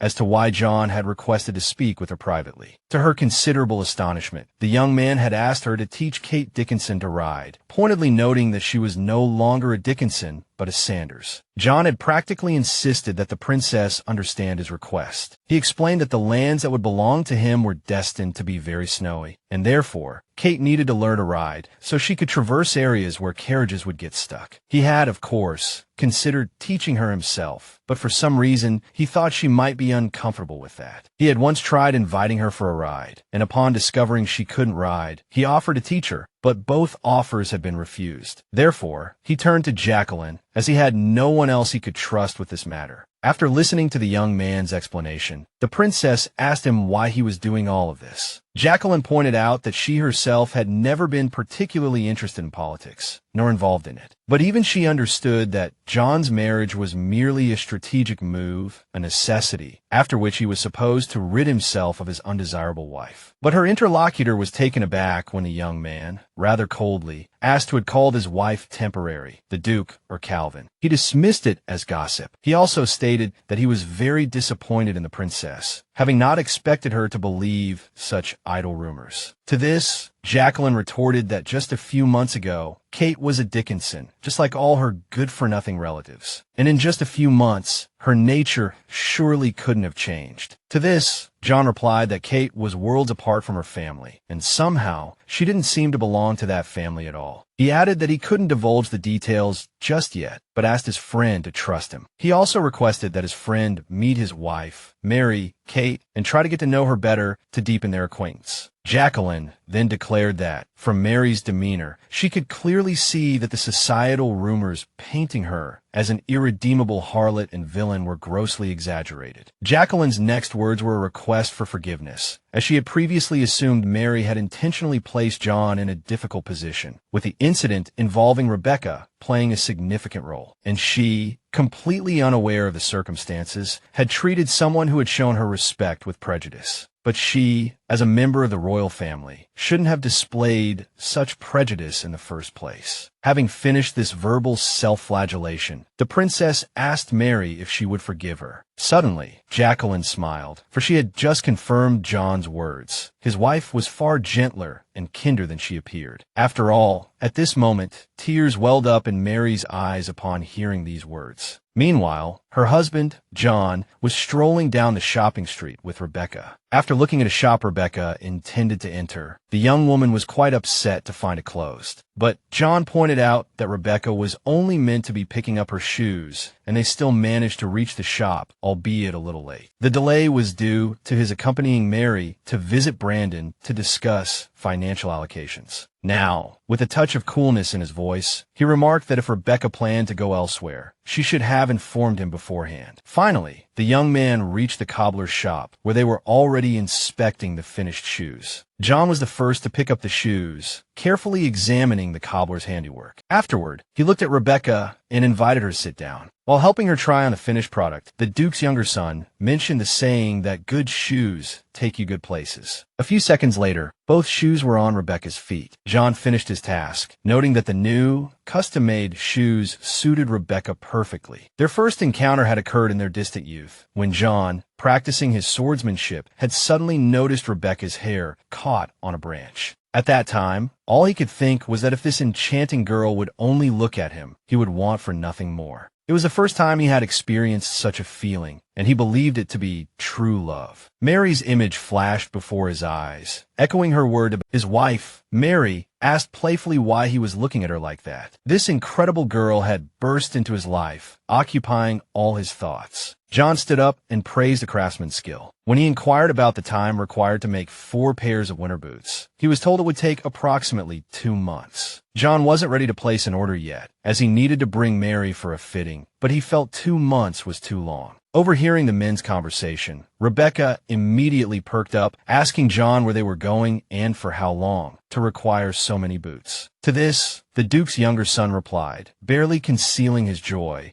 that he would soon receive a title from his father and depart for his new lands. But his expression changed abruptly when Rebecca suddenly asked if Mary would be going with him. He asked Rebecca why she was so interested, but she remained silent. Finally, Rebecca, seemingly regaining some composure, replied that it was just a bit surprising to her, as she and Mary had become friends. Hearing this, John remarked that Rebecca didn't really have any friends. After all, whether at the Olsens or in her own birth family, where, as an illegitimate child, she had been kept hidden from the world, she'd had no contact with outsiders. And at the Sanders residence, they had always kept a watchful eye on her for her own safety. Having paid for the shoes, the 2 young people left the cobbler's shop, John promising to check back in with the craftsman later. As they strolled down the street, John reflected that walking with Kate felt remarkably different from walking with Rebecca. His wife seemed to belong here, to fit seamlessly into the bustling street scene, showing no shyness as she interacted with the common folk. His pleasant musings were interrupted by the touch of his companion's hand. He looked at the girl in surprise, asking her the reason for such a strange gesture. Rebecca replied that she was simply overwhelmed by the realization that he would soon be leaving. His gaze fixed on the girl, John saw the clear dejection in her expression. Hoping to lift her spirits, the Duke's younger son suggested they browse the shops that were still open, and soon Rebecca was trying on jewelry. After a while, she drew his attention by asking his opinion on a piece she had chosen. A charming pink bow adorned with frosted beads perfectly complemented her innocent appearance. John, observing how lovely Rebecca looked in the jewelry, instructed the shopkeeper to wrap up everything she had tried on and send it to the Sanders residence. Rebecca protested that it was all too extravagant, too much of an expense, but John dismissed her concerns, saying it was a mere trifle, and after all, he didn't often have the opportunity to spoil a young lady. What truly surprised her, however, was John's suggestion that they visit another shop he had noticed earlier. Upon entering the shop John had chosen, Rebecca was taken aback by the particular style of the merchandise. Meanwhile, her companion moved about with interest, examining the items on display. When Rebecca commented on the unique nature of the shop's offerings, John replied that he was planning to choose a gift for his wife. At first, Rebecca seemed confused by the Duke's younger son's remark, but then it dawned on her that Kate's tastes seemed to run toward far more luxurious items than those sold in this particular establishment. John smiled, admitting that he had initially thought the same, but he now understood that Kate preferred delicate and elegant designs to ostentatious displays of large gemstones. She rarely took off the pendant he had given her. His gaze then settled on a hairpin that struck him as particularly refined. Meanwhile, Rebecca watched her companion with a distinct lack of enthusiasm, his attention clearly focused on choosing a gift for his wife rather than on her. John approached the shopkeeper, inquiring about similar hairpins in different colors. Kate's delighted exclamation caught the attention of Calvin, who happened to be passing by in the hallway. She accepted her husband's gifts, almost disbelieving that he had bought so much for her. John, of course, told her she could exchange anything she didn't like, but she assured him that she loved everything completely. Satisfied with his choices, John asked her to turn around. Trusting her husband implicitly, Mary, Kate, turned so he could adorn her hair with the new accessories. Moments later, a beautiful satin ribbon decorated with flowers and pearls was woven into her tresses. Surveying his handiwork, the Earl's younger son declared that it looked wonderful. Mary thanked him once again for his thoughtfulness. Calvin, who had been standing there all along, eavesdropping without any attempt at concealment, listened to the couple's affectionate exchange. A faint semblance of a smile finally touched his lips. Soon, he left the doorway of his brother and sister-in-law's room and made his way to a distinctly different chamber. As Calvin approached Rebecca, he noticed that John had succeeded in making the young woman exceedingly happy with gifts that day. But despite being practically drowning in presents, Rebecca appeared strangely melancholic, the gifts scattered around her feet. She remarked that John was a devoted husband, and to her, it seemed his interest in her had waned. Calvin, touching the numerous gift boxes with a smile, found it amusing that Rebecca should fret over such a trifle. The boxes toppled at his touch. Watching this, Rebecca confessed she had been worried about both John and him. Then, the Duke's elder son declared his desire to be the only one she could rely upon. He added that she needn't be upset over his younger brother. Rebecca, looking up at the young man, forced a smile and replied that she wasn't upset at all, that everything was perfectly fine. Then she inquired after Calvin's own activities that day. The young man gazed at Rebecca, asking if she was truly interested in what he had been doing. Rebecca shyly averted her gaze, replying that she had been thinking of him constantly,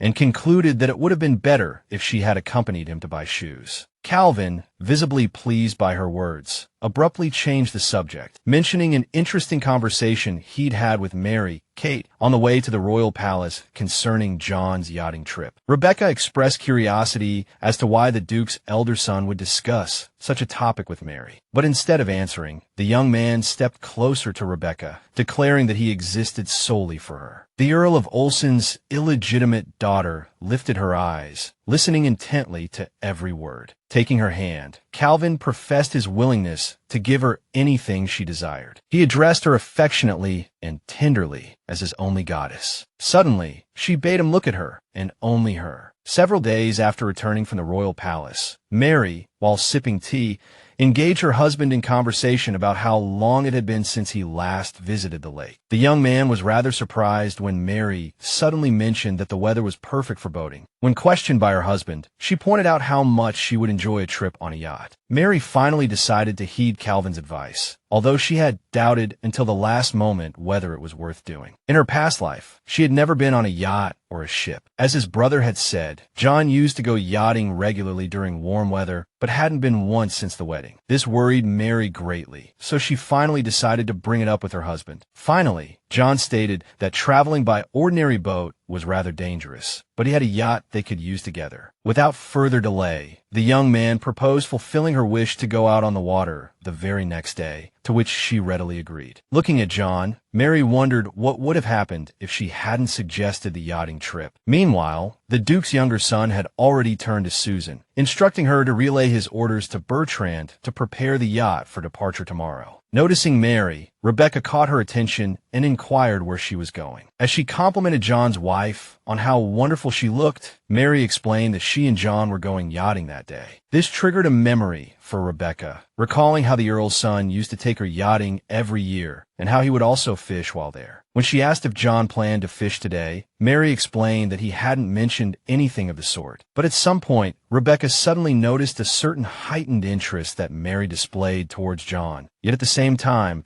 she seemed genuinely pleased that Mary and the Duke's younger son were getting along so well. Their conversation was interrupted by the arrival of John himself, who apologized for keeping them waiting and invited his wife aboard the yacht. Noticing Rebecca beside Kate, the young man greeted her. He inquired what she was doing there, to which Rebecca explained that she had simply been out for a stroll and had happened upon his wife by chance. Now, having bid farewell to those she'd been conversing with, Rebecca wished the couple a pleasant time and took her leave. Once they were alone, John reiterated his invitation to Kate, his wife, to board the yacht. As they glided across the water, taking in the breathtaking scenery, Mary was ecstatic. John, skillfully maneuvering the yacht, observed his wife's reaction and remarked that there were always many boats moored here in the morning, as it became too hot to sail during the day. Mary leaned heavily against the railing, prompting her husband to caution her about leaning too far over the side, as it was dangerous. Mary immediately felt a surge of warmth at his concern as John draped his jacket over her shoulders. As their eyes met, Mary felt the warmth of his gaze. The entire scene was undeniably romantic, and Mary subtly indicated to her companion that the moment was right. John, initially puzzled by his wife's suggestion, quickly caught on, and their lips met in a kiss filled with genuine love and tenderness, a feeling mutually experienced by both husband and wife. It was such a perfect morning that Mary couldn't imagine what could possibly follow. Sitting opposite John, she inquired about the most appropriate attire for the activities he had planned. She also considered bringing a parasol, but the young man suggested a wide-brimmed hat instead. The Duke's younger son, however, left the decision of whether or not to bring refreshments entirely up to Kate. Before setting off, John double-checked that the yacht was in perfect order. Bertrand, who was preparing the vessel, confirmed that everything was ready for their voyage. He had personally inspected every detail, and the yacht was now prepared to embark on its next journey. As the young couple boarded and set sail, Bertrand wished them a pleasant trip. By now, John and Kate had already shared a kiss aboard the yacht while enjoying their time on the water, a truly romantic moment. After the kiss, Mary remarked on the perfect timing, which beautifully complemented their outing. Even before their excursion, John had been slightly apprehensive, thinking such leisurely activities were common amongst couples, and his wife might have experienced something similar before. To this, Mary firmly declared that she had never experienced anything like it with anyone else. After a brief separation from his wife, the young man promised to continue what he had started once they returned home. Mary had no objections to continuing and cheerfully declared that they could now enjoy some refreshments. Quickly, Mary herself set the table and invited the young man to begin their meal. John accepted the invitation, stating that he needed to slow the yacht down first, after which he would immediately rejoin her. However, as soon as he pulled one of the ropes, the yacht reacted in a manner completely contrary to what should have happened. Instead of the sail luffing to slow their speed, it suddenly swung to one side. John could only watch in horror as his wife, along with everything she had prepared for their meal, was flung over overboard. Mary herself didn't even have time to comprehend what had just happened, let alone scream. As the deck vanished beneath her feet, the last thing she saw was John rushing towards her. Her instantly soaked dress became unbearably heavy, dragging the helpless Mary down into the icy depths. As she sank, all she could think was that she couldn't die like this. After all, according to the plot, she was supposed to die at John's hands, not drown during a leisurely outing on the lake. Furthermore, there was no such scene in the book, yet here she was living it. At some point,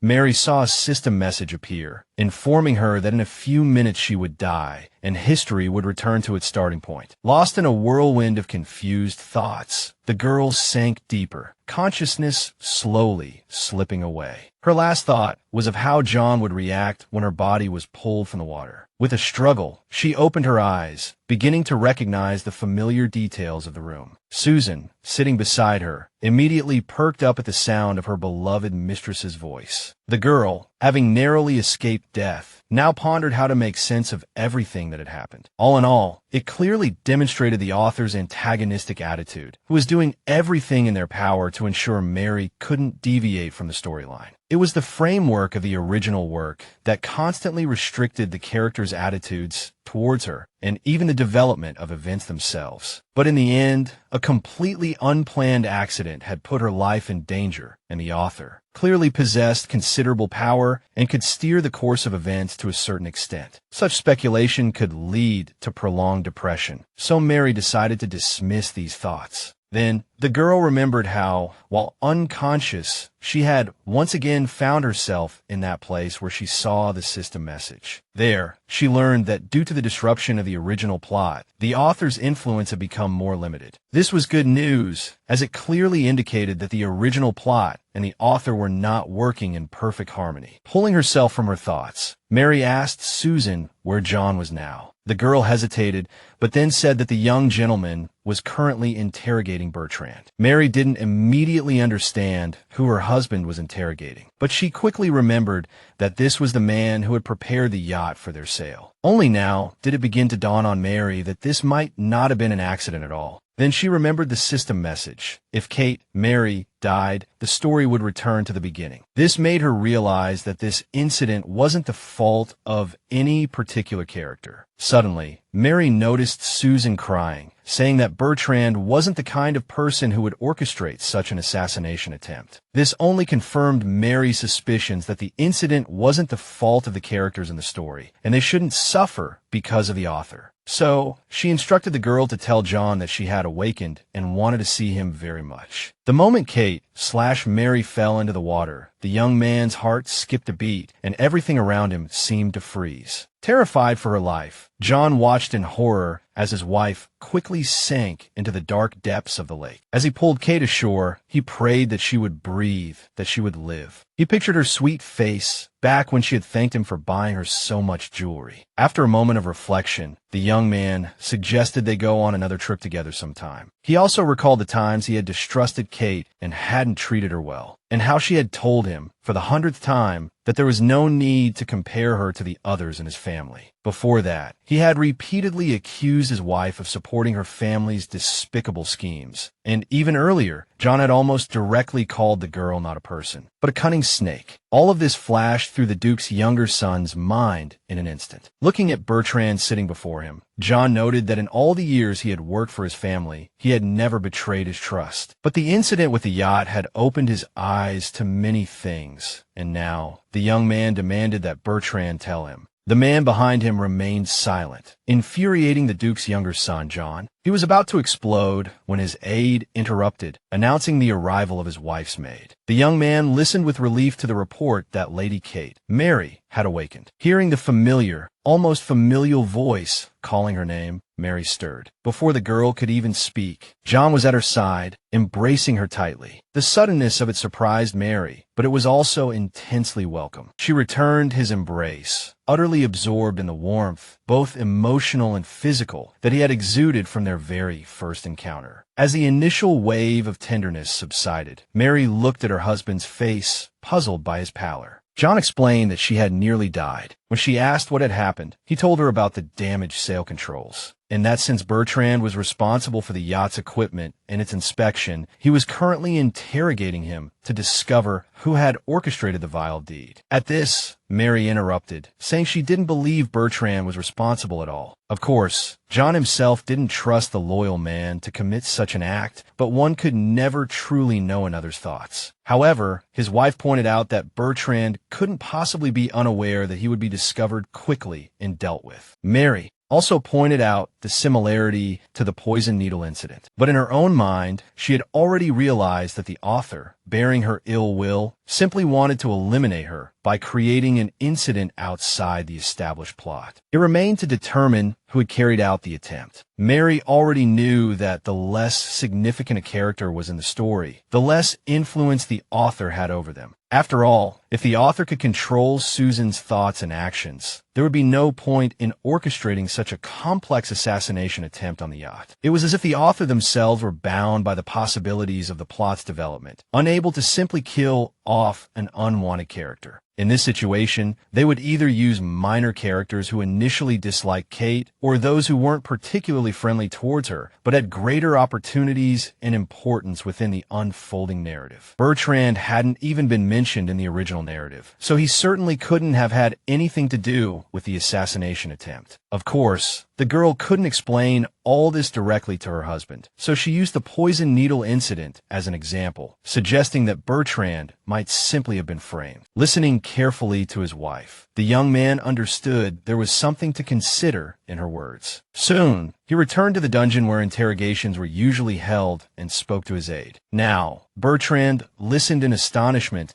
as the gentleman ordered his release, granting him a day off in light of the events. John approached Bertrand, explaining that there was no direct evidence of his guilt, and that Kate also believed him innocent. As his aide untied the man's hands, the Duke's younger son added that he had decided to heed his wife's advice and show trust, a trust he hoped would be justified. Before this, he had tried to tell Kate that the yacht was, in a sense, under Bertrand's supervision, and therefore he should be punished regardless. But the girl disagreed, arguing that punishment couldn't be administered without established guilt. Then she remembered that when she was under suspicion, she had merely been confined, while Bertrand had already spent several hours in the interrogation dungeon. John listened with some surprise as his wife argued the profound injustice of his actions. He finally agreed to Kate's wishes, promising to halt the interrogation and release the man without punishment. After urging the girl to rest and recover, he left her room to fulfill his promise. But the image of her lifeless face lingered in the young man's mind. The Duke's younger son sat in his office, forcing himself to focus, to devise a plan to uncover the mastermind behind the attempted assassination. It was clear that the women on the yacht had been at greater risk than the men, and so he was quite certain the intended victim had been Kate, not himself. Suspicion fell first upon members of the Dixon family and the household staff, though the possibility of Olsen family involvement couldn't be discounted. But these were mere speculations. No concrete evidence had yet surfaced. Suddenly, an aide entered, announcing that Bertrand wished to see the young gentleman. John granted the man entry to his office. He offered him a seat, but Bertrand declined, explaining that his soiled clothes would ruin the furniture's upholstery. When a young man inquired about the reason for his visit, the man reiterated his innocence in the incident, stating that he had inspected the yacht the previous evening. However, there was one thing he wished to bring to the young master's attention. At dawn, shortly before John and Kate's arrival, he had managed to steer the yacht into the wider waters. Then Mr. Kelvin had appeared on the dock, explaining that he was searching for some of Rebecca's belongings. At that moment, Bertrand had stepped away to assist the young gentleman, leaving the yacht unattended. Upon hearing this account, John was taken aback and asked why he had only now decided to come forward. After all, he had been released and was under no obligation to divulge any further information. The man explained that he simply wished to see the culprit brought to justice, as the kind Lady Kate deserved to feel safe. The young man was struck again, realizing that his wife's kindness had yielded the necessary information without any need for torture or interrogation. Bertrand, rather than concealing information, had chosen to speak up, driven by a desire to help Kate. Having recounted the events of that fateful day, Bertrand lowered his head, stating his readiness to accept any punishment for his negligence. But the young man almost commanded him to raise his head, adding that his wife would never wish for him to be punished. On the contrary, the girl, Kate, would surely be grateful for his honesty. And so he dismissed Bertrand, declaring that the ordeal of the interrogation was punishment enough for his error. John sat before the lit fireplace, turning the new information over in his mind. According to this information, his brother, Kelvin, had been at the lakeside early that morning, ostensibly to enlist Bertrand's help in locating some of Rebecca's belongings. Then the young man recalled the moment his brother had apologized for his tardiness, with Rebecca at Kate's side, evidently waiting for him there. It struck the Duke's younger son only now that his brother and Rebecca had been present at each incident. He distinctly remembered having to list Rebecca as a suspect in the case of the stolen documents. He had then attempted to conduct an independent and objective investigation, but things hadn't unfolded as he'd expected. Despite presenting all the evidence, no one had been willing to believe Kate. Instead, they had placed unconditional trust in Rebecca's unsubstantiated statements, while Rebecca herself and his brother had never been thoroughly investigated for their involvement. The young man began to understand that it was impossible to completely rule out the suspicion surrounding those once closest to him. He felt compelled to unravel the truth, and his first priority was to identify everyone who could have been present at the dock that morning. John felt he had to find a way to determine whether Rebecca and Kelvin were innocent or guilty. Mary, nibbling on another sweet, mentally noted its incredible flavor. Watching the young man feeding her, Mary thought he must be terrified by what had happened to her. At the same time, the image of the Duke's son feeding the detestable Kate Dickinson seemed utterly bizarre, even to Mary herself. Meanwhile, within Kate's body, John told Mary that Bertrand had approached him yesterday, saying he'd been forced to leave the yacht unattended for a period of time. John also relayed Bertrand's apologies to his wife, and finally pointed out that thanks to Kate, he had gained this valuable information. Hearing all this, Mary was overjoyed and thanked her husband. John was about to say that he should be the one thanking her when a knock at the door interrupted the couple's tender moment. After Susan admitted the visitor, Kelvin, on behalf of himself and Rebecca, apologized for disturbing the young couple. He presented flowers to Mary, saying he was deeply worried when he heard she had suffered because of him. Such an abrupt statement immediately puzzled John, Kate's husband, who asked his brother to clarify what he meant. Kelvin replied that there was certainly nothing untoward about it. He had merely suggested she invite her brother for a trip on the yacht. Listening to Kelvin, thoughts began to surface in Mary's mind. To create plot points that didn't exist in the original work, the author had to start by involving the characters. And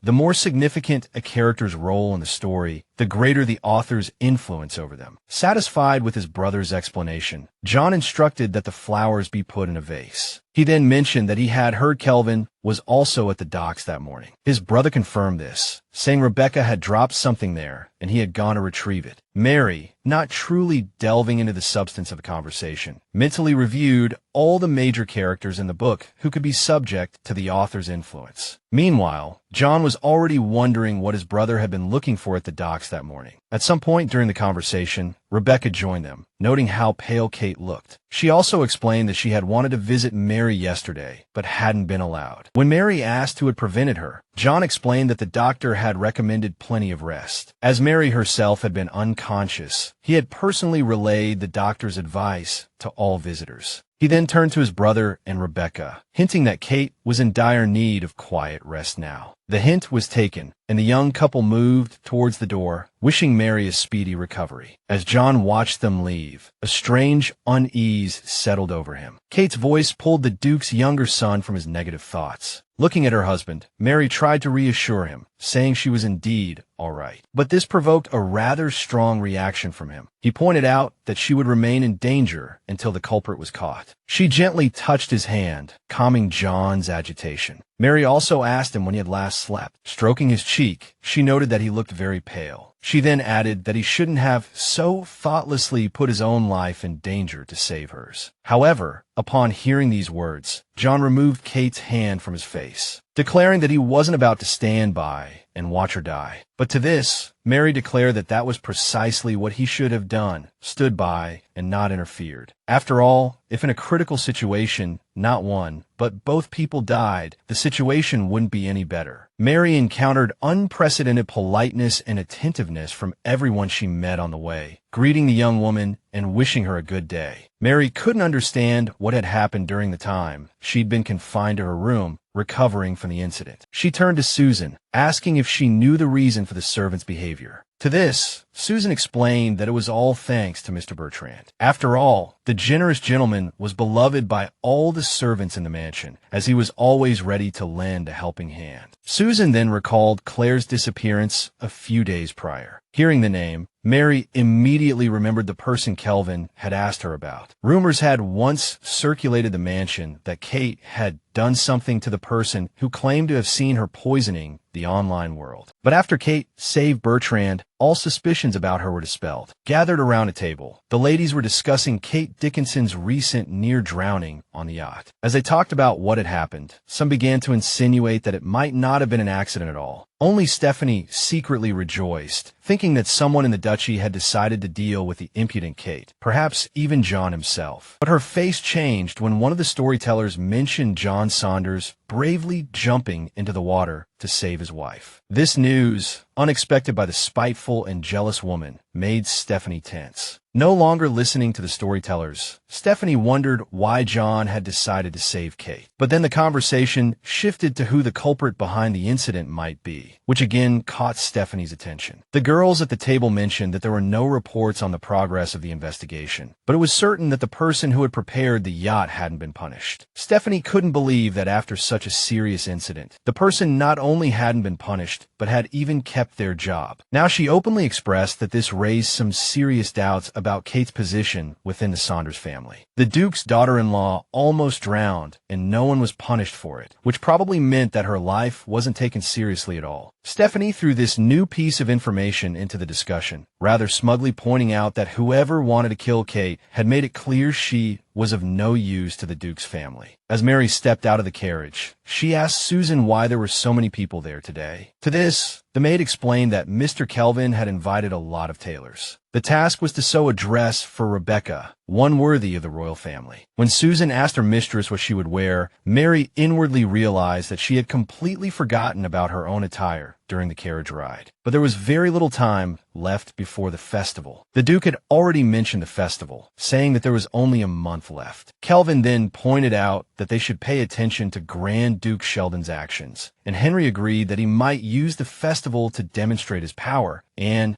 as the man, Henry or the Duke, was consulting his younger son on this matter, Mary inwardly noted that the festival seemed more like a political event for all involved. She also recalled that in the original story, Kate had been under house arrest and therefore unable to attend the festivities. Mary felt that it was probably on that day that Kate and Gloria had stolen some documents while no one was looking. Overall, Mary didn't remember much about what Kate had done, as the book focused more on the protagonist's experiences. Mary hadn't immediately heard how Susan had gotten her attention. Susan apologized, explaining that she had simply been lost in thought. As for the dress, Mary said she had plenty of options. After all, John had not only bought back everything she had sold, but he had also purchased many new clothes. Mary even decided to try one of them on. John was pleased that his wife, Mary, was finally back. Mary, however, couldn't understand why she needed to go to a tailor, as she wasn't planning on buying any new clothes. To this, John replied that he wanted them to go together, as it was their first public appearance as a married couple, and he thought it would be a good idea to wear matching outfits to finally put all the rumors to rest. He had been worried that Mary might not like the idea, but she had convinced him otherwise. This was good news for John, as he had booked an appointment with the tailor a few days prior without telling his wife. When Mary asked why he hadn't told her immediately, John explained that she would have surely refused, calling it a waste of money. Brandon, standing beside John and Mary, watched them leave before turning his attention back to the spell book in his hands. Mary was taken aback as they entered the shop, greeted by the man who owned the establishment. The rather peculiar-looking young man, who introduced himself as Albie Valentine, congratulated the couple on gracing his shop with their presence, leaving Mary speechless. Mary immediately associated the man's appearance with those of unconventional sexual orientation,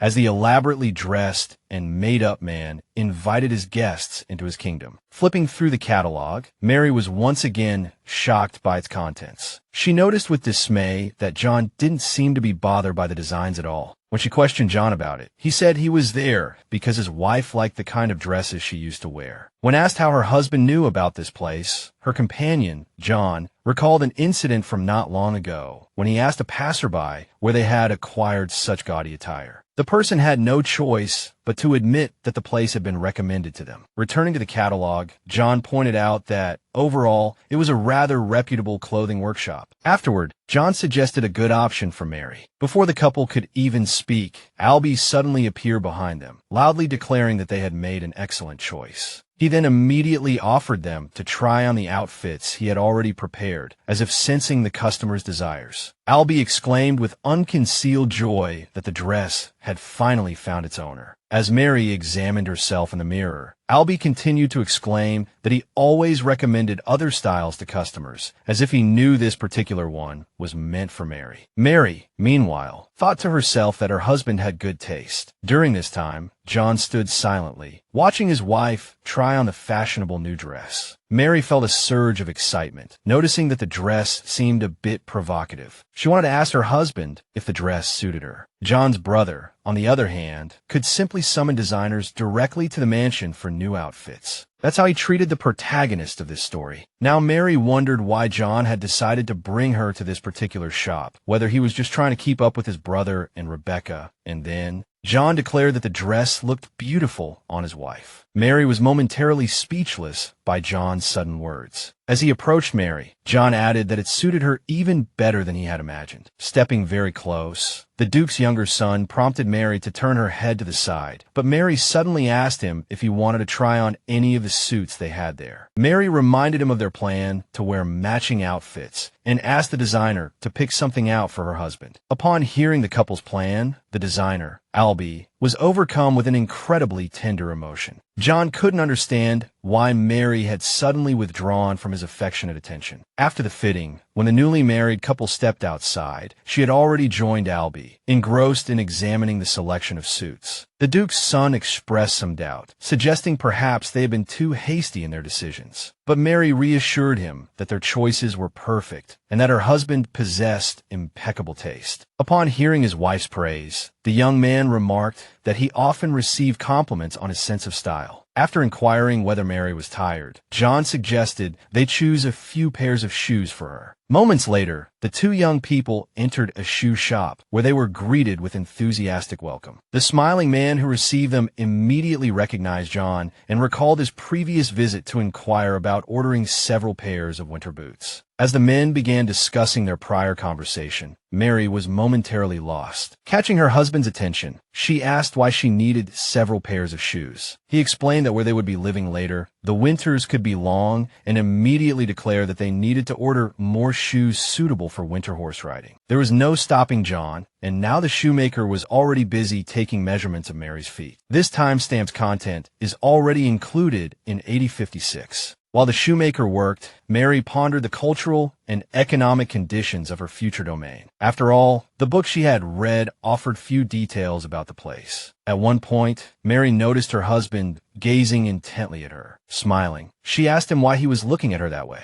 John glanced quickly at the shoe catalog in his hands and, with a slightly embarrassed air, replied that he was simply lost in thought. He abruptly changed the subject, asking if Mary had chosen any particular style she liked. Mary reflected on all the almost blissful moments she had shared with John, scarcely believing she had managed to reach this point in her protagonist's body. She also recalled Calvin's advice on how to behave to capture his brother's attention. But unlike his brother, John was gentle, kind, and courteous, so Mary didn't worry about his interest suddenly waning. Remembering that Mary had enjoyed strawberry tea on their last outing, John remarked that this was precisely why he had brought her here. Mary again mentioned that the place was a bit noisy, but overall, she liked it very much. As John spoke, Mary listened, concluding that with a man like him, the location of their tea didn't matter. Suddenly, however, the young couple overheard a nearby conversation about the Saunders family. After mentioning the younger son's wedding, the topic shifted to Rebecca, whom the speaker referred to as a cunning fox who had successfully ensnared both of the Duke's sons. Mary disliked what she was hearing. She had worked so hard to bolster her husband's spirits and distract him from unpleasant thoughts. It was immediately apparent from the young man's expression that he didn't appreciate the gossip, especially the suggestion that Rebecca would eventually supplant Kate. But his expression darkened considerably when his companion abruptly rose from her seat. Mary was already standing behind one of the gossipers, who was saying that the Duke and Duchess should come to their senses and not bestow their titles upon a half-breed. The other participants in the conversation, sitting opposite the speaker, were the first to notice Mary's approach. Their sudden change in expression silenced the woman who had been speaking. When the gossip monger finally turned around, she let out a startled cry, realizing that Kate, now Mary Saunders, was standing beside her. Picking up the teapot from the table, Mary stated coldly that her surname was no longer Dickinson, but Saunders. As she began pouring tea into the cup before the woman, Mary thought to herself that this lady must certainly know the name, having just spoken of it with such irreverence. Glancing at the other gossiping women, Mary chuckled, pointing out that she'd been attending so few parties and balls lately that she hadn't realized how far society had fallen. The cup overflowed, tea spilling over the rim, as Mary added that the decorum of high society had apparently dissolved to the point where their vulgar pronouncements were audible to everyone around them. Continuing to pour, her voice now laced with ice, Mary remarked that she wasn't going to tolerate any more whispers about her living under the same roof as a woman who was having an affair with her husband. At this, the women at the table began to stammer apologies, claiming they would never think such a thing and had only heard it from others. The tea continued to flow onto the table, now dripping onto the skirt of one of the gossip mongers. Mary practically slammed the teapot down, admonishing the ladies not to be so foolish as to spread such ludicrous rumors within their social circle. With that, the disgraced family member's execution was complete. Returning to her own table, seconds later, Mary noticed some strange movements and sounds coming from where her husband, John, sat. He finally erupted into a fit of laughter. He laughed for quite some time, and a bewildered Mary couldn't understand what he found so amusing. The young couple were already in their carriage, heading back to the manor, but John continued to roar with laughter. Looking at her husband, Mary asked him what could possibly be so funny that he still couldn't stop. John finally replied that the more he got to know his wife, the more amazing he found her. Mary didn't quite understand what he meant. John explained that she hadn't directed her anger at him, but the gossiping women instead. But Mary countered, saying she had no reason to be angry with John, as it was the words of the thoughtless women that had angered her. Mary was taken aback when John suddenly confessed that he himself had allowed the rumor to spread through their social circle. He added that since Mary couldn't possibly love him, he hadn't thought it mattered much. He simply asked her to ignore it all and forgive him. Though she couldn't voice it, Mary thought to herself that, on the contrary, she didn't care about the rumors at all, because she was already deeply in love with him. She fought to suppress the sudden surge of tenderness, telling herself she had to remain composed,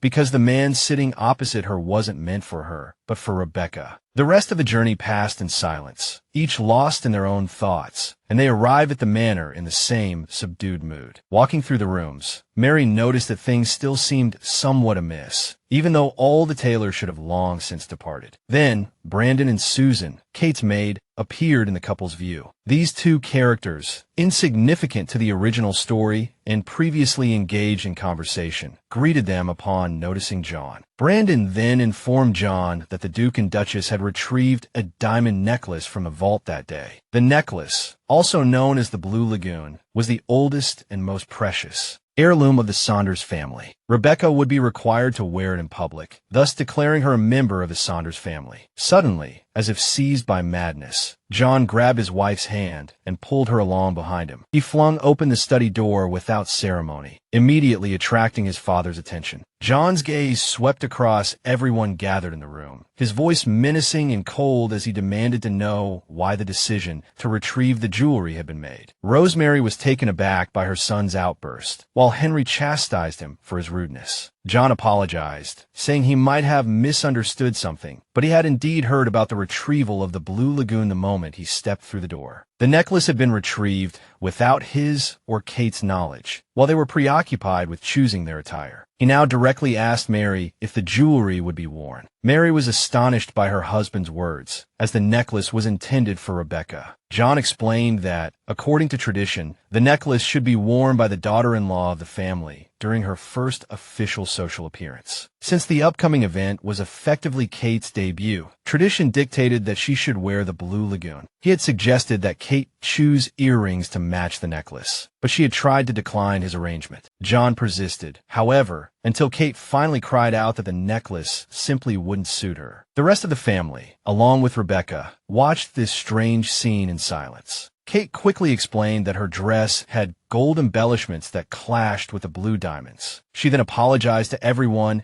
and practically shoved her husband out of the room, adding as they went that they were very tired and needed a rest. After the couple's departure, no one spoke. The silence was finally broken by Rebecca, who, understanding what had transpired, began to apologize to everyone. Rosemary immediately comforted her, telling the girl not to take it to heart, as it was their decision. Noticing Rebecca's exhaustion from the dress fitting, the Duchess suggested she retire for the night. The Duke and his wife watched in silence as Calvin and Rebecca walked away. Once they were alone, Henry remarked that he hadn't expected such fervor from John. Rosemary inwardly reflected that she somehow hadn't considered how awkward it would be for Kate if Rebecca were to wear the necklace for her first public appearance. Meanwhile, Mary indignantly asked John why he had been so agitated, as his actions could have embarrassed Rebecca, especially in front of everyone. But the young man, his inner volcano still erupting, didn't answer his wife's question. Instead, he abruptly lifted his heavy gaze to Mary and asked if the situation didn't anger her even a little. After all, when Rebecca, who wasn't a family member, made her first public appearance wearing the heirloom, all sorts of rumors about Kate would begin to spread. Listening to the young man, Mary clearly felt his hand trembling with emotion. She started to reply, but John cut her off,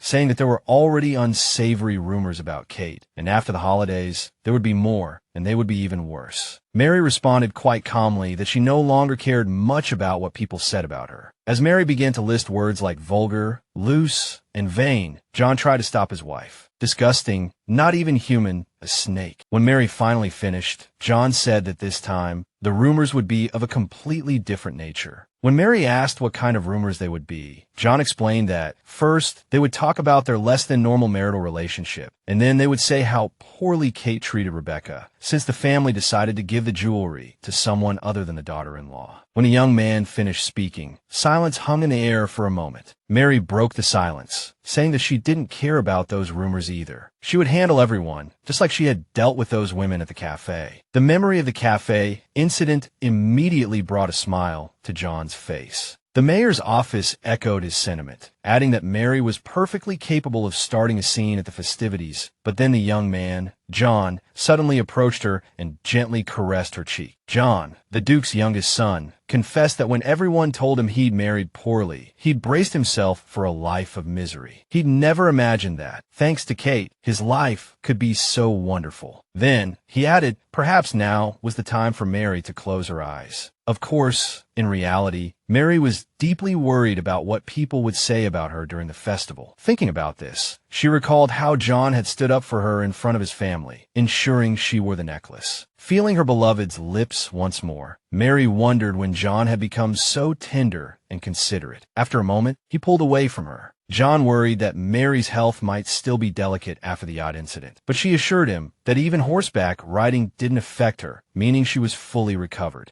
Suddenly, a familiar female voice caught her attention. It was Jacqueline, galloping towards her on horseback, calling out a cheerful greeting before dismounting. Jacqueline announced that she had decided to have a small picnic in the clearing. Rebecca thought it was a wonderful idea, and Jacqueline explained that she was famished after her riding lesson with Kate. These words clearly startled Rebecca, her expression changing dramatically. Jacqueline continued, explaining that she had recently begun teaching Kate how to properly sit a saddle. John's wife wasn't particularly skilled, but she practiced diligently, trying her best to stay secure. The princess mentioned that she had been terribly worried about Kate's health after the poisoning incident, but Kate had assured her that everything was fine. Finally, Jacqueline turned her full attention to Rebecca, asking how she was doing. But Rebecca had fallen into a strange state, becoming very somber and silent. It took Jacqueline practically shouting at her to break her out of her trance. When Rebecca finally rallied, murmuring that everything was all right, Jacqueline told her not to frighten her like that. When she asked what was troubling her, Rebecca hesitantly confessed that the culprit behind the poisoning had never been found, and it weighed heavily on her mind. When Jacqueline reminded her that she herself had stopped the investigation, Rebecca explained that initially she hadn't wanted to know who hated her enough to try and kill her. But then a maid had come forward, claiming to have seen Kate applying poison to the silk threads. However, after that, the maid had disappeared, and only recently had she been found dead. Tears streamed down Rebecca's face as she sobbed that perhaps she shouldn't have turned a blind eye to the truth. After listening to her story, Jacqueline urged Rebecca to sit down, assuring her that what happened wasn't her fault. Elsewhere, John held a pendant, asking Mary if she truly liked the piece. Mary tilted her head, baring her neck to him, but remained silent, lost in thought. She remembered John's words, how he'd said there were plenty of other family jewels, and he could talk to his mother about letting her wear something else. But she had replied that if she wore other jewels from their collection, she would certainly look like a jealous woman. However, by continuously wearing a token of her husband's affection, it wouldn't raise any unnecessary questions. After all, for her, it was the most precious jewel, the first piece of jewelry the young man had given his wife. Finally, Mary answered John, telling him everything was perfect and she was ready to go. After adding that he could adorn Kate with her most beloved and valuable jewel, the Duke's youngest son once again did what he had done with the piece before. Once the adornment was in place, John noticed that while it suited the girl, it was also quite small. To this, Mary, playing along as Kate, quipped that she possessed a far more significant jewel, her husband. This left the young man somewhat flustered, unsure of how to respond. Of course, all attention at the celebration was focused on the supposed star of the show. Everyone present, seeing her wearing the family necklace, immediately began to speculate that she would become the Duke's next daughter-in-law. Meanwhile, Mary thought to herself that in the world of books, a whispered word was practically as good as shouted, and she had a premonition that the evening would be quite interesting. But Kate's gaze fell upon someone she considered even more striking than the supposed belle of the ball. Rosemary Saunders, the Duchess, who entered the room escorted by her husband. The girl thought to herself that she couldn't have imagined how stunning the dress would look on a real person. After all, initially, she, Mary/Kate, had quite liked the dress Rebecca had chosen for Rosemary. But Rosemary, during that time, had never worn the one her daughter-in-law picked out. Mary had assumed she'd misjudged Rosemary's taste, but it turned out the Duchess had saved the dress for a special occasion, and now she was telling the delighted ladies that Kate had chosen it for her. Rosemary then introduced the ladies to her youngest son's wife. A surprised Mary immediately noted that this scene was definitely not in the original story. Meanwhile, John,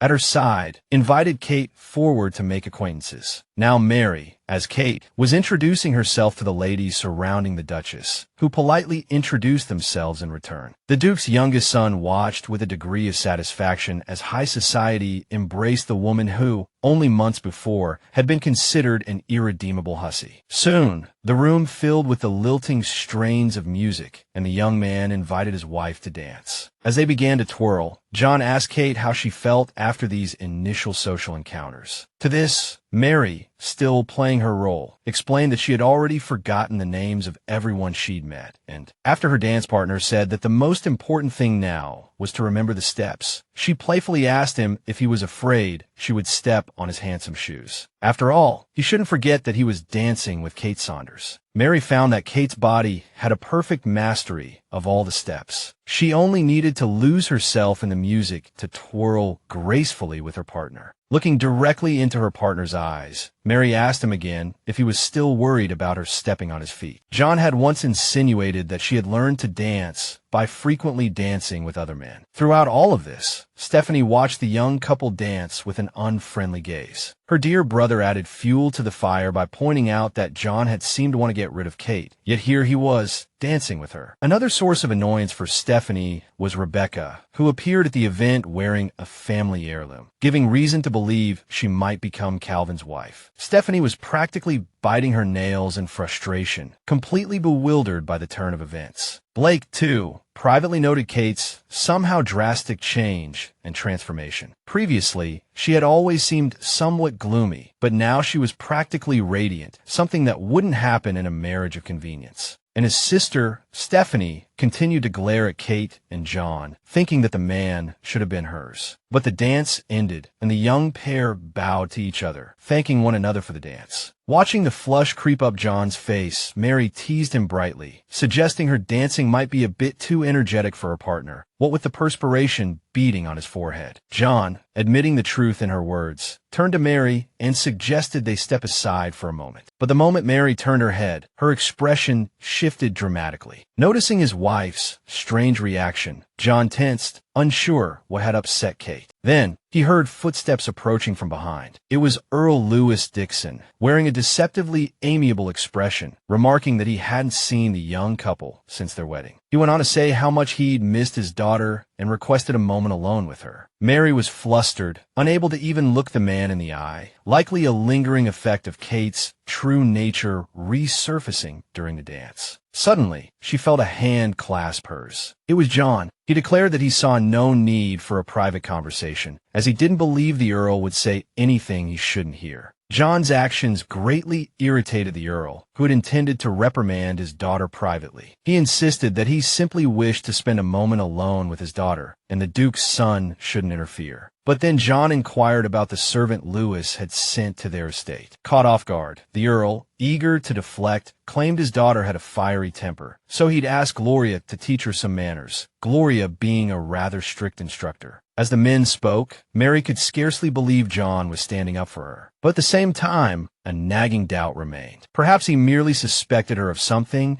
and was only intervening to eavesdrop on what he perceived as a potentially conspiratorial conversation. After a moment, Mary realized she had regained her ability to speak. Turning to her concerned father, she assured him she was perfectly fine and he needn't worry. Left with no other option, Louis retreated, offering a parting remark that they would speak later. As he walked away, he muttered through gritted teeth about raising an ungrateful wretch. With the immediate danger past, a wave of sadness washed over Mary. It had been so difficult to utter even those few words. Just then, John drew her attention, reminding her that the Emperor was about to arrive and they needed to prepare. After all, it was their family's duty to greet the Emperor together, and he invited Kate to join them. Naturally, Mary had no objections to showing this respect as a true member of the family. Soon, the Emperor arrived, accepting greetings and courtesies from each family in turn. Beside him, Jacqueline sat, looking utterly bored. As Mary waited for their turn to greet the Emperor, she remembered that another pivotal scene from the original story was about to unfold. Today, an event would occur that would reveal the friendship between the princess and Rebecca to everyone. After today's events, the entire upper class would be forced to acknowledge Earl Olsen's illegitimate daughter. This would be facilitated not only by Rebecca's Blue Lagoon dress, but also by her newfound friendship with Jacqueline. But the current problem was that the princess was sitting there, staring directly at Kate, not Rebecca. The princess was practically glaring at John's wife, making Kate incredibly uncomfortable. She had thought their relationship had improved. But then Jacqueline spoke,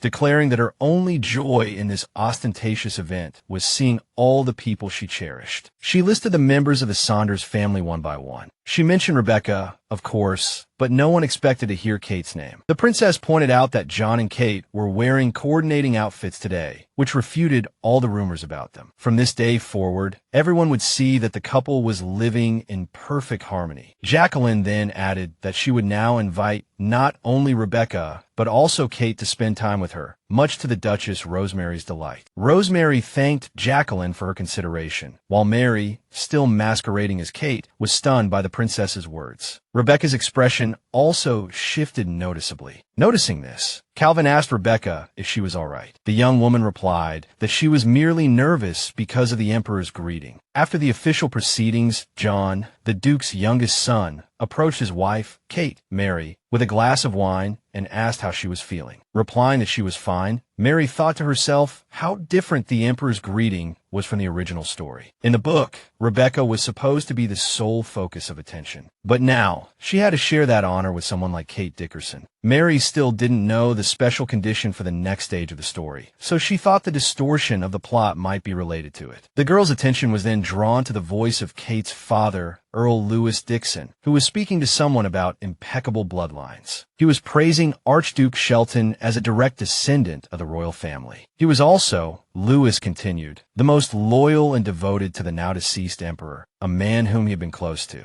Mary noticed Louis openly siding with this man, clearly driven by the desperation stemming from his daughter's failure to meet expectations. Now, shouts began to spread throughout the hall, proclaiming that under the deceased emperor's rule, everyone had lived in greater peace. By saying this, the current emperor's opponents were implying that his reign was far worse. At this point, Boulder responded to Louis, saying there was no need to spoil such a wonderful day. The current emperor was doing everything possible for the well-being of his subjects. He expressed sincere sympathy for the emperor and his sister, having known them since childhood. Looking at the young man passing by, the Archduke remarked that he would always hold a place for them in his heart. Meeting Boulder's gaze, Jacqueline abruptly turned and walked away. From her expression, everything immediately became clear. This scene did not escape John's keen eyes, and he practically leaped from his seat. Apologizing to his wife, he said he needed to speak with Jacqueline. Leaving Kate alone, he told her to scream if her father dared to approach her again. Watching her husband depart, Mary noticed that the princess did indeed look unwell. But then, her attention was caught by the conversation of some ladies who were clearly gossiping about her. The women's whispers were immediately joined by the venomous Stephanie, John's sister, who fanned the flames by saying she'd heard it was a marriage of convenience. Kate, she declared, was nothing more than the Sanders family's hostage. Mary listened intently to everything the women were saying. The conversation had now turned to the likelihood that this marriage of convenience would soon fall apart. Rising from her seat,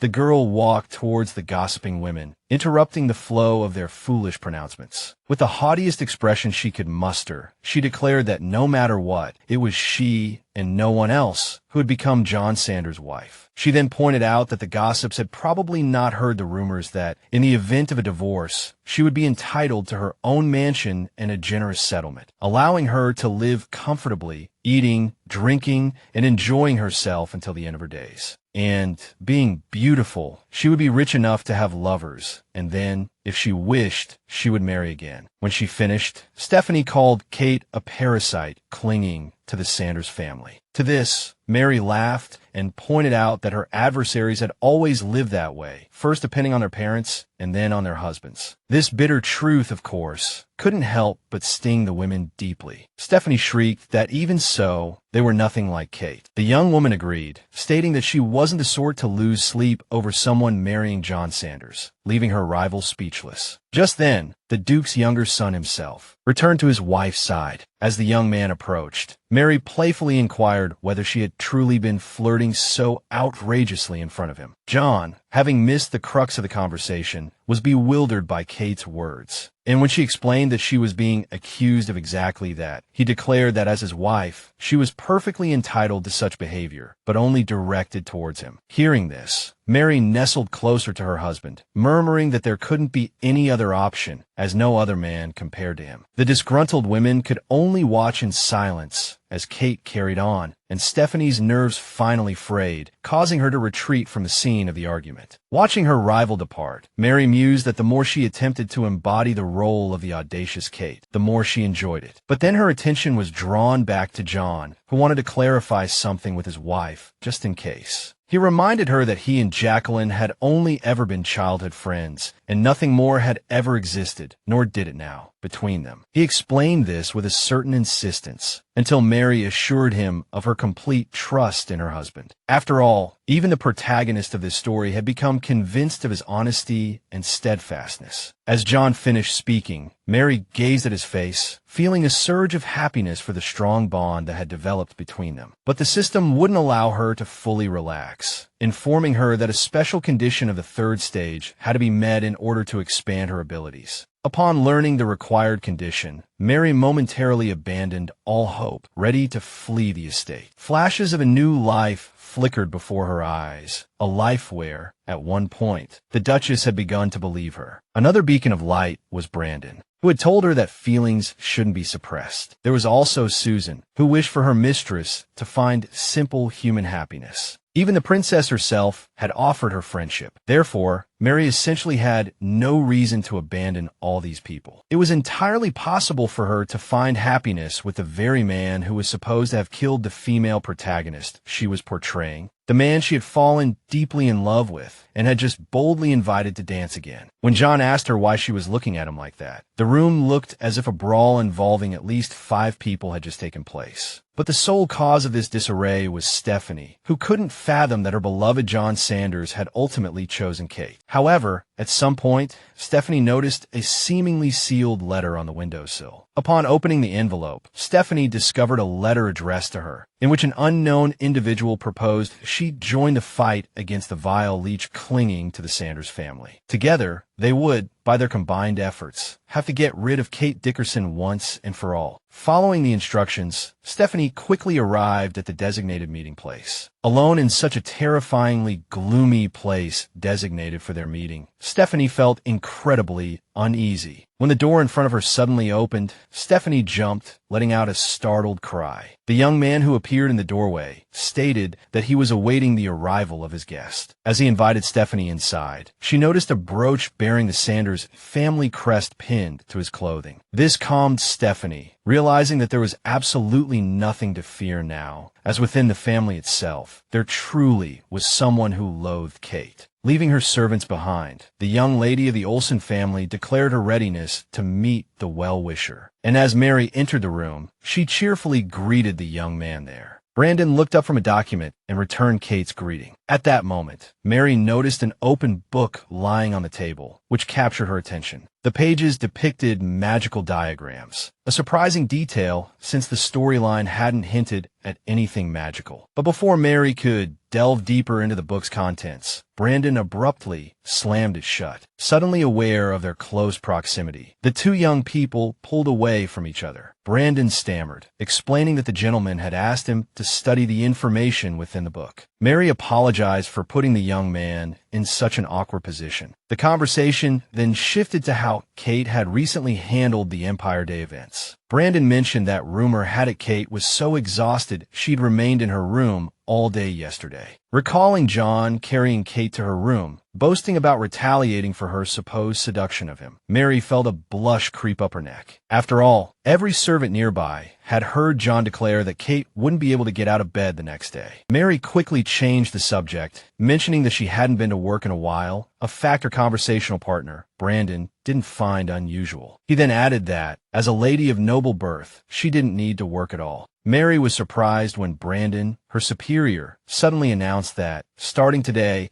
Kate could access documents regarding her husband John's future territories. Brandon offered Kate a hefty stack of papers containing reports on the last 10 years of life in those lands. He explained that Kate would govern these territories alongside John. According to the original plot, John was supposed to receive an earldom and leave the capital to manage these new holdings. He had been terribly lonely, a fate Mary could now try to avert in this new version of the story. It would be best for both John and Kate to leave the capital's life and Calvin's sphere of influence behind. Together, they could embrace a different life away from the capital, where John and Kate would have a wonderful opportunity to live a simple, happy existence as the Earl and Countess Sanders. Mary savored these thoughts, unconsciously humming a soft tune. Brandon interrupted her reverie, inquiring whether Lady Rebecca Olsen had caused her any inconvenience. Mary considered for a moment before replying that Rebecca hadn't created any obstacles in her life. Certainly, there were occasional inconveniences caused by Rebecca's words, but she was sure Rebecca meant no harm. The very next day, Rebecca suddenly suggested that Kate join her for a shopping trip, reasoning that Kate would soon be departing for her new territories. Her argument, that acquiring new,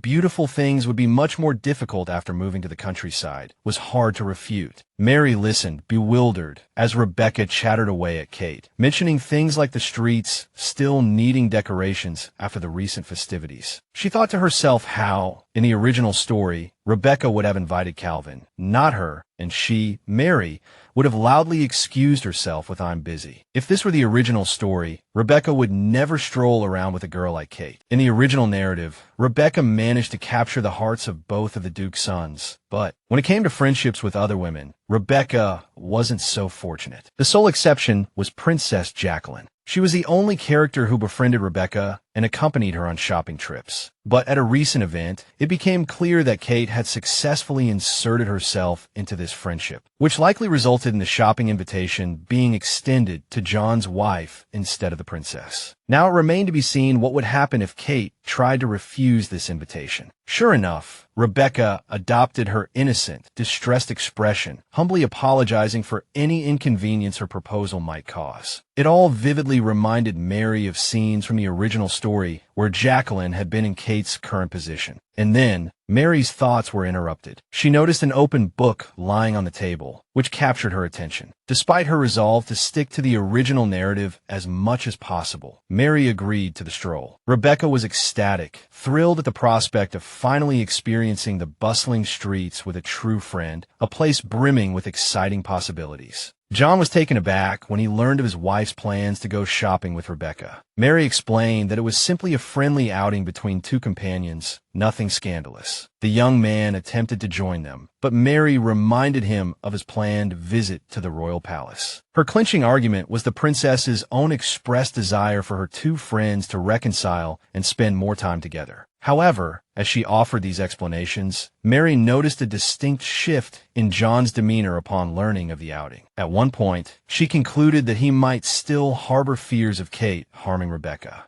Gazing at his wife, John began to speak of Rebecca, his words tinged with reminiscence. He recalled the exhaustive investigation he'd launched after the yacht incident, an investigation that had yielded no answers. Standing at a table laden with documents, the young man pointed out the considerable risk of interrogating individuals of high social standing. Brandon added that if rumors of John's private investigation reached the Duke or Kelvin, trouble would be unavoidable. The Duke's youngest son, standing nearby, listened intently to their arguments while studying the contents of a book. He understood, of course, that such an inquiry would appear to be a jealous attempt to frame his brother. No one would believe that John didn't love Rebecca or that he wasn't envious of her attention towards Kelvin. Brandon continued, expressing his understanding of his master's concern for Kate's safety, but emphasizing that without concrete evidence, there was nothing to be done. Then, John abruptly asked his confidant if he, too, had heard the persistent voice that fueled his suspicions of Kate. Taken aback by the unusual question, Brandon was momentarily speechless, unsure how to respond, let alone answer. The young man began to theorize that the voice might be a defense mechanism, a manifestation of John's guilt over his past treatment of Kate. Concluding his thoughts, John declared that his wife could certainly go for a walk with Rebecca, but as a precaution, he would assign a guard to accompany them. The Duke's youngest son also urged Mary to avoid any reckless behavior. As they walked along the street, lined with a seemingly endless array of shops, Rebecca chattered incessantly, detailing the specialties of each establishment. Mary struggled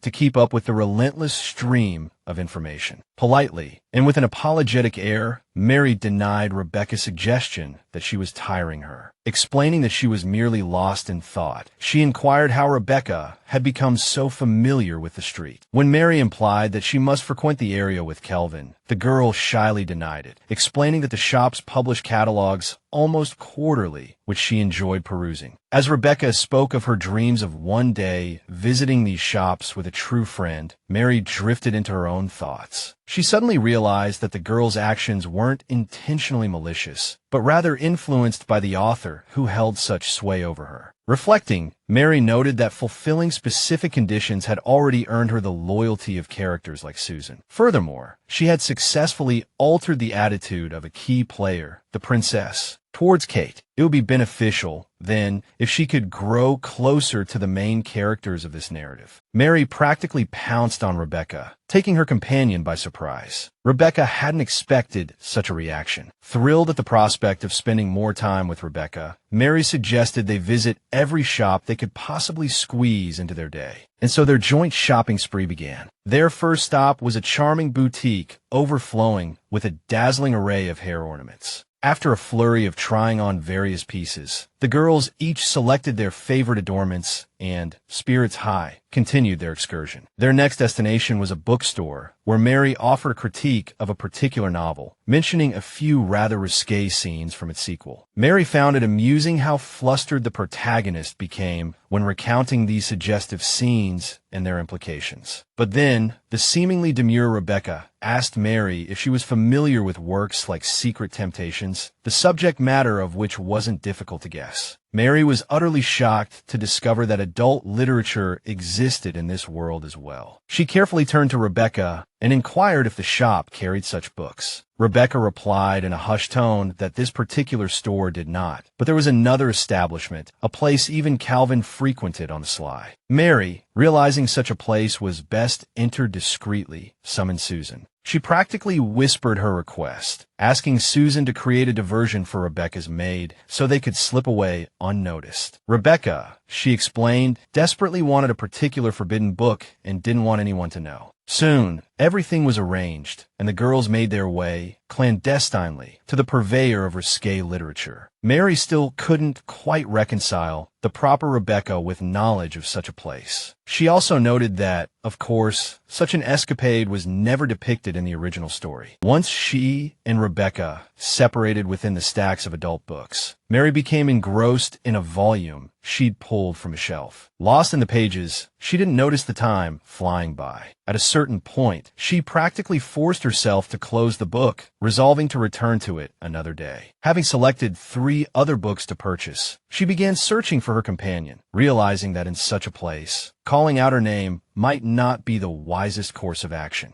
Having circled the shop without finding Rebecca, Mary soon came upon a door. Thinking Rebecca might be there, she pushed it open and suddenly found herself on the street, realizing it would be remarkably easy to simply walk away with the books without paying. She considered going back, not wanting to be branded a thief, but just then, a voice joyfully declared that he'd actually found Kate Dixon right before his very eyes. A few days earlier, Stephanie had followed her guide down a dark and rather grimy corridor, finally coming face to face with a mysterious figure who proposed an alliance against Kate. Stephanie then demanded to know the identity of the person who had summoned her to this meeting. The masked figure standing before her replied that, at this stage, their identity could not be revealed. However, the figure produced a token bearing the Sanders family crest, making it clear to Stephanie precisely who wanted Kate out of the picture. Stephanie immediately recalled her recent suspicions that the investigation into the yacht incident had stalled because the Duke's estate wanted to be rid of their unwelcome daughter-in-law. When Stephanie, daughter of Earl Olsen, asked how she could assist her mysterious interlocutor, the figure replied that she was invited to tea at the Peterson estate the following day. There, all she had to do was divulge the information written on the paper she was given. Reading about Kate's plans to visit a certain bookstore, Stephanie noted that she hadn't intended to accept the invitation,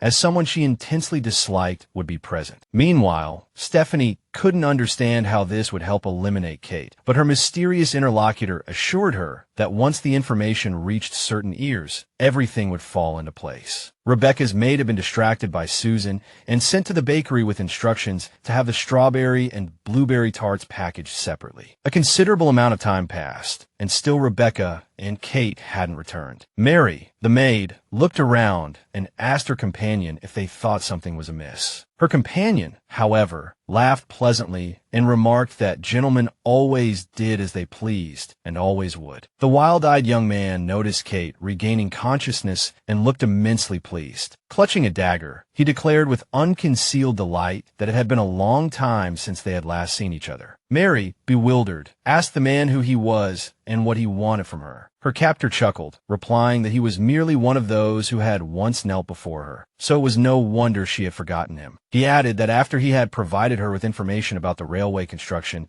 he had lost everything: his fortune, reputation, title, and inheritance. Then, the young man exclaimed, after all of that, Kate had forgotten who Austin Peterson was. Mary was well aware that before she had inhabited Kate's body, Kate had seduced many men. After extracting valuable information from them, she would pass it on to her father, Earl Dickinson. Mary also remembered numerous instances of Kate breaking off engagements, far more than were described in the original story. However, the original story made no mention of the victims of her actions seeking revenge. This situation was similar to the incident on the yacht, which was also a fabrication by the author, disregarding the storyline. It was clear that the author's sole purpose was simply to destroy Kate. And just like last time, a message appeared before the girl, warning her that if she died, the story would return to the beginning, followed by a timer. Mary tried to calm herself, telling herself internally that there was still a little time. Even after the timer had started last time, she hadn't died because John had saved her. Realizing that her life was now in her own hands, Mary began to act, pretending to remember Austin. The young man didn't believe that she remembered him, but the girl continued, saying that the man she knew before was a decent person who would never kidnap someone and threaten them with a dagger. Austin glanced quickly at the weapon in his hand and apologized, saying he hadn't meant to frighten his beloved. The countdown to Kate's death continued, while her would-be killer spoke of how, after meeting her, he realized he was actually a very romantic person. He went on to mention that when he discovered his beloved was married, he almost went mad. Since he knew very well that he was no match for the Duke Sanders' son, they decided to perish together with their love. He had made this decision driven by a message he had seen in a fortune-telling book. It said that if two people died together, they would be reunited in the next life. Realizing that she was dealing with a true fanatic and quite possibly mentally unstable, the girl decided to change tactics, abruptly asking for his forgiveness. She was very familiar with the feeling of being used and discarded like an old toy by a lover. Austin was taken aback by the apology, and Mary added that she was truly sorry. The young man looked at Kate, incredulous that the girl would ask for forgiveness. Mary said that he could refuse to accept the apology, but he shouldn't speak ill of her. But Austin was beyond being swayed. He remarked that the always haughty and arrogant devil was actually apologizing to him. The girl instantly realized she had hit a nerve and quickly added that her captor had known her in the past, but knew nothing of who she was now. Mary insisted that all the rumors surrounding her were utter lies, yet somehow everyone believed them. As she spoke,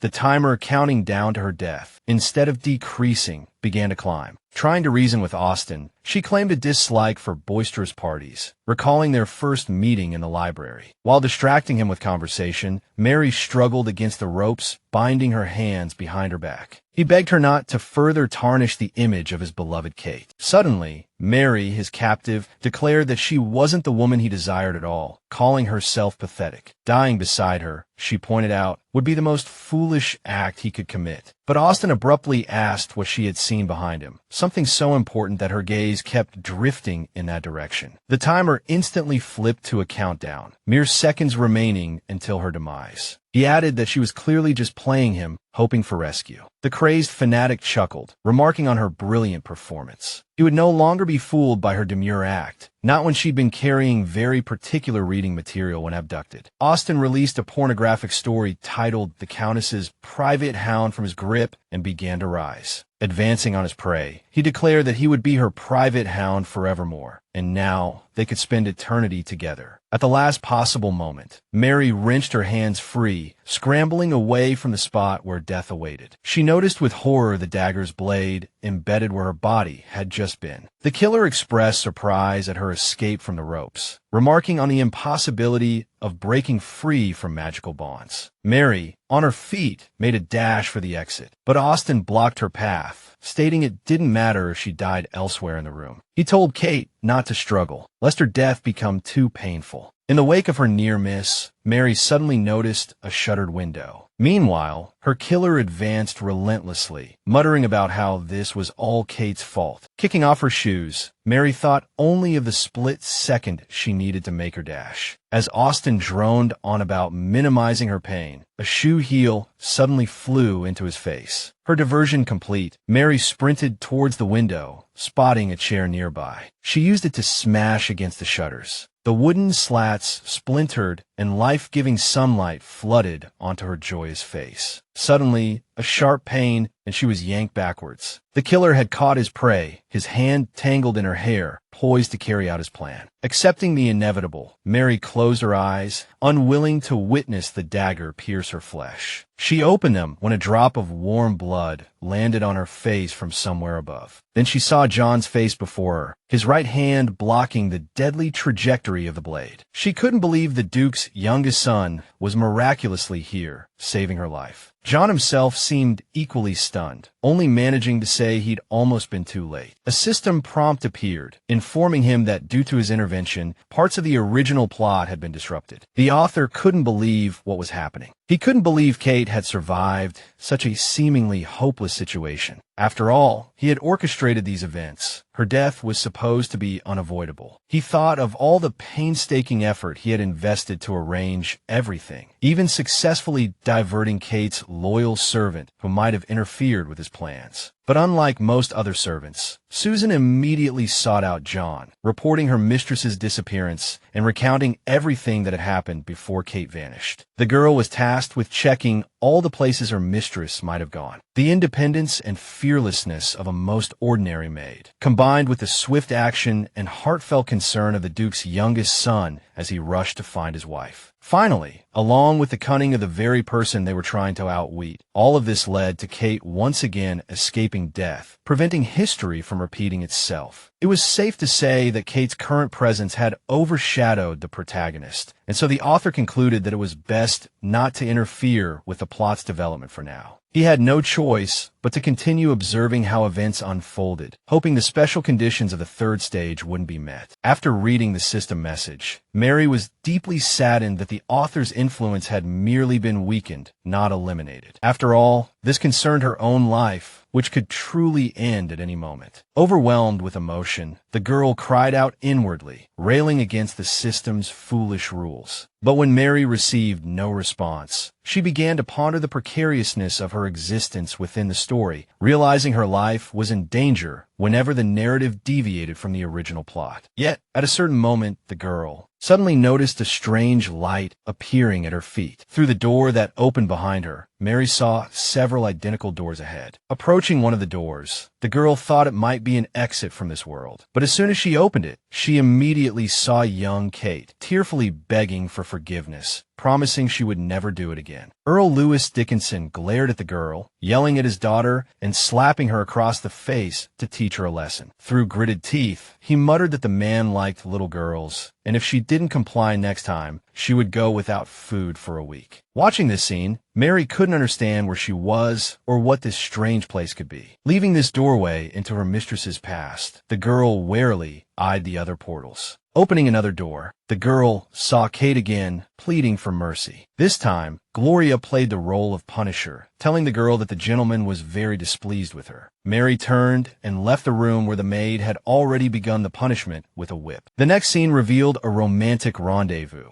a young man confessing his feelings to Kate, hoping for reciprocal affection. The girl, Kate, felt a wave of fear and discomfort wash over her as he suddenly placed his hand on her shoulder, expressing his desire to know her better. Kate tried to remove the presumptuous man's hand, pointing out that if her father found out, he would be furious and forbid them from ever seeing each other again. In another room, Mary found her mistress sitting alone in her chambers. She was recalling her father's words, reminding her that while at the Sanders estate, she must draw attention to herself upon receiving a signal. This was to allow Phil to carry out his plan and steal their family's most prized possession. Walking down the hallway, Kate paused before a portrait depicting a still young Duke, his wife, and two very young sons. The girl, Kate, reached out and touched the image of her husband as a baby. Observing all this, Mary suddenly asked an unseen presence what it was trying to show her. The girl, Mary couldn't understand why this unknown entity was revealing all of Kate's emotional and physical suffering to her. Certainly, all the characters in this story were influenced to some degree by the original work and its author, but despite this, they lived their own independent lives. The question was, where was the real Kate, given that Mary had inhabited her body for a time? Lost in thought, Mary remembered a special condition in the third stage that she hadn't known about. A fragment of the original Kate's soul seemed to be demanding that she fulfill this condition before returning. The young man, John, who had been sitting by the bed and had fallen asleep, suddenly felt a light touch on his head. John opened his eyes, lifted his heavy head, and suddenly saw Kate waking up before him. The girl radiated her pure beauty and greeted her husband, who had saved her once again. Before she could even process anything, the Duke's youngest son embraced her. He then told his wife what had happened while she was imprisoned by the assailant. After receiving news of Kate's disappearance from Susan, he had begun searching the area with several knights. At some point, his attention was drawn to the sound of breaking glass, coming from near a broken tree. After the rescue, he began to piece together the preparation for the crime. It was likely the assailant had received prior intelligence that Kate would be at a specific location and had prepared everything in advance. The only reason they hadn't learned more was because the man had killed himself on the way to the manor for questioning. As John lamented that they hadn't even been able to prevent the villain's suicide, Mary did her best to comfort her husband. She watched him, a pang of sadness in her heart, as he futilely tried to overcome the book's plot. After all, the villain's suicide had simply restored the original storyline. However, she certainly couldn't explain all of this to the Duke's youngest son. The conversation then turned to Rebecca, who had somehow managed to disappear from the bookstore at some unknown time. There, it turned out, she had left in such a hurry that she hadn't even paid for the books she'd taken. Upon encountering a guard, she had been surprised to see him there, but it turned out Calvin had sent him to find her. She had tried to say she was with John's wife today, but the man delivering the message had looked at her with an expression that rendered any protest futile. Realizing she had no choice, Rebecca had left the bookstore. Having recounted all this, the young man fell into a thoughtful silence, pondering Rebecca's behavior. Then, John turned to his wife and suddenly asked her what she thought of the girl. The protagonist of this story, being the embodiment of charm, always had her words taken as truth due to her kind heart and pure intentions. All the key characters in this book were influenced by the original work and its author, and the protagonist, more susceptible to this influence than others, was inevitably set up as the antagonist to the villainous Kate. In the original story, Earl Dickinson's daughter did not end up with a man she loved deeply. Therefore, as long as the influence of the original events persisted, friendship between these two characters was impossible. So, the girl, sitting on the bed, thought to herself that having understood all this, she decided not to look for the culprit. John repeated his question, asking his wife's opinion of Rebecca. She also understood that Rebecca was John's highest priority and therefore saw this question as a test. After all, she clearly remembered John's words that Earl Olsen's illegitimate daughter was far more precious to him than his wife in name. The very fact that she had once asked John if he could remain objective in an investigation if Rebecca were under suspicion spoke volumes. So she replied that if she didn't trust the girl, she wouldn't have agreed to go anywhere with her. The young man tried to protest, but Mary firmly stated that she trusted Rebecca completely. After all, Rebecca couldn't have known that something would happen to Kate while they were out. It was pure coincidence. Silence fell over the room for a moment, husband and wife lost in their own thoughts, until John announced he had some news to share with his wife. He explained that Rebecca was deeply worried about Kate. She hadn't eaten or slept, had been crying incessantly, and blamed herself for what had happened. His brother, Calvin, desperately hoped that Mary would finally be able to calm her down. John was about to tell Calvin that Mary was still weak, but Mary interjected, declaring she would visit them immediately. Realizing he couldn't dissuade her, John reluctantly agreed. Henry, informed of his younger son and daughter-in-law's arrival, granted them permission to enter his study. The couple entered the study where Calvin and Rebecca were already waiting. In response to the Duke's inquiry, Mary replied that she felt considerably better. At that moment, Mary felt as though she and Rebecca had swapped places once more.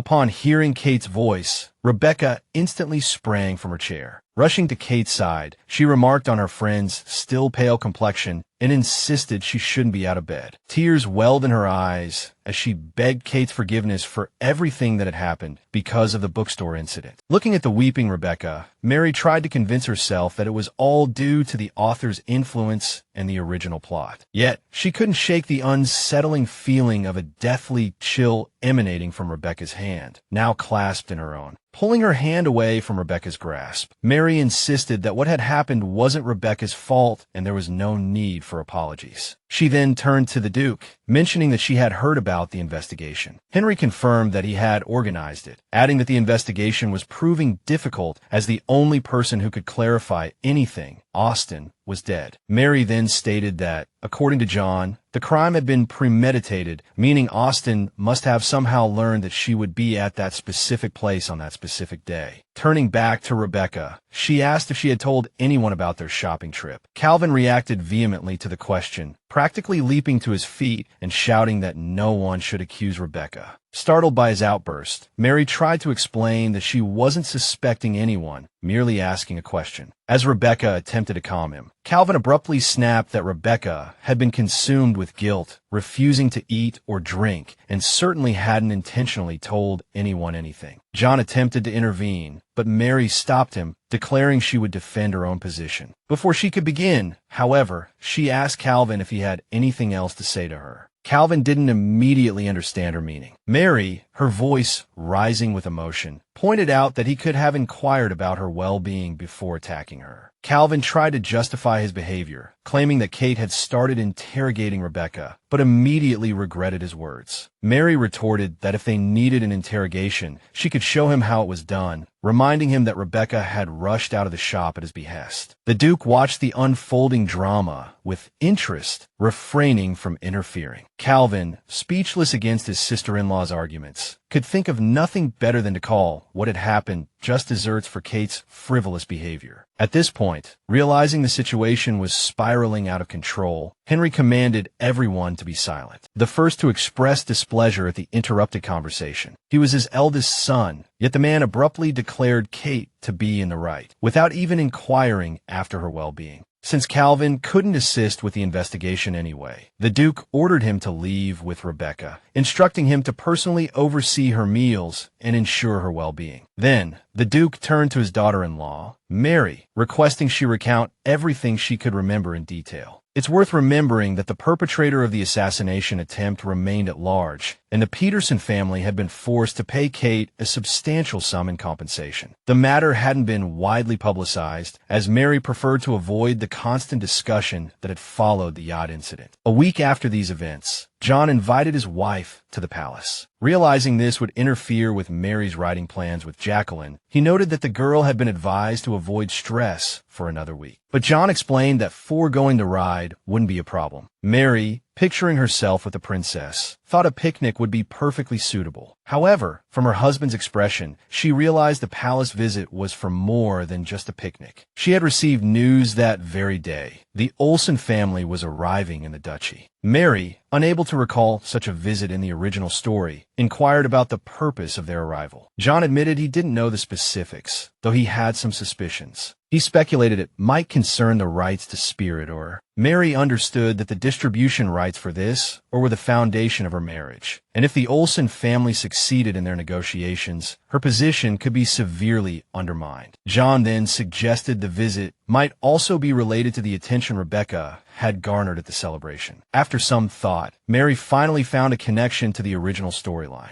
In the original story, the Olsen family had lost the opportunity for a marriage alliance with the Saunders family after essentially selling Rebecca to them. Sometime later, they realized their mistake and attempted to rectify the situation through negotiations with the Duke, ultimately failing completely. Despite this apparent parallel, Mary couldn't shake a sense of foreboding. Earl Olsen greeted the Duke with a mocking tone, remarking on how long it had been since they last met. He then apologized for his absence from the celebration, due to ill health. Henry, glancing at Stephanie standing behind her father, noted he hadn't been informed of her visit. But when Stephanie explained she had persuaded her father to bring her along to see Rebecca, he had no choice but to invite them in. Stephanie, observing the Duke's reaction and nervously biting her nails, muttered that he seemed rather cold towards them. Blake, standing beside her, simply scoffed at his sister's observation. He immediately recalled their recent conversation, incredulous that Stephanie would actually follow the instructions of a mysterious stranger. Stephanie claimed the stranger was from the Saunders family, though she hadn't seen his face. When she then exclaimed in annoyance that Kate had survived, Blake called her crazy. He pointed out that she hadn't even considered it might be a trap, a test, and that she was certain of nothing, not even if it truly was the Saunders family crest. Stephanie tried to defend herself by mentioning the family crest, but Blake retorted that such things could be easily forged. He now accused his sister of potentially endangering their entire family with her short-sightedness. Angrily, Stephanie snapped back that her brother did nothing himself but insult her. She emphasized that the information she had been given turned out to be true.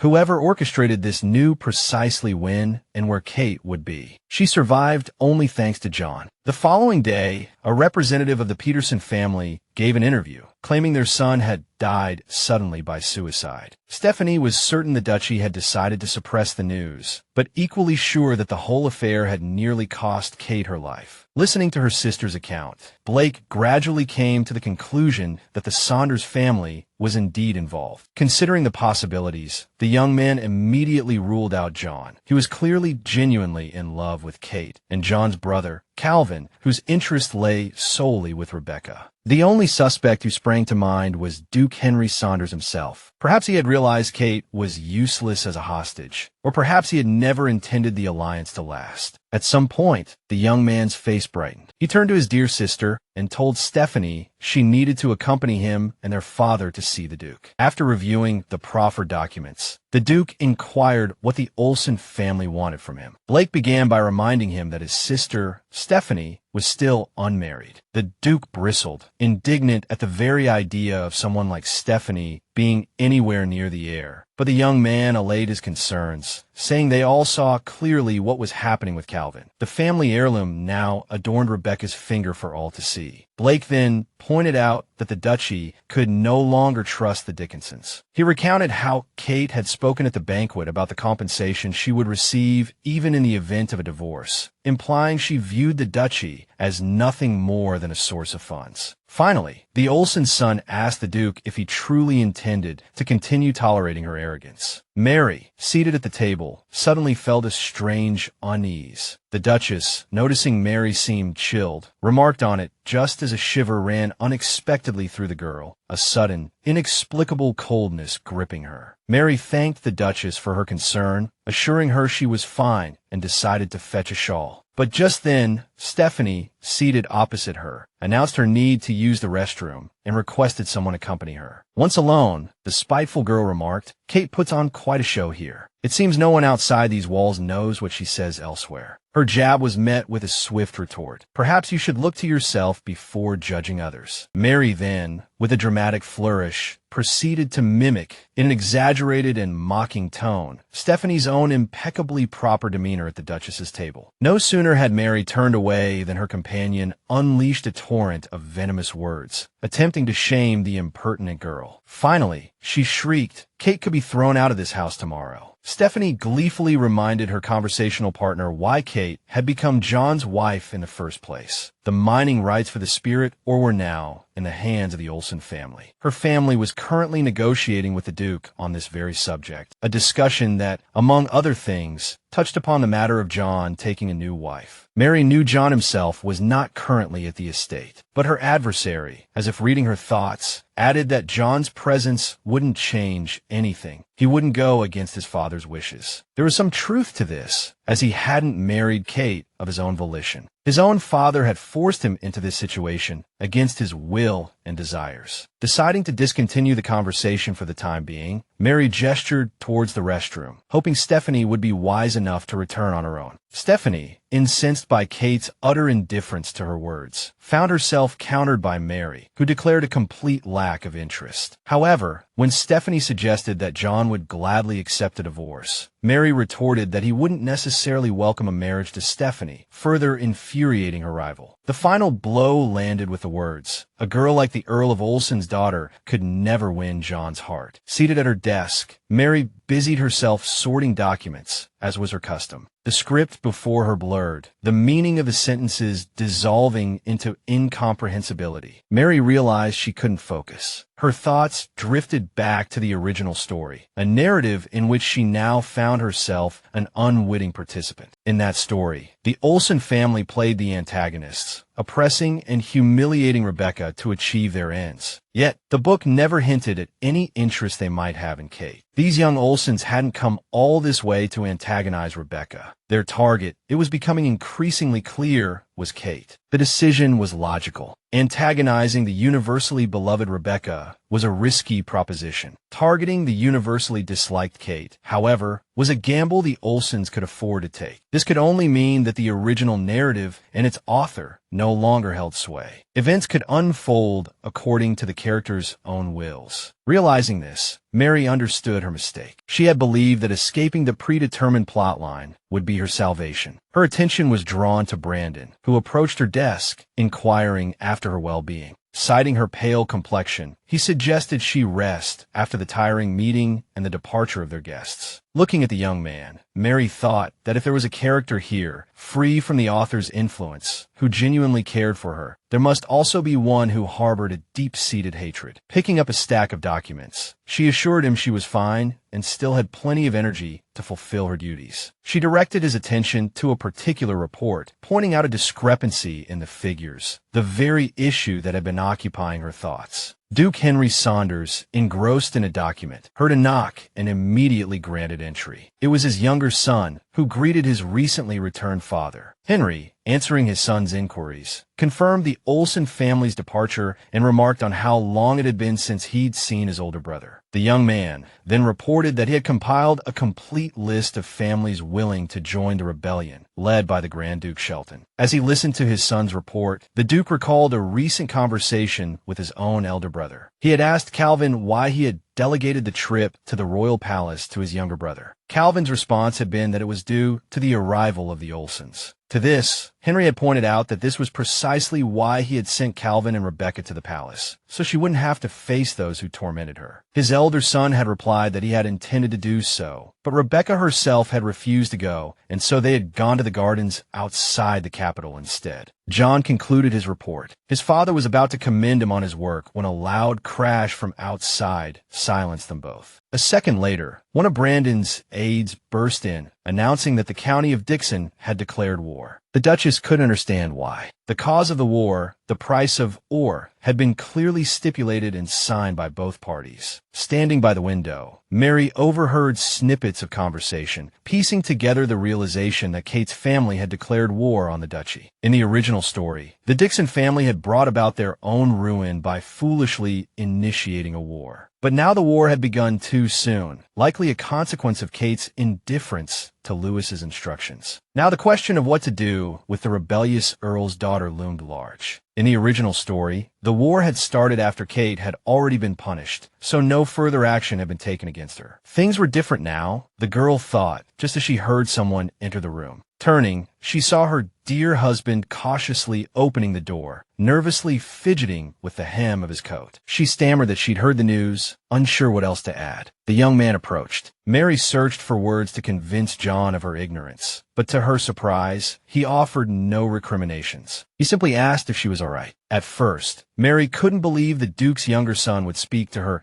so kindly under these circumstances. He began to talk about what would happen to the Earl after the war. She wanted to finish his sentence with the words, "He should be executed," but that would deviate from the plot. So, Mary simply said he should be held accountable for the rebellion according to the law. To this, John replied that Lewis had indeed rebelled, but he never had a chance of succeeding. Meanwhile, he continued, bold Shelton claimed to have nothing to do with the uprising. But if one thought about it carefully, while everyone was busy dealing with Earl Dixon, Bold himself was likely eyeing the throne. John said they were prepared for this scenario. Calvin and his troops were lying in wait. Near the royal palace, the Duke's younger son and his father would confront Dixon and the other rebellious families. The young man added that he wanted to switch roles with Calvin, but his older brother surpassed him both in commanding troops and in battle experience. Throughout, Mary listened attentively to everything her husband told her. When he finished, she tenderly remarked that he shouldn't compare her brilliant husband to anyone. The young man was overjoyed to hear such tender and affectionate words from his wife. She also pleaded with him not to expose himself to unnecessary danger and to return home safely. John pressed Kate's palm to his cheek, blissful that she cared so much for him. Now, embraced, the young couple continued their loving conversation. John brushed the hair away from Mary's cheek. He said that since they had the opportunity, he wanted her to see what a remarkable husband she had. Then, the young man leaned closer and gave her an incredibly tender and sensual kiss. The Duke studied the map marked with the latest intelligence data. He concluded he was overlooking something crucial. Just then, Calvin entered the office, having finished inspecting the armory. The Duke beckoned him closer, asking for his opinion on the enemy's movements. The young man approached and declared, with considerable confidence, that he'd heard about the foolish actions of the Dixons. This presented the Duchy with a perfect opportunity to wipe them out completely, annihilate them. But then he abruptly changed the subject, wondering aloud what they should do with the rebel's daughter, who was in their care. This greatly angered his father, who practically shouted that his son was thinking in the wrong direction. Calvin, startled by the Duke's reaction, apologized. He tried to speak further, but the Duke ordered him to forget about Kate. They would simply keep an eye on her, as John had said she knew nothing of the Earl's plans, and the whole affair had permanently estranged her from her family. And,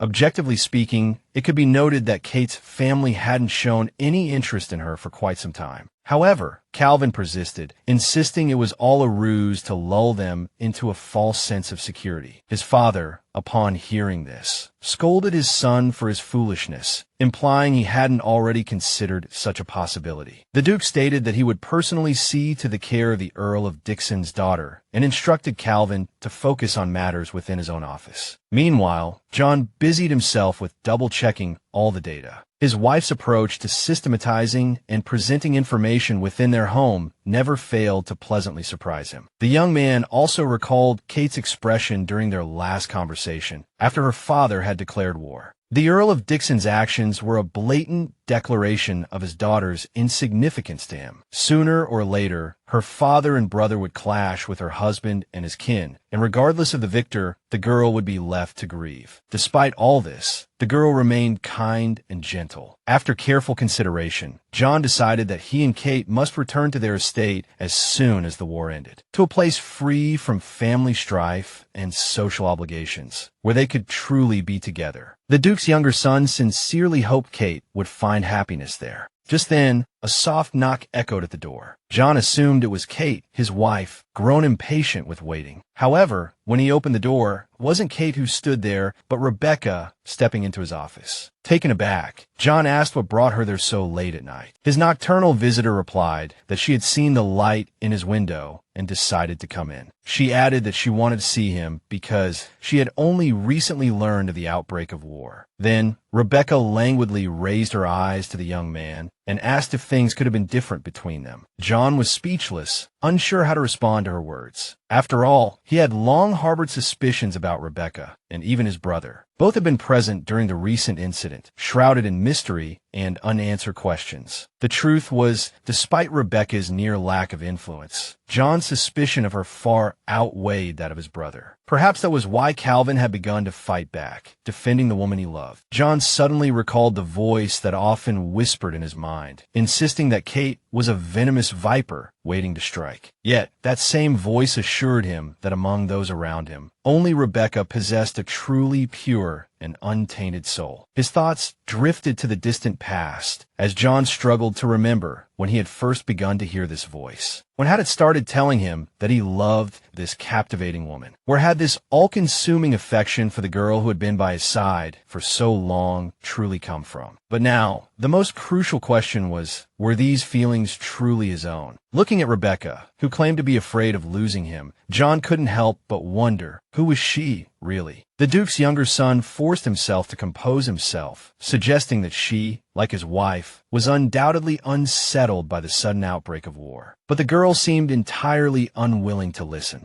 After her sweet pronouncements, John added that there was no need for worry, as their military strength far surpassed that of the Dixons. He then offered to escort Rebecca back to her room. Only after seeing her off did John go to his wife, Kate. Kate was still there waiting for him. He gently roused her, waking her from her slumber where she had fallen asleep at the table. Looking at Mary's sleepy face, John asked why she hadn't gone to bed properly. Softly, she replied that she simply wanted to wish him good night when he returned, adding that it was late and he must be tired. Turning off the lamp, John took Mary in his arms, saying he would help her to bed. She suggested they sleep together. John, perfectly willing to share the night, said that even if Kate tried to push him away, he wouldn't leave. John's thoughts drifted to Rebecca and Kate. Once he left for the war, only his mother would remain between them. He couldn't understand his wife's trust in Rebecca. Holding Mary close, the Duke's younger son felt a pang of fear at leaving her, unsure how to protect her from Rebecca's influence.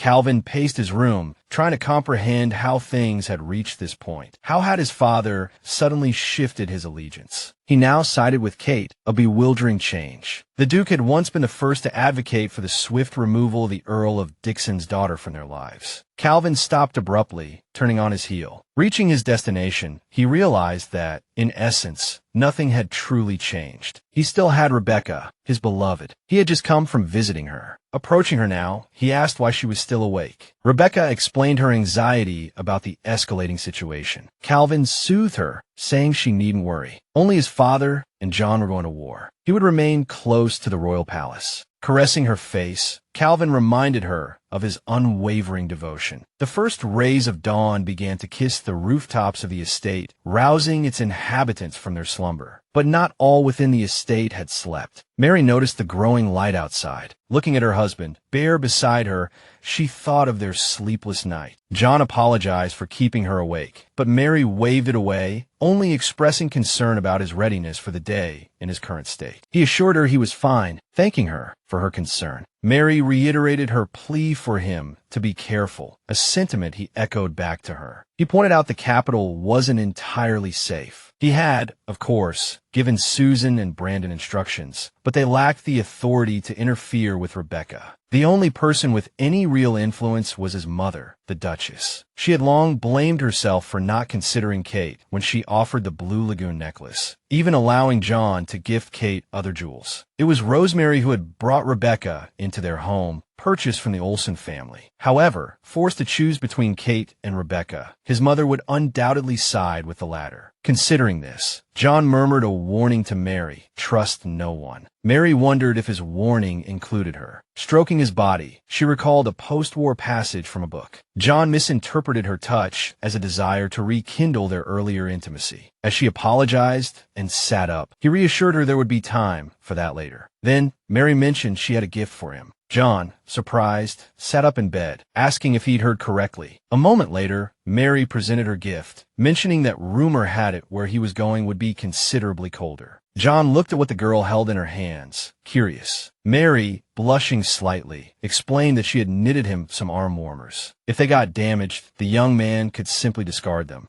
If they got damaged, she repeated, adding that they were made with the warmest yarn and should keep him cozy. John smiled, suddenly recalling her handiwork from when she had been preparing embroidery for a charity bazaar. She remembered her simple pieces clearly, and the realization dawned on her that it was her devoted husband who had purchased the handkerchief. She had worried, she confessed, that her embroidery would go unsold. John thought to himself that this was precisely why he had bought the handkerchief. The Duke's younger son accepted his wife's gift, promising to wear the arm warmers faithfully. They would serve as a constant reminder of the wife he so dearly loved. Mary was overjoyed to hear these words, yet the original narrative lingered in her mind. Duke Sanders' forces ruthlessly crushing Earl Dixon's army, leaving them no chance of victory. During the war, evidence of other families' involvement in the conspiracy would surface, and they would be punished. All those who had dared to declare war and instigate this rebellion would face the consequences. John, regaining his composure, playfully kissed Mary, who chided him that he would be late. To this, the young man replied that his legs had a mind of their own and he couldn't help it. But the image of the man embracing her and the eventual outcome of him killing Kate herself flashed repeatedly before Mary's eyes. Meanwhile, Henry, the Duke,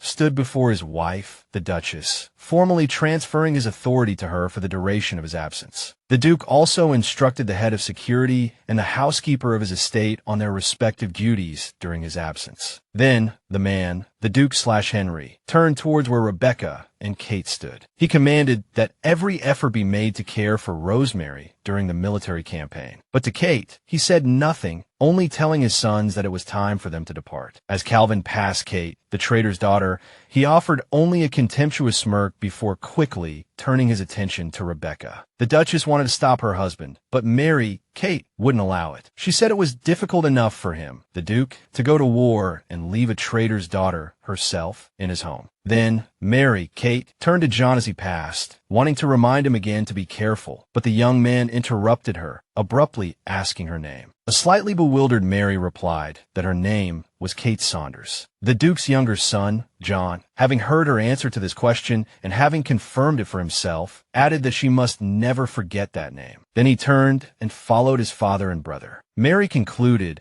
that the plot of the book had been completely altered, and neither the author nor the original story could influence the course of events any longer. Therefore, the horrific scene where John killed Kate, unless something unforeseen occurred, would likely never happen. She had pleaded with John to be careful, and the image of him lingered in her mind. Mary vowed to wait faithfully for his victorious return. John kissed his beloved wife's hand, saying he trusted her implicitly. A week after the war began, all the newspapers were filled with speculation about how the war had started and what the outcome would be for each side. Mary read article after article, acutely aware of the tension between the Emperor's supporters and those of Grand Duke Shelton. However, the royal family remained silent for the time being, lest anyone learn they supported Duke Sanders' side. Bold Shelton, too, remained silent, feigning neutrality. Soon, the girl's thoughts drifted to Princess Jacqueline and what she might be doing during these turbulent times. Mary hadn't forgotten the princess's reaction to Bolt's appearance and gaze during the festivities. The young emperor personally handled most royal affairs, periodically consulting Duke Henry for advice. However, according to the original novel, Princess Jacqueline typically remained detached from politics. Jacqueline was portrayed as someone who left political matters to her brother. The book offered no explanation for this choice. As Mary sipped her coffee, she recalled Princess Jacqueline's reactions during the recent festivities, noting a flicker of interest in the political discussions. For now, the royal family maintained complete neutrality, facilitating unimpeded communication between all parties. Lady Kate took another sip from her cup and suddenly erupted in a fit of coughs. Her maid, Susan, reacted instantly. Susan rushed to Kate's side, anxiously inquiring if she was all right. Kate explained that she had simply choked and asked Susan to bring her some water. The servants' attitudes towards Kate had shifted considerably since she'd saved Bertrand from severe punishment. The initial wedding agreement had centered around the distribution rights of the iron ore, but the outbreak of war had changed everything. The servants cautiously observed how Kate, caught between two warring families, would navigate this precarious situation. Meanwhile, some within the estate placed unwavering trust in Kate, offering their steadfast support. The Duchess and Brandon shouldered the burden of the duchy's paperwork, while Susan took on the duties of the other maids, ensuring no one tampered with Kate's belongings or acted against her. As for the coffee bean husk that had caused Kate to choke, it was nothing more than a petty trick played by those who distrusted her. Brandon informed Kate, who had just arrived,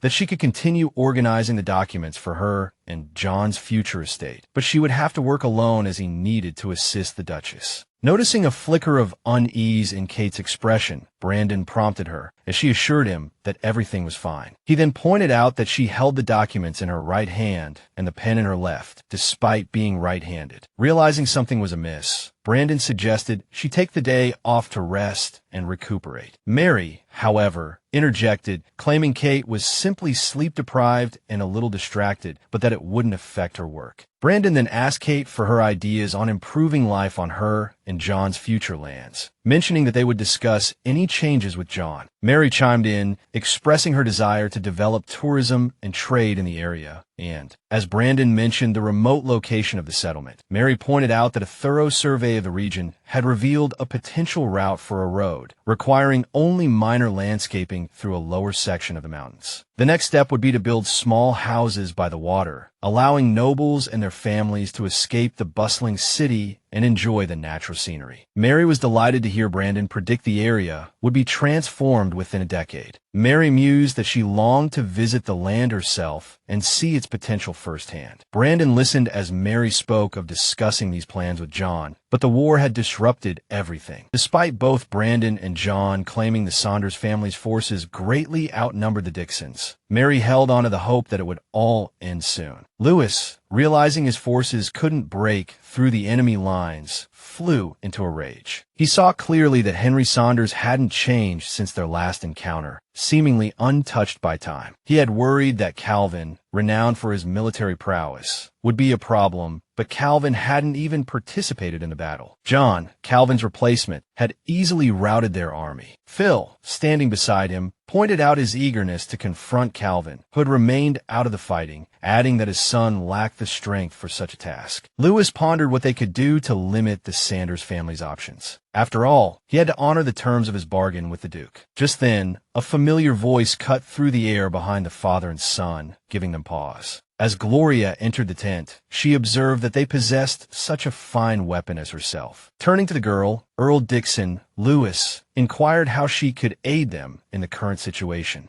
Gloria reported receiving intelligence from a secret enemy within the Saunders family. Pressed by her lord, the girl explained that this clandestine Saunders detractor had provided valuable information more than once, and now they had received intelligence regarding the daily routines of the servants and guards, along with shift changes, all of which aligned with what she had managed to learn during her time in the Duke's residence. A triumphant smile spread across Earl Dixon's face as Gloria added that Kate had never contacted her family for assistance. He understood that bold Shelton had placed great faith in him, and he couldn't afford to disappoint. Seeing no other option than to trust this secret collaborator, Lewis ordered his son, Phil, and Gloria to the capital to carry out the plan. This delighted Gloria, as it meant she could remain by her beloved's side. Phil, however, was less enthusiastic, worried about how his father would manage alone. But Lewis retorted that if any member of Duke Henry's family fell into his hands, Henry himself would be brought to his knees. The Duchess was none too pleased about being obligated to attend a social function during such turbulent times. Noting that members of the Olsen family would be present, Rosemary instructed Rebecca to stay by her side at all times. She then turned to Kate, inquiring if she was truly feeling well. News of the ongoing war was mixed, but many believed the advantage lay with the duchy. Another concern was the sway of public opinion. Many families that had remained neutral were suddenly throwing their support behind Shelton. Several of these families would be present at today's event. Today, the Duchess, Rebecca, and she, Kate Saunders, would be in attendance, and she would be under particular scrutiny. Thus, Mary, Kate, replied to the Duchess, saying that the more she hid, the more reason people had to speculate. Given the circumstance of being a Dixon daughter married into the Saunders family, now at war with each other, she needed to find a way to carry on with her life. Just as Rosemary entered the room, she expressed her gratitude for Countess Masterson's invitation, though it had come as something of a surprise. The Countess expressed her own gratitude for the acceptance of the invitation. Her family was one of the few that had remained neutral thus far. Consequently, her gathering hosted both supporters of the Duke and those who sided with his adversaries. When the Countess mentioned her concern for the Duchess's husband and sons, Rosemary replied cheerfully that there was nothing to worry about. They weren't engaged in any major battles. It was merely a chance to keep their skills sharp. Mary, Kate, admired Rosemary's composure in answering the Countess. She hadn't betrayed a hint of nervousness. Even in such a mixed company, the Duchess made it clear to everyone the strength of her family's spirit. The girl's thoughts were interrupted by a familiar female voice, remarking that it had been a long time and inquiring why Kate hadn't attended other events where she'd been invited. Turning, Mary, Kate, replied that since her marriage, she had been focused on her personal life and family, leaving little time for parties. But the approaching girl persisted, saying that after such a long absence, it was essential to reconnect with old friends.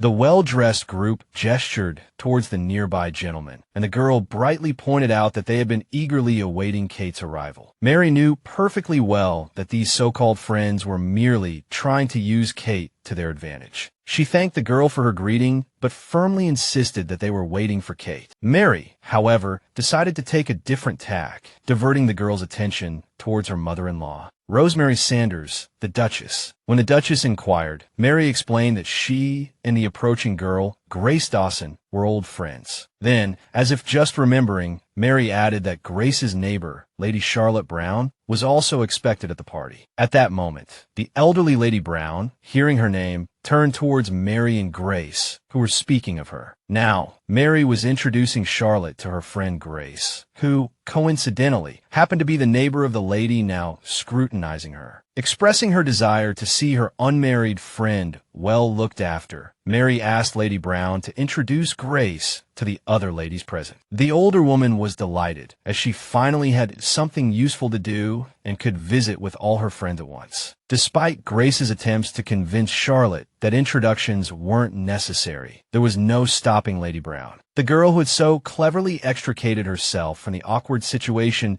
silently bid farewell to her fictitious friend. But before she could relax, someone approached her from behind. Taking her hand, a young man kissed her hand in greeting, remarking that he hadn't seen Kate at such an event in a long time, adding that she had clearly been through a difficult period, judging by how much weight she had lost. Mary recognized him as one of the men who had sought her father's permission to court her. She pulled her hand from the presumptuous man's grasp, thanking him for his concern and adding that such familiarity with a married woman was inappropriate. Undeterred, the young man claimed their long acquaintance justified his actions. He attempted to embrace her, adding that everyone knew he considered her a younger sister. But before his hand could reach her waist, she slapped it away. He began to protest her rudeness, but Mary, in a voice devoid of sweetness, told him to keep his distance. Knowing she had to handle this suitor discreetly, Mary mentioned that even her own brother wouldn't dare touch her so casually. At that moment, Rosemary intervened on her daughter-in-law's behalf, calling out the young man's surname in a distinctly unfriendly tone. As if startled awake, he immediately claimed it was all a misunderstanding. The Duchess fixed him with a steely gaze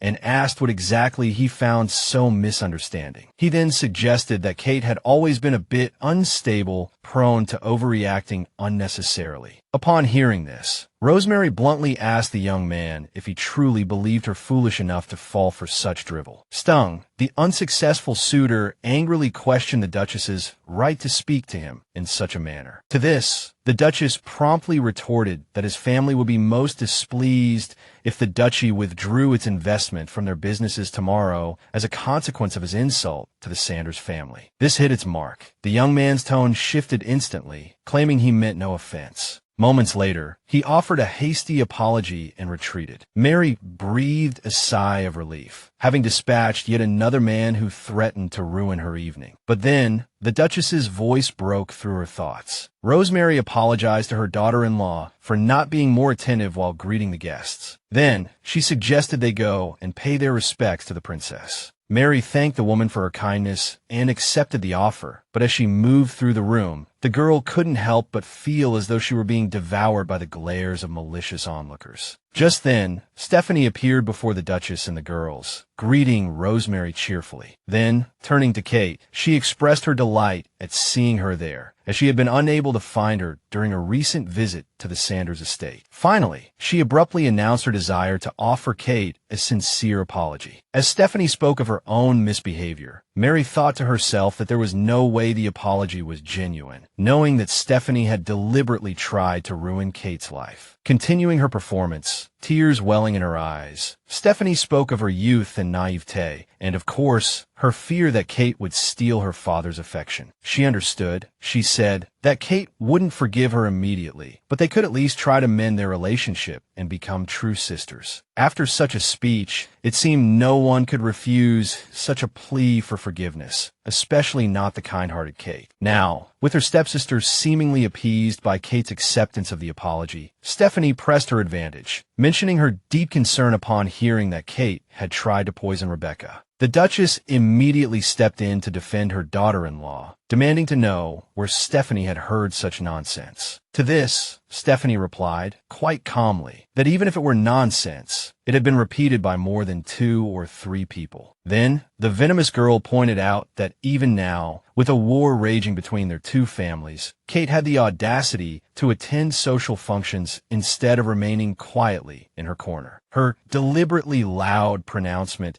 immediately drew the attention of most of those present. John sat in a tent within his family's army camp, polishing his sword to a gleaming sheen. His father approached, advising the young man to rest, handing him a warm drink. The Duke sat down beside his son. As his father took a sip, John stared at the surface of the liquid in his own cup, where he saw reflected the face of his beloved. He was roused from his pleasant reverie by his father's exclamation. Henry remarked that Earl Dixon was sparing no expense nor manpower, waging war as if he still clung to a sliver of hope. This observation put John on alert, wondering what his opponent might be planning. Attacking the royal palace was out of the question, as Calvin and his army lay in wait there. But the Duke abruptly changed the subject, turning to his son and asking, with a fatherly tone, for his opinion of Kate. John, recalling her accusation of his prejudice, replied that she was a very straightforward person. He had insulted her on numerous occasions, yet despite this, Kate had always shown him kindness. Moreover, the girl possessed the ability to analyze any situation in detail and demonstrated true wisdom. Looking up, John added with a smile, "It's simply impossible not to fall in love with her. She always grasps the heart of the matter and then reveals it to others." At times, Kate's behavior was quite unconventional and vivacious, unlike the usual demeanor within aristocratic circles. She possessed a truly kind heart, and the times he had failed to truly see her for who she was often replayed in his mind. If he had the chance to go back, he would most certainly have acted differently. As the young man finished speaking, Henry suddenly declared that this war was the one opportunity that would never come again. Admitting his mistake in marrying off his younger son before his elder, the man said that John had a chance to change his current situation. But the young man abruptly cut his father short, stating that he had long since given up. The Duke stood beside young Calvin, asking him what he would do in the situation unfolding on the chessboard. John glanced across the room, requesting permission to observe the game. Henry wanted to send his younger son away, saying his elder son was studying. But Calvin interjected, assuring him everything was fine, his brother wouldn't be a disturbance, and it was a perfect opportunity to test the skills he'd been honing against John.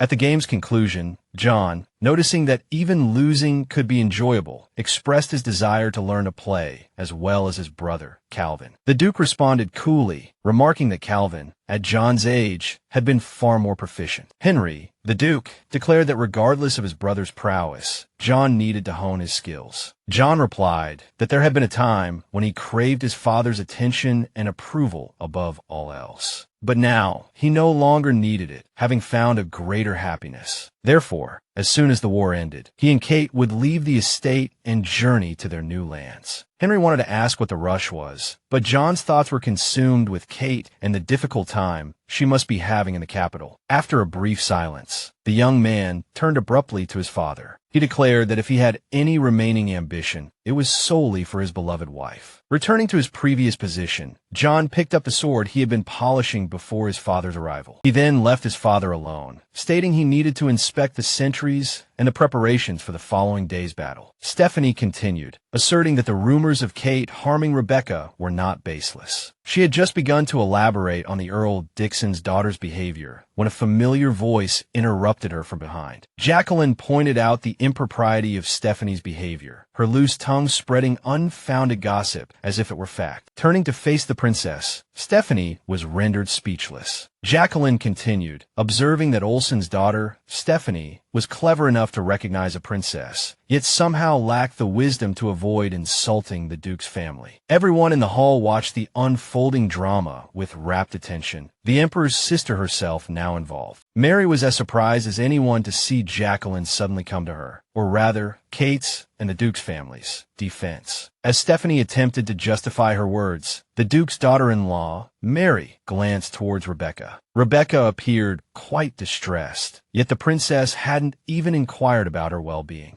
Suddenly, Jacqueline's words caught Mary's attention as she remarked on how truly in love John seemed to be with Kate. She then went on to say that she never thought she'd see the Earl's youngest son so happy. Finally, Jacqueline turned to Kate, inviting her, as the subject of the conversation, to offer her own perspective. Mary smiled, and Kate pointed out that her self-respect wasn't so low as to require her to respond to such nonsense. This retort amused the princess, something Kate hadn't anticipated when offering her simple reply. But then Stephanie received unexpected support. A male voice begged pardon for interrupting the amusement. Blake then declared that, as a supporter of the Emperor, he was somewhat concerned by Princess Jacqueline's words. After all, one could now conclude that the Duke's youngest son, John, was leaning towards the rebellious Dickerson family's daughter, Kate. The princess started to reply, but the young man didn't give her a chance, adding that the family's own rebellion was enough to give one pause. If the duchy was an ally of the throne, then it must draw a clear line between itself and the traitor's daughter. Mary immediately intervened, stating that before she addressed the impertinence of this upstart, she demanded Blake state Kate's surname. When he remained silent, Mary added that for months now, Kate had no connection to the Dickerson family. Her surname was now Sanders. But as soon as she finished speaking, the young man offered a sardonic smirk. Blake had reminded Kate of her earlier words to Stephanie when she claimed to be using the Sanders name only to secure a mansion and alimony later. A smile played on Kate's lips as she listened, finally realizing the ace they held. He now turned to the room, searching for those who had witnessed Kate's statement. Mary, however, didn't bother denying it. She readily admitted her words, pointing out that no one could have taken her seriously. She'd merely been playing along with Stephanie's nonsensical prattle. Her adversaries didn't back down, declaring such an explanation suspiciously convenient. To this, Mary stated that this interpretation served the Olsen family's interests. Blake tried to picture the scene. They seemed to have conveniently forgotten their own actions, how they'd humiliated Kate over her supposedly dubious origins, and, even worse, how they'd subsequently sold out their own family. And now Stephanie, without a shred of empathy for the hardships Rebecca had endured, dared to speak of forgiveness. Kate laughed, remarking that the younger generation's cruelty, particularly Stephanie's, didn't end there. Stephanie, she pointed out, was currently coveting another woman's husband, and her brother, instead of curbing her shameful impulses, was actively aiding her. Stephanie, unable to contain herself, cried out that she would have John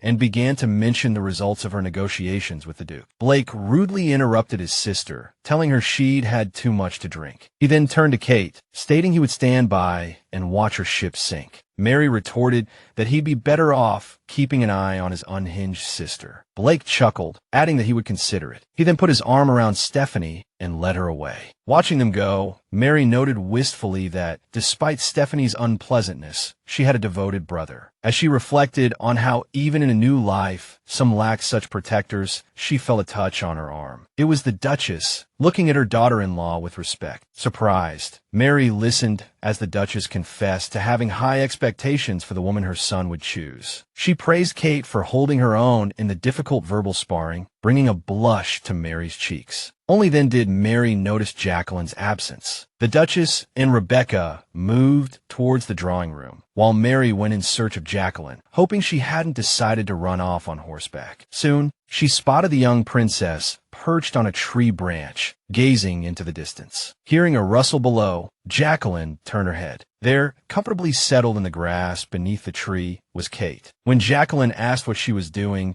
Kate apologized, explaining that in a dress, climbing the branches was out of the question. The princess pointed out that sitting on the grass would wrinkle and possibly stain her dress, but Mary seemed unconcerned. After a brief pause, Jacqueline abruptly asked if she understood that her relatives might die in the near future. The princess was referring to Kate's blood relatives, not her new family, specifically Earl Dickinson. The question gave Kate pause, considering what answer she could possibly give. She finally replied that, while it might sound callous, those who instigated a rebellion must bear the consequences. Though the princess assured her there was nothing callous about it, Mary suspected she'd started the conversation to alleviate her own anxieties. The girl, Mary, recalled the night Archduke Shelton spoke with Count Dickerson. She hadn't forgotten Jacqueline's reaction upon meeting the Count. But then her companion, Jacqueline, her eyes brimming with tears, abruptly asked how Kate could discuss such a heavy topic so casually. Kate, it seemed, genuinely couldn't understand why everyone was so preoccupied with politics and the throne. Jacqueline desperately wished she could return to her carefree past, when her father was still alive and there was no animosity between him and his brother, Jacqueline's uncle. Listening to the princess, Mary learned things not detailed in the book. Jacqueline was no longer just a character she knew from the pages. She was becoming real. The Jacqueline of the book had believed her flaws were weaknesses. So, Mary asked her companion if she loved her brother. Emperor Jacqueline was an eccentric figure, ill-fitting within the rigid framework of the royal court. But according to the original storyline, it was her friendship with Rebecca that would eventually transform her, allowing her to truly blossom. Yet, the original story hadn't elaborated on Jacqueline's feelings towards her uncle. The catalyst for the girl's transformation was supposed to be the person closest to her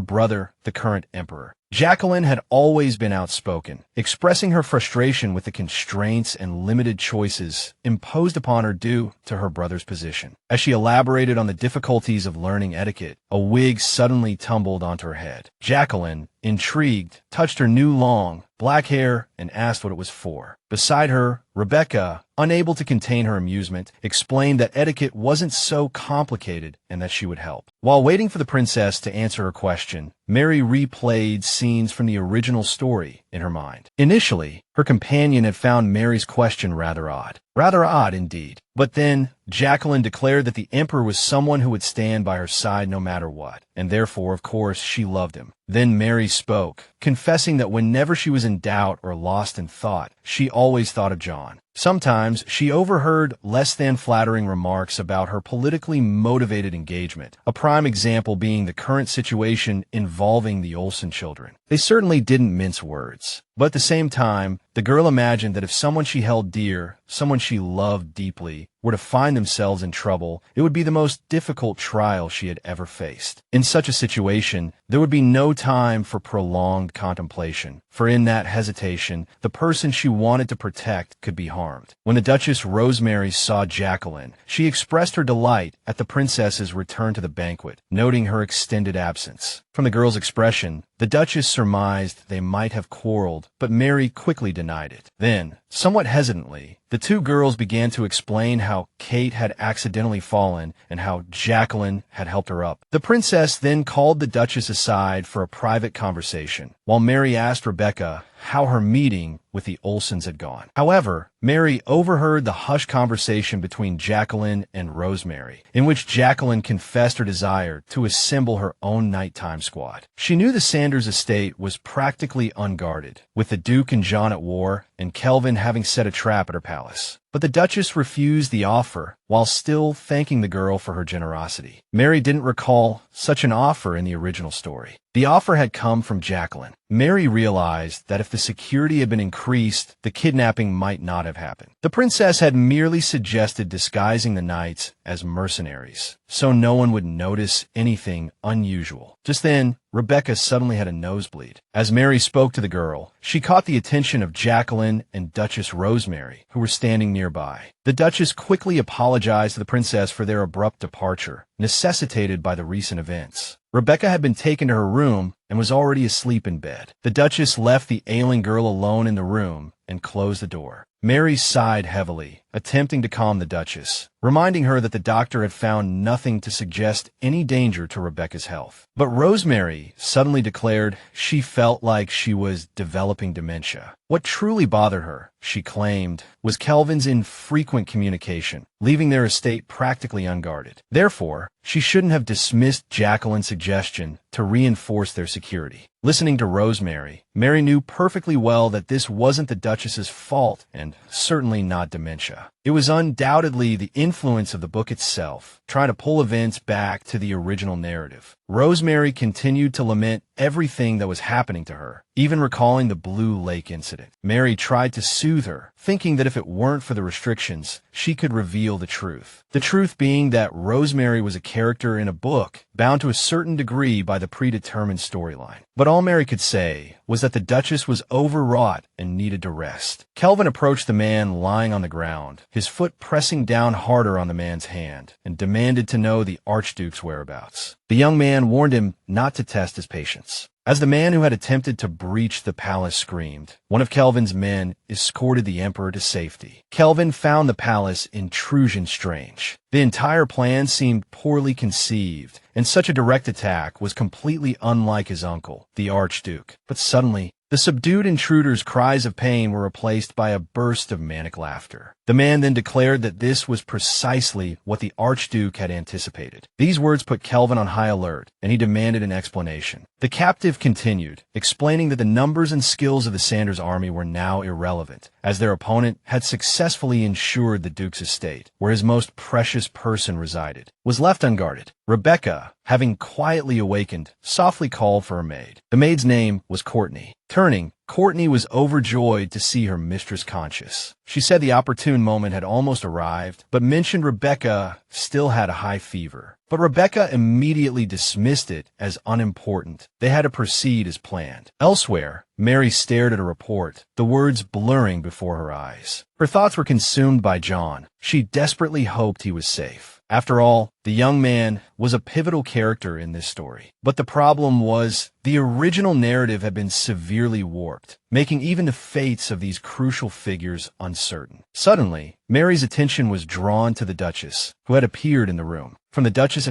complexion/expression and the look on Brandon's face beside her, Mary instantly understood what had happened. Her suspicions, confirming Rosemary's earlier words, were realized. The palace had indeed been attacked. The Duchess declared they must leave immediately with the princess's messenger. As they stepped out into the street, Rebecca suddenly rushed towards them, a development the Duchess hadn't anticipated. Despite her weakened state, Rebecca declared she wouldn't remain alone at the estate and insisted on accompanying them. Looking into Rosemary's eyes, she pleaded to be taken along. The carriage set off, its occupants oblivious to the perils that lay ahead. Mary's mind raced, comparing the stark differences between the original story and the unfolding reality. Suddenly, a jarring boom echoed from outside. Catching sight of several figures, the coachman yanked the reins, bringing the horses to an abrupt halt. The sudden stop sent the carriage tumbling, tossing its passengers within. Mary was the first to regain consciousness, finding herself cradled in Rosemary's arms. She pushed herself up, her eyes falling upon a pool of blood beneath Rosemary's head. "Rosemary!" she cried, desperate to rouse her. The carriage door was flung open, revealing Phil, a disturbingly cheerful expression on his face. My, he said, "it wasn't easy getting to you, sister dear." Mary turned, bewildered by the young man's presence. She realized with a chilling certainty that even the kidnapping scene had been altered, deviating drastically from the original narrative. A moment later, she felt the familiar, vice-like grip of her tormentor. Recognition was instant, as Kate's brother lifted the unconscious Duchess Rosemary. A woman whose safety had become a constant worry for Mary. She felt a wave of despair. Powerless to intervene, she screamed, cursing them all to hell, her voice raw with fury and disgust. Gloria interrupted her tirade. "You lost your honor when you betrayed your family, your father," she spat. Mary's response was defiant. "The Sanders family is my only family," she declared. "They're the family I choose." Before she could finish, Gloria cut her off with a sharp gesture. Standing before the captured man, John read aloud from a letter, detailing the rewards for his service. The young man, John, then turned his gaze upon his captive. He couldn't understand how the defeated man could maintain a smile. Moments later, John's father approached. "Did you find the Count's heir?" John asked. The Duke shook his head. "I believe he left days ago," he replied. "Besides, this camp is too small. It doesn't seem like the main command post." As they discussed their next move, the kneeling man muttered, "Fools, the lot of you." The Duke turned to the prisoner. What was it you said? He demanded. Lewis Dickinson, his voice laced with ominous warning, declared, "You'll never win. Your foolishness has already cost you everything." He spoke not only of the families left vulnerable in their estates, but also of the beloved emperor to whom they swore allegiance. Standing by the window, Emperor Calvin struggled to comprehend that the attack on the palace was merely a diversion, a smokescreen for some other, more sinister purpose. Lewis Dickinson, though on his knees, remained unbroken. Henry Sanders will lose everything, he vowed.